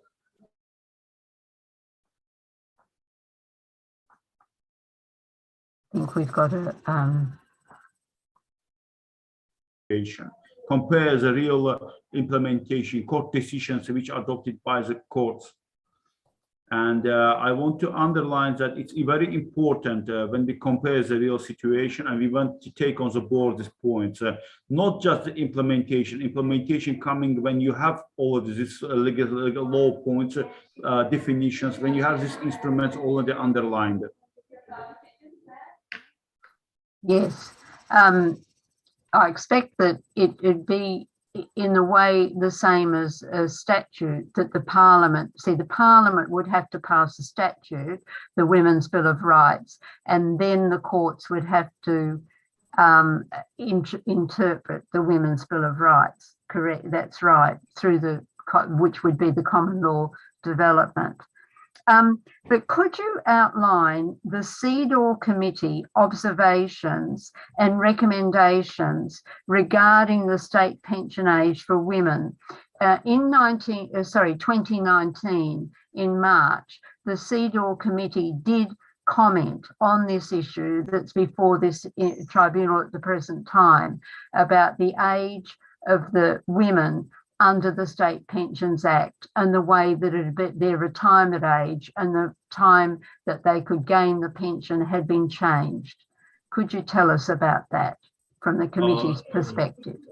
The main point that we get, especially changed in the legislations, age of the retirement, the age of the pension rights, accessing to the pension rights, especially from 60 to 65. And especially standards with changing the real problems, increasing the homeless woman, especially after the decision. And it's reality of the poverty increasing development, not just for the woman, but especially for the families at the same time with children. And it's reality what's happening after adopting several decisions during the pandemic situation. And it's reality. Of course, government trying to do their best for the preventing and for the supporting, ensuring the standards, social standards for the population, but sometimes there are no such kind of points, indicators how to do it. You have common law systems, you have the decisions which trying to do individually one by one, but you cannot adopt the common system if you have not the standards. That's why when we're saying what was the phase, I want to go back to the Shadow Report 2019, which was including directly to the government of UK by the alternative organizations, by NGOs, which at that moment worked on the women's rights, especially in United Kingdom, which giving to United Nations this information, problems of the equality between the pension rights of the women and men. And at that moment, it was already actual problems. That's why is this question coming back in 2019, because it wasn't resolved. That's why when we're discussing it, it's not just the decision 2020, it's decisions which coming from the Act 2007 and the coming UK Act 2011, because it's trying to do it. And at the same time, we see the reservation on the pension rights of the government of UK, especially on the pension rights. We know about this Reservation Act, which including directly to the CEDAW Convention. You must know this point, very important, especially. And it's a big question for us, especially in the 21st century, when we know that UK adopted so many democracy, so many human rights standards, why it has such kind of facing such kind of problems, which can be resolved, of course, because each year government making indexation, each year making many changes in the legislation for the developing the standards, why it cannot be resolving the problem of the pay gap because pay gap problems we have in the pension rights at this moment, which are coming directly like in 1915 questions, generation 1960 have such kind of problems today, because the pay gap at that moment, which was increasing more than 43% at that time, now we see the real result here. It's coming back now. It's less. Government trying to using amortization procedures for the changing the policy. It's less, but at the same time we see the differences between the pension rights, the pension values, especially what got especially women access for the retirement process between the men and women in United Kingdom. And especially I want to underline one more time, which is important for understanding a special real situation in United Kingdom. And when you are going to from region to the another region, if you are speaking with England, it's different. If you are speaking about the Wales, it's different. If you are speaking about the Northern Ireland, it's different standards. Why so? If you have the common system of law, if you are adopting the many points, of course it's understandable. Of course it's understandable that it cannot be changed for one day. But at the same time, it's important that government trying to do, and I think the main priority is that government must go on this question for the supporting such generation which are creating future, which are creating modern United Kingdom, which will have a special strong United Kingdom in this point. That's why when we're speaking about the principles of democracy, transparency, human rights, it must be underlined with the main principles, which is including as a universal principles of the access of women's rights to all services, women to all equal services, creating a special accessibility for women. And I think we can discuss the next questions, which I will underline the next categories of the woman, which are important, especially at the same time. Right. Could I just actually ask you two questions first? One about the equal pay, because you spoke about the pay gap and the impact that the pay gap has on the pension status of women. What in the CEDAW, what provisions in CEDAW would you see as relevant to the United Kingdom in overcoming the pay gap first? First of all, we know that all countries having the horizontal and the vertical segregation, sex discrimination cases. And unfortunately, in United Kingdom, we have the same cases at the same time. And we were taking on the face a point that the pay gap is a real problems. And until the Brexit, we have the standards directly coming on the equal pension rights, which we recommended to your government of United Kingdom, especially to making equalization procedures, especially underlined internally directly the government on the place and the municipal level, on the peer level, especially underlining it. Now, after the Brexit, we have the different standards. It's changed because you have now United Nations standards, you have Council of Europe standards, but not European Union standards on the side. That's why when we are going direct on the priority questions, when we must solve the real situation about the European Union is different instruments. And at that moment, till the Brexit, it was several research, especially comparing not just United Kingdom, all 28 countries on the pension rights. I do not want to say that at that moment it was good or bad, but I want to say that the real situation, it was comparable situation between the countries. And at that moment, it's legally showing the real opponents and legally showing the recommendations of the European Union. From the CEDAW committee, we have a special article which are saying about employment and social protection, Article 11. And on this article, we have a special point on the pay gap, which must be resolved by the states, adopting, for example, temporary measures, which going under the Article 4 of the Convention of CEDAW, which can be implemented directly for the changing the real situation. And I think in this case, what's happening now in the United Kingdom last 2 years during the pandemic time, it's beginning much more bigger movement. It will be much more actual because temporary measures, temporal decision of the governments, of the or ministers, it can be done, especially for the changing such kind of generation rights, as which people who born, especially women which was born in 1950s and 60s, which can be changing the real situation for this kind of category, especially when we're seeing this age persons, women especially, which disables, which have problems of disability. It's really important that you're getting the right equal access to all services, health services, employment services, legal services, which are must going on, especially non-paid, which are very important, because when we say about the category of disabled women, they are much more sensitive category which are not going on, because when we say about equality, equality can be comparable at the same time too, because equality for the disabled person and the healthy person is different. We cannot giving the same principles. That's why we must create a special accessibility principle to this access to these services, and it must be going one by one. When we're going to the briefing notes documents of the, we're seeing that in 2017, just 236,000 people were homeless. It's plus 33% compared with 2011 in the United Kingdom, and most of them were women in 2017. And the main problem when we see is the social protection policy, especially when we're comparing not just payment of the pension rights, but at the same time, a retired woman who getting the pension rights, the same to have the right to go to the employment, to get job, partly the same day, and payment for this job. The main question about this, how government comparing, how government supporting, ensuring, or the same time providing these places, working places, which were important for women, especially a loneliness problem of the women who are living alone and face to face seeing the challenge of the problems which coming after COVID-19 situation. And I must go back and say that we don't forget about COVID-19 till now, because we know that new viruses are coming, new COVID-19 variants are coming at this moment, and we don't know what will be till the end of the year. Yes, summer it's different, but what will happen in October, November, and what will be happening to this woman is challenging today with the life on the pension rights.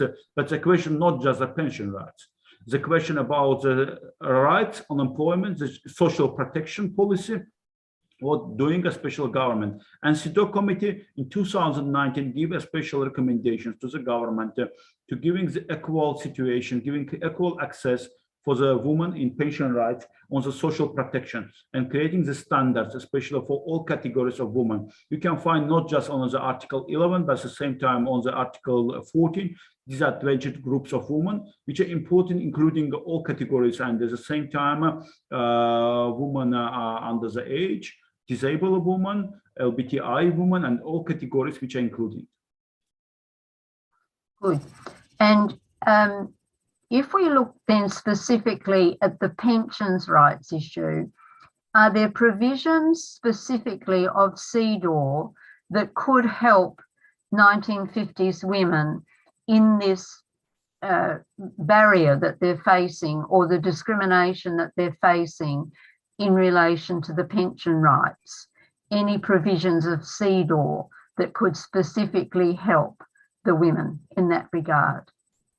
Yeah, of course, we can compare not just the last report, not just the last concluding observations of the CEDAW committee, but at the same time previous, which was very actual. And we can go on and see on the discussion procedures when it was including. But I want to underline one more point, that the CEDAW committee working with the reports of alternative reports of the NGOs, and at the same time United Nations representation in UK, for example, United Nations representation heads report.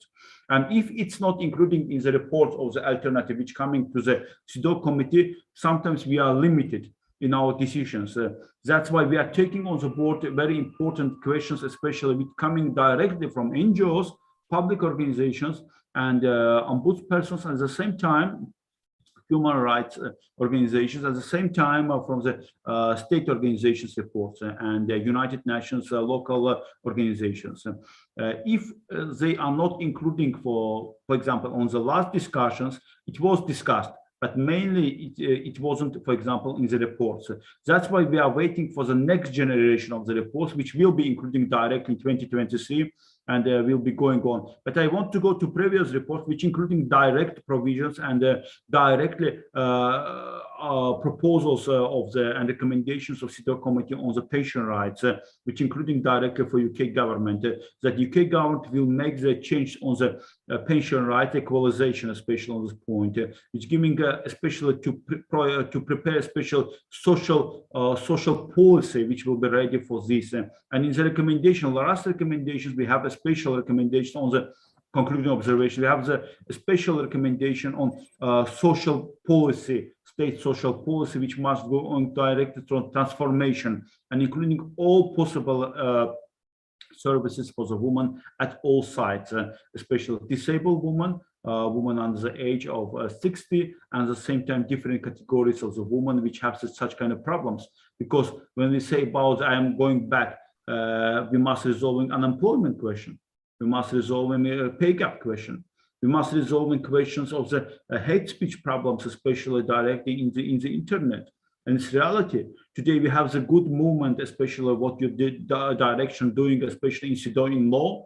But at the same time, we see the several of the representatives of the generation of the community sometimes giving this speech, which are including the hate words, which not cannot be comparable to during the community. And I think the criminal legislation sometimes must regulate this point that women have their votes, women can go on and have to right to show their problems directly in the internet at the same time and have the full access to this point.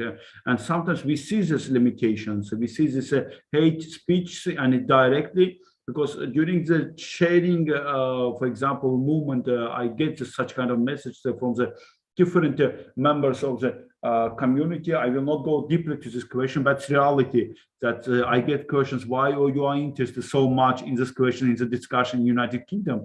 I said that I'm a human rights defender, and it's not matter which country will go on for me, because it's important when we're saying the women rights must be equal rights for all women in the world, in Europe especially, when we're going to the same region. That's why it's important to go on as international law principles. And CEDAW committee already informed about this movement, about the report, and about these problems, because we several times underlined this question that in 2021 and 2022, already in the last sessions, we including that we have such kind of a strong movement, which including is fighting their rights, especially women on the pension rights, which important taking on the board. And it's reality that need to be underlined on this point. And you must be sure that I sent all reports and all information which was directly researched by me and sent by your researchers at the same time, our friends, to our not just CEDAW committee but Secretariat of the United Nations, that it will be researched deeply as it possible. And I think in the next reporting processes we will have on the floor the real situation, and we can compare the situation and not going so well, and we have such kind of problems on the actual that we have now. Because when 2013 we have such kind of recommendations, we didn't see the real implementation. We see that reports which states which are going the real decisions, the 2007, 2011 acts and European Union guidelines, which we was taking on the board at that moment. Now we will go comparing the situation, what happened after Brexit. And it's reality, because after Brexit, it's different standards, different situation, different problems on the pension rights on women. It's women rights on pension rights, and it's reality. Disabled women access the same time to the services, disabled women pension rights, and different another social protection norms which need to be underlined especially. And sometimes, unfortunately, we didn't see implementation such kind of old terminology, legal terminology in UK, which adopted but not implemented. It's reality, especially on social protection norms. Right. Now, thinking about implementation, what general mechanisms, for example, legal mechanism, regulatory mechanisms, or economic, could aid in holding the United Kingdom government to account in regard to 1950s women and the state pension age? What mechanisms? Legal, regulatory, economic? The main point that today we have already get the special decisions of UK government on this point, but at this moment we see that the problem of the implementation, how and why it's not implementing, if the government ensuring and saying that we are ready to promote these standards and giving the standards of the woman must be done, and they taking sometimes this flag on human rights, not just the pension rights, but all sides of fighting with domestic violence and another. This is a cabinet, previous cabinet, which was saying about the women rights, especially with fighting gender-based violence. But it was done during the campaign days, domestic violence campaign prevention days. But what about in other days? What about all categories of women? When we say about the woman rights and under the pension, which are victims of domestic violence, which are victims of the hate speech, which are victims of the poverty. It's reality what we have today, and it's big percentage when you compare with another different countries. With France, for example, policy with another different. I will never compare United Kingdom with another country, because I love very much United Kingdom as a country, as a people at the same time. But legal standards must be implemented directly as international standards. When we say general mechanism, how it can be resolved problems, it can be adopted as special temporary measures, as I said already, underlined, which can be taking this category, as we said, 1950, 1960 categories, which not under the promotion, which not under the ensuring their rights, and can be taking a special promotion and special social measures, which taking temporary for 5-6 years, paying each year additional bonus standards, which can be done for the equalization with men. And it can be shared that real situation when we compare the men and women, which got the pension rights and pension salaries, so payments can be showing, because I will not go one by one by showing by pounds what's the difference, because it's better. We have already during the pandemic the sharing the statistic data. But we see differences 15-25% between the regions, so between the England or London or, for example, Manchester City, between the corporate law or it's private sector or public sector, and we see differences because pay gap question was the same standards. Because we have the pay gap difference at the same time. And how can be resolved using general mechanisms? It can be adopted a special act, which will be including temporary for 5 years, as I said, because many states are adopting such kind of points, not just the social rights, but at all standards. But legally, United Kingdom can use Article 4 of the CEDAW Convention, and including temporary special measures on the decisions, including this kind of budgetary questions. Now is the time, I think, for the next year. Now it can be discussed budgetary questions for the next year, and it can be including this temporary decision point, because budgetary questions must be discussed earlier, at least 6-8 years earlier, months, earlier on this point. And now it can be done for the preparation of special temporary measures. But unfortunately, we do not see, for example, adoption of temporary special measures of the United Kingdom for the another rights of the woman, which including directly last report. That's why I do not think that it will be so easy for our movement to get this, but I think it's one of the legal standards how can we resolve the problem. For the 5 years category, for example, beginning from 1953 and 1959 category women, which now have especially facing challenge on the pension rights differences between men and women. That's why when we compare situation, it's one of the standards, how it's doing in other countries, including general mechanisms, as you said already, as a temporary special measures, decision on the pension rights, women and men. It's one of the standards. Then other standards is indexation of the pension rights, and each year you have indexation on the salaries, for example, in the government. Why not doing in the pension rights? It can be done. Of course, it will not change so many percentage, but it can be comparably making some change and giving a big category of the woman, which at this moment, maybe I'm wrong, but I'm going to the category of 4 million women, which are born in 1950s. 4 million women, which can be done and promoting their rights, including directly with indexation procedures. And it can be done because you have already using indexation in your budgetary law. And I think it's one of the legal instruments how it can be done.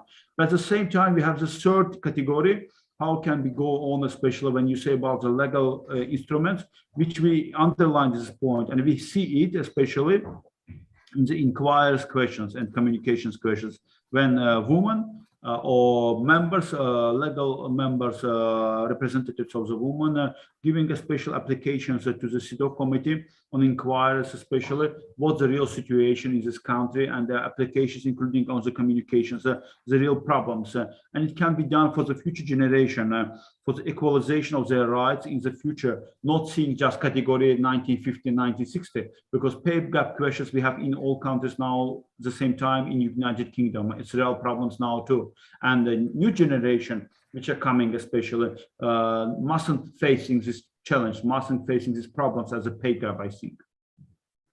Right. And now just thinking about a different aspect, which is that I understand that in 2023, the CEDAW committee will be doing its review of the United Kingdom position on CEDAW. So could you please outline the CEDAW committee's examination process, which will take place for the United Kingdom in 2023? And could you explain to our listeners, to the tribunal, the 6-stage review cycle? How does that apply to the United Kingdom?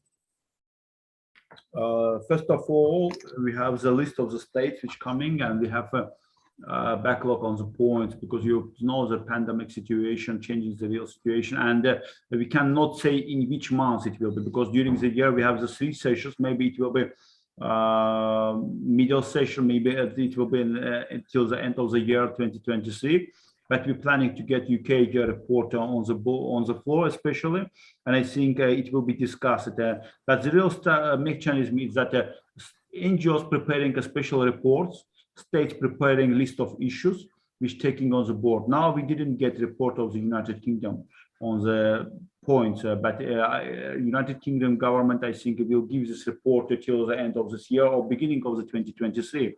But at the same time, we will get reports on the floor of the NGOs and the ombudspersons, human rights representatives at the same time in your country, which taking on the floor all rights. I think when we say about a woman under the age of 60, we can take category not just the pension rights or employment rights, but at the same time domestic violence cases. At the same time, cases of the access to the rural area, access to the economic credit bonus at the same time, creating a special stimulating standards for the development of the and empowerment women, especially in not just employment but independent as economic structures at the same time. And it can be entrepreneurship, for example, women, entrepreneur women can be done, especially stimulating bank credit systems, can be loaning and helping for the women, such kind of category which having facing these problems of the pension rights. And especially we have many structures, many systems, how it can be done. But it depends what taking on the floor, as I said, underlined earlier, NGOs, which are preparing the reports article by article. And when we say about category 1950, 1960, it can be underlined from beginning from Article 1, discrimination, taking on the point, the first and the second article, discrimination.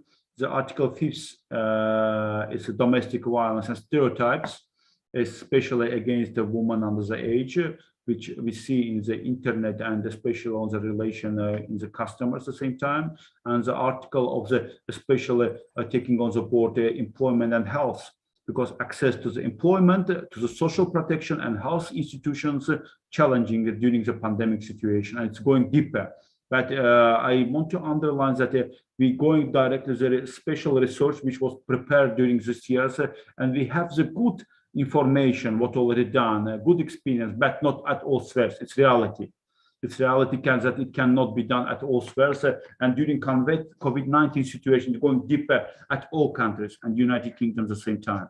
That's why I think we have articles not just 11 and 12, but at the same time Article 14, disadvantaged group of the women, and it can be a special prepared, a special site, women especially on the pension rights or women under the age, which we can show the real problems of this category of women, because it will be the common article and can be including by the COPS, including observations.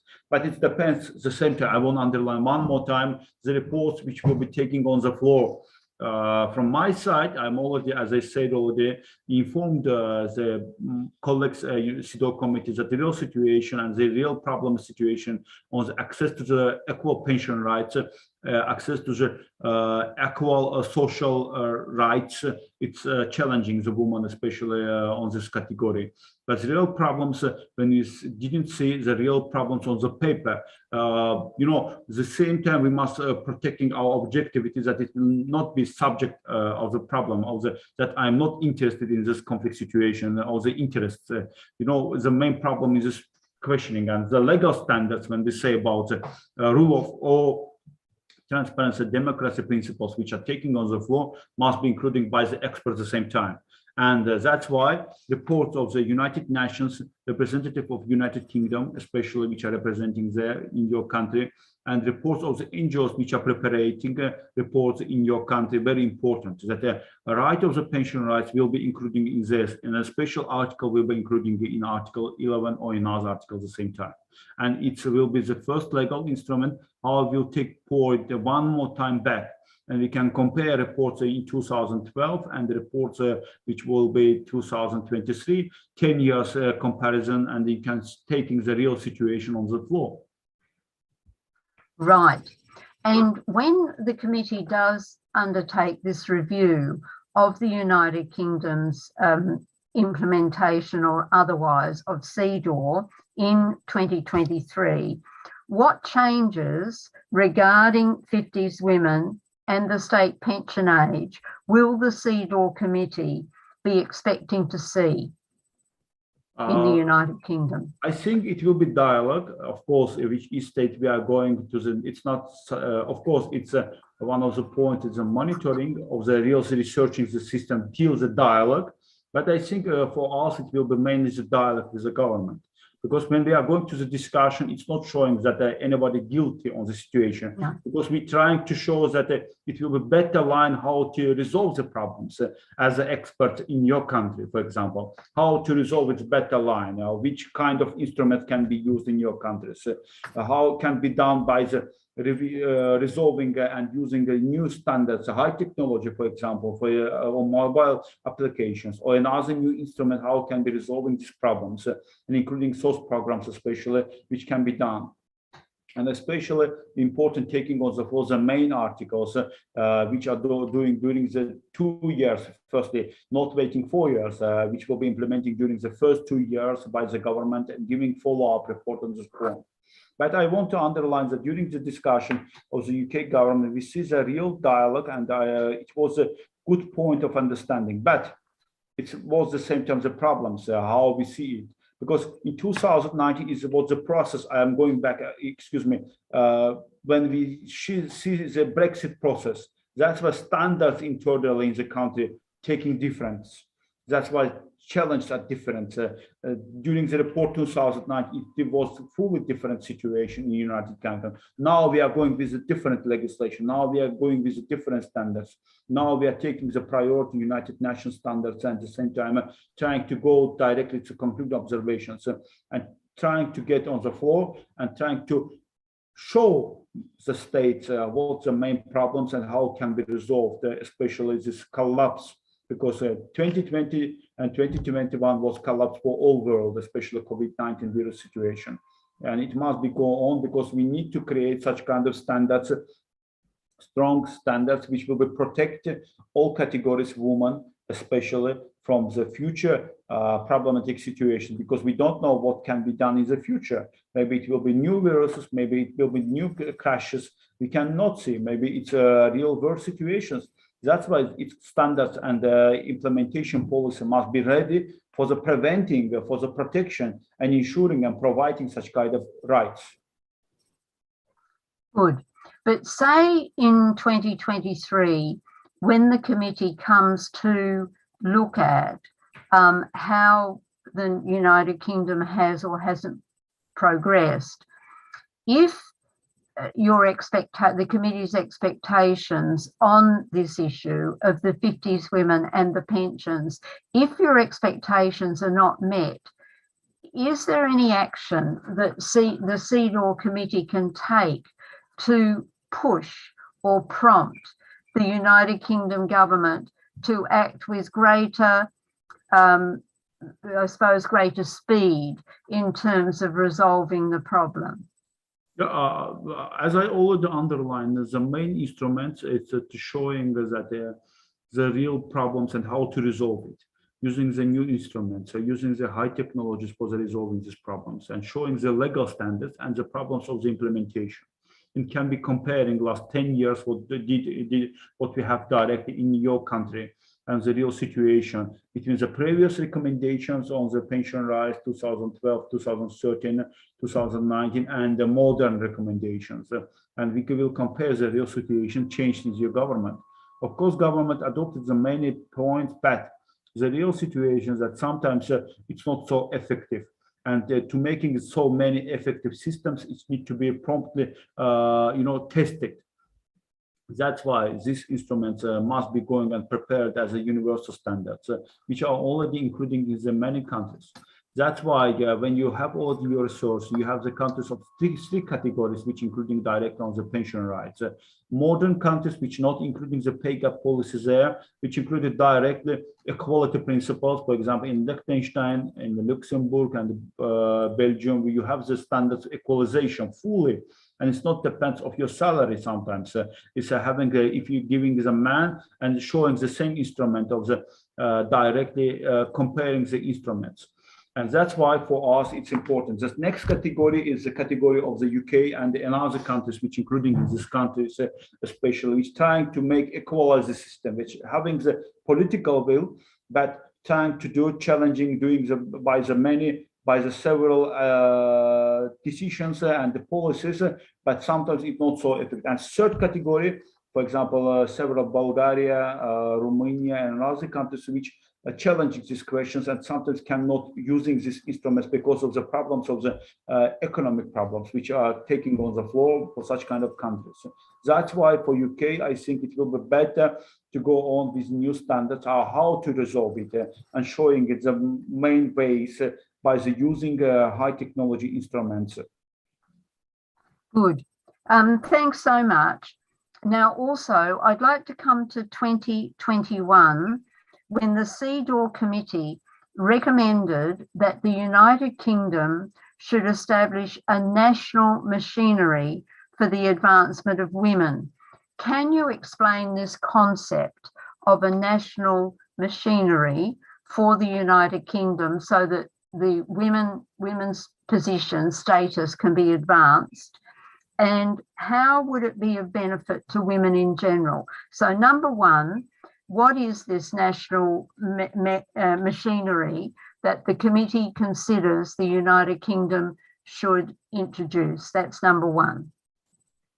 How would it work? The first point, I think that each country has creating especially national authorities on women's rights. Central authority which is resolving and fighting with the challenge, especially which is showing the policy, women policy in their country. And it was promoting and was giving such kind of observations after the research that in the United Kingdom we have not such kind of special prepared central organization. We have a special organizations which working on the social protection and different sides, but we haven't especially prepared, for example, Minister on Women's Rights. I know that in your country it's different situation, different structures, but it can be done in another way. For example, creating in the municipal level, creating on the regional level, creating on the several lines. But what are planning to do especially, and how UK will do it in their way.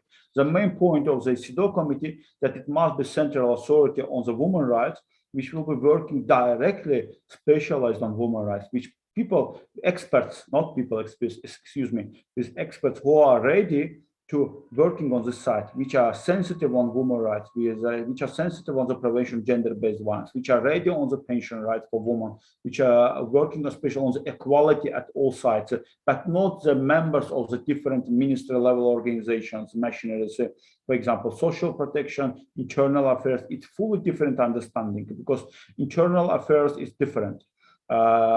Prosecution is different system. Social insurance is different instrument. And when we say about the women's rights, as including in the more than 50% of the countries already including and created such kind of organization, which will be as a central authority on the promotion and protection of women's rights, which are fighting directly and giving on the floor the real terminology on the women's rights, and which will be responsible for the reporting at the same time, not just before in front of the CEDAW committee, but in front of the Council of Europe, in front of the government, in front of the women of the United Kingdom, for example. Right. So my understanding then is that the proposition is that the national machinery should be explicitly related to women, that it may be good to have machinery that looks at race, that looks at disability, that looks at human rights generally, but women need a national mechanism explicitly related to women, whether they're Black and minoritized women, women with a disability, the rural women, the farmers, the young women, the older women, etc., all in one national machinery. Because if I can give just small comment, because of women, most of the category which are under the sensitive, women and children, it's reality in each country, especially COVID-19 situation, we see these problems when it's going deeper, especially on the gender-based violence cases, domestic violence cases, which was violence against women and children at home when it was, lockdown situation. That's why I think today we need to create such kind of machinery which will be strong and which will help especially to create such kind of strong support measures and standards to promote it, which will be underlined and responsible directly for the creation of such kind of standards for women. As I am repeating one more time, this machinery will be responsible in front of the all women of United Kingdom, and it's important. Good. And how do you think that this national machinery, focused just on women, would advance women in general, but the women of the 50s who have been disadvantaged by the pensions issue? The main instruments of such kind of national machinery is ministerial level organizations, which are all central authorities on women's rights, is taking on the floor the main actual problems on women's rights, especially. Taking, for example, now we have the pension rights problems in the United Kingdom, where we have such kind of movement strong. We have the domestic violence cases, which are going up during the pandemic situation for more than 100% in 2020. But now in 2021, 2020, it's going a little bit lower, but at the same time, it's very actual problems. But at the same time, it's reality that we must creating such kind of standards and how it can be done, because a woman can go on and speak with a woman about the problems. That's reality. We have the psychological systems where the woman victims of domestic violence sometimes cannot go and speak with a man in the police stations. That's why in the police stations at the same time must be working women and equal rights for the employment in this side. And at the same time, how can do by the women rights machinery, women machinery special central authority. This machinery can taking main points in front of the government and taking the real situation of the problems and research on women rights, all definitions, all international national standards, harmonization, all the real problematic actual problems can be done directly by the research, and going directly each year, at least one time in front of the parliament, the report on women rights, on gender equality policy, which taking on the floor how it was implementing women rights policy in the country by the national machinery. Right. And just finally, and thank you very much, but finally, do you have anything further that you would like to say to the tribunal today? First of all, I think every time when we're working on this point with each country, I think that we must continue our work, first of all, not stopping, because we are not just doing it for ourselves, we are doing it for the future generation. Because we do not want to facing our future generation with pay gap question, with a violation of the human rights, with a violation of the rights on the salaries, on the pension rights, on the gender-based violence questions. That's why I think when we say not just CEDAW committee, but especially world community and all people who are and experts and people, researchers who are interested in this sphere must continue their work and not stay. Because of course, results can not maybe some not cannot be coming, especially a very short time. It's important that it's reality. We cannot taking during the one time and resolving one problem such faster as we want. But the reality is that we must continue our work. And the second point for me is that you have the strong team, especially, and we see a direct social network of followers and important sharing this point. But the reality is that today it must be advocacy directly in the community, that patient rights, including, for example, are violated. For example, abortion rights are violating, social rights are violating, gender-based violence. Now, gender-based violence, we have every day these cases. We have the killed woman, especially in the world, not just United Kingdom, especially, but in all countries, we see the real problems and how to resolve it, how to work with it. And that's why we need such kind of national machinery. That's why we need such kind of a strong voice as yours, dear my friends. You, Madame Jocelyn Scott, and our friends which are looking at this moment for us directly in the online streaming. And good luck to your all community, and good luck to all of your movement and your work. Good. And thank you so much, Dr. Elgin Safarov. We've really appreciated having you, and we are very much advantaged by you devoting time to our tribunal. So we thank you and say goodbye. Thank you. Goodbye. Thanks a lot. Goodbye. Thank you. Good. And so now we've come to the final remarks in relation to our CEDAW tribunal, our CEDAW-in-law tribunal. We've heard today from a number of witnesses from a number of perspectives. This morning, we heard from Leanne Dallimore and also from Michaela Hawkins, both of whom are members of the union Unison. And they spoke about the impact of the changes that were wrought by the Pensions Act of the State Pensions Act of 1995 and 2011 in terms of their membership and upon them as individuals, them personally. They spoke about the number of motions that Unison has put forward to address this issue and the activism of the women within the union movement who are cognizant of the problems that relate to women in the paid workforce and in terms of industrial conditions, the pay gap, which has led to the pensions gap, which has been acted upon incrementally by the changes to the pensions and the age at which the state pension becomes payable. We've also heard from Carol May, Pauline Hinder, and Dr. Shirley Presser. Each of these witnesses spoke about the personal impact that she suffered from these changes. All our witnesses this morning spoke about the fact that there was little or no information provided by government about these changes. An act went through Parliament, that's correct. However, women were not notified. And when they were notified, like Pauline Hinder, when she wrote to get the information, she received a booklet with a cover letter. The cover letter did not state what the changes were or that there were changes. She had to go to a page number 5, as I recall, of that booklet to find any reference at all to this significant change, this huge economically impactful change that she and other women born in the 1950s would suffer and are suffering.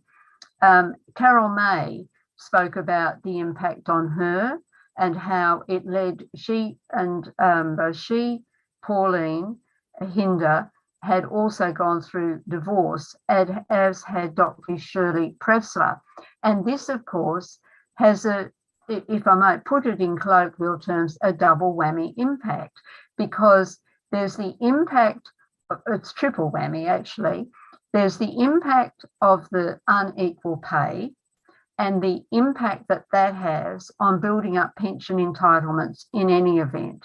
Then there's the impact of the 1995 and 2011 State Pension Act issues, the impact. Then there's, for those who go through divorce, there's the divorce impact and the failure of the family law to actually acknowledge the real contribution that women make in a marriage partnership. And here, the state pension is vitally important, because the pensions that the male partner is building up will be far higher, generally speaking, even if the women are professional women working at relatively high levels. Of course, any woman that's a professional woman working at a relatively high level, I'm afraid, because of the so-called glass ceiling, will not be working, generally speaking, at the same high level as the male confreres, and the pay gap will still remain because of other discriminations within the paid workforce and because of discriminations in the society in general in relation to childbirth, in relation to pregnancy, in relation to maternity, in relation to time out from the job in order to do the initial childcare relating to any children that any woman has born. So they spoke about those aspects. Now, following the luncheon adjournment, we heard from David Hinckley, who is an investigative journalist who runs a blog that has been covering the issues relating to women, 50s women who've been impacted by the changes to the State Pension Act of 2011 and the State Pension Act of 1995. And he gave extensive evidence about his researchers and what they had disclosed in relation, for example, to the failure to inform, in relation to the regrettable judicial review effort, in relation to other efforts that have been taken and the limitations of those efforts, such as the Ombudsman and the Department of Pensions, Work and Pensions. And we've just heard from Dr. Elgin Safarov, who gave us the international perspective on CEDAW and its application in this country, as he is the Vice Chair of the CEDAW committee that overlooks the implementation of CEDAW. So coming to some final remarks, if I may, I want to ask several questions. First of all, in this issue, we need to ask, are women and men equal? We ask, do women and men enjoy equality of economic, social, cultural rights? Are women and men equal in status and in law? Do we need a Women's Bill of Rights? CEDAW, the Convention on the Elimination of All Forms of Discrimination Against Women, says yes. And this country has actually said yes in signing CEDAW in 1981, in ratifying CEDAW in 1986, which says an undertaking is made by this country to adopt CEDAW domestically, together with the general recommendations made by the committee, the CEDAW committee, which operates in relation to CEDAW. Now, if we calculate 1986 up to the present time, 86, 96, 106, 116, then we get 86, 96, 106, sorry, and 116. We come to the grand total of getting on for decades where we've undertaken in this country to implement CEDAW, and yet what has happened? It has not been done. Some steps have been taken. We've got the Equality Act of 2010, but it's not sufficient because it does not incorporate all the provisions of CEDAW, which are absolutely essential to the rights of every woman and girl in this country. And of course, if CEDAW is implemented, it will benefit ultimately not only women and girls, but it will benefit the whole of society, including boys and men. Because as long as we live in a society where there is no equality for women, where there is no equality between women and men, then we live in a society that is not operating to its optimal degree. And we are missing out on the talents, on the abilities of women being recognised properly in the society. And if we come back to this issue, in terms of remuneration and thus in pension rights. So in 1970, the Equal Pay Act was passed, yet women do not have equal pay, as has been attested to here today. In 2010, the Equality Act required gender audits of departmental budgets before they were set. This is honoured in the breach, as the Fawcett Society discovered in relation to the Coalition Government 2010 budget. Although the 2010 austerity budget, as it was called, impacted differentially upon services for women, with cuts to general services designed and operating so that women lost out to men too, the Fawcett Society's judicial review application failed. Basically, the court said it was too late. The budget was now in place, cuts had been made and were continuing at a savage pace. Women were suffering targeted disadvantage, but the court could do nothing, they said. Women faced a fait accompli. The Equality Act provision that the budget should have been reviewed before it was finalised for its gender impact. That provision counted for nothing. And it seems somewhat prescient that when the 60s women judicial review went forward, same thing. The court said, too late, fait accompli, it's already been done, and women simply had to, in colloquial terms, wear it.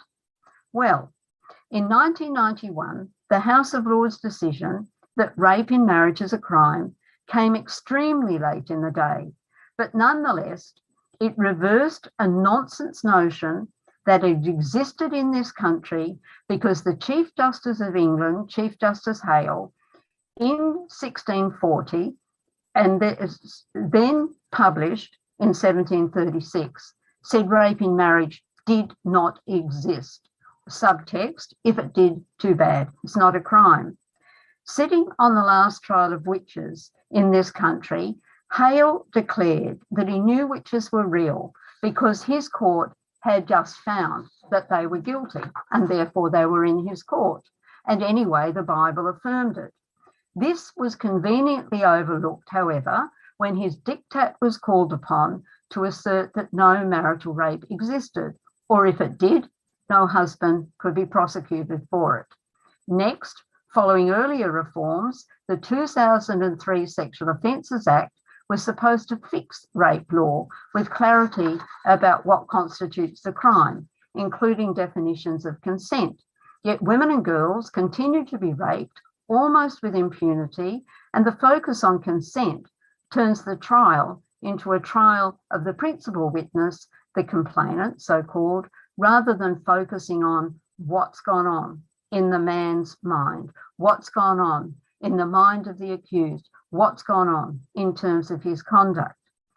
In 1967, the Abortion Act was passed to provide some certainty for women and their medical doctors that termination of pregnancy could be addressed as a health issue rather than women and practitioners being targeted by the Offences Against the Person Act, a law passed more than 100 years before in 1861. Those provisions were repealed in 2019, enabling Northern Ireland women to escape criminalisation for this health treatment. Although, unfortunately, the health treatment is not sufficiently available in Northern Ireland, at least if it is, it won't be criminal, because the Offences Against the Person Act provisions were repealed, as I said, in 2019. However, in England and Wales and Scotland, when it comes to the issue of criminality, the 1967 Act applies. It never ever applied in Northern Ireland. That is why Northern Ireland is in a position of having no criminal provisions apart from ordinary provisions that would apply to any medical operation intact. Under the Abortion Act in this country of 1967, abortion is legal but must be carried out under specific strict circumstances and must be attested to, the authorised to, in accordance with those provisions by 2 medical practitioners. What other medical operation has this requirement? One can certainly make an argument of sex discrimination in that regard. And then once the abortion has been carried out, the doctor must send a report to the chief medical officer, whether it's England or Wales, wherever the operation is carried out in this country, apart from Northern Ireland. The report goes to the chief medical officer that the woman has actually had an abortion. Again, what operation is covered by such a requirement? And then Section 5 of the Abortion Act makes abortion illegal if it is not carried out in strict terms of the Abortion Act. And therefore, we need to review this in terms of women's rights to medical treatment as a health matter. No other health provision is subject to such violations of right to private consultation with one's doctor.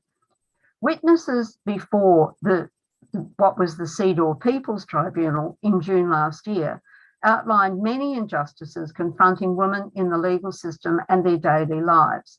Black and minoritized women denied services, their entitlement as equal human beings with equal rights.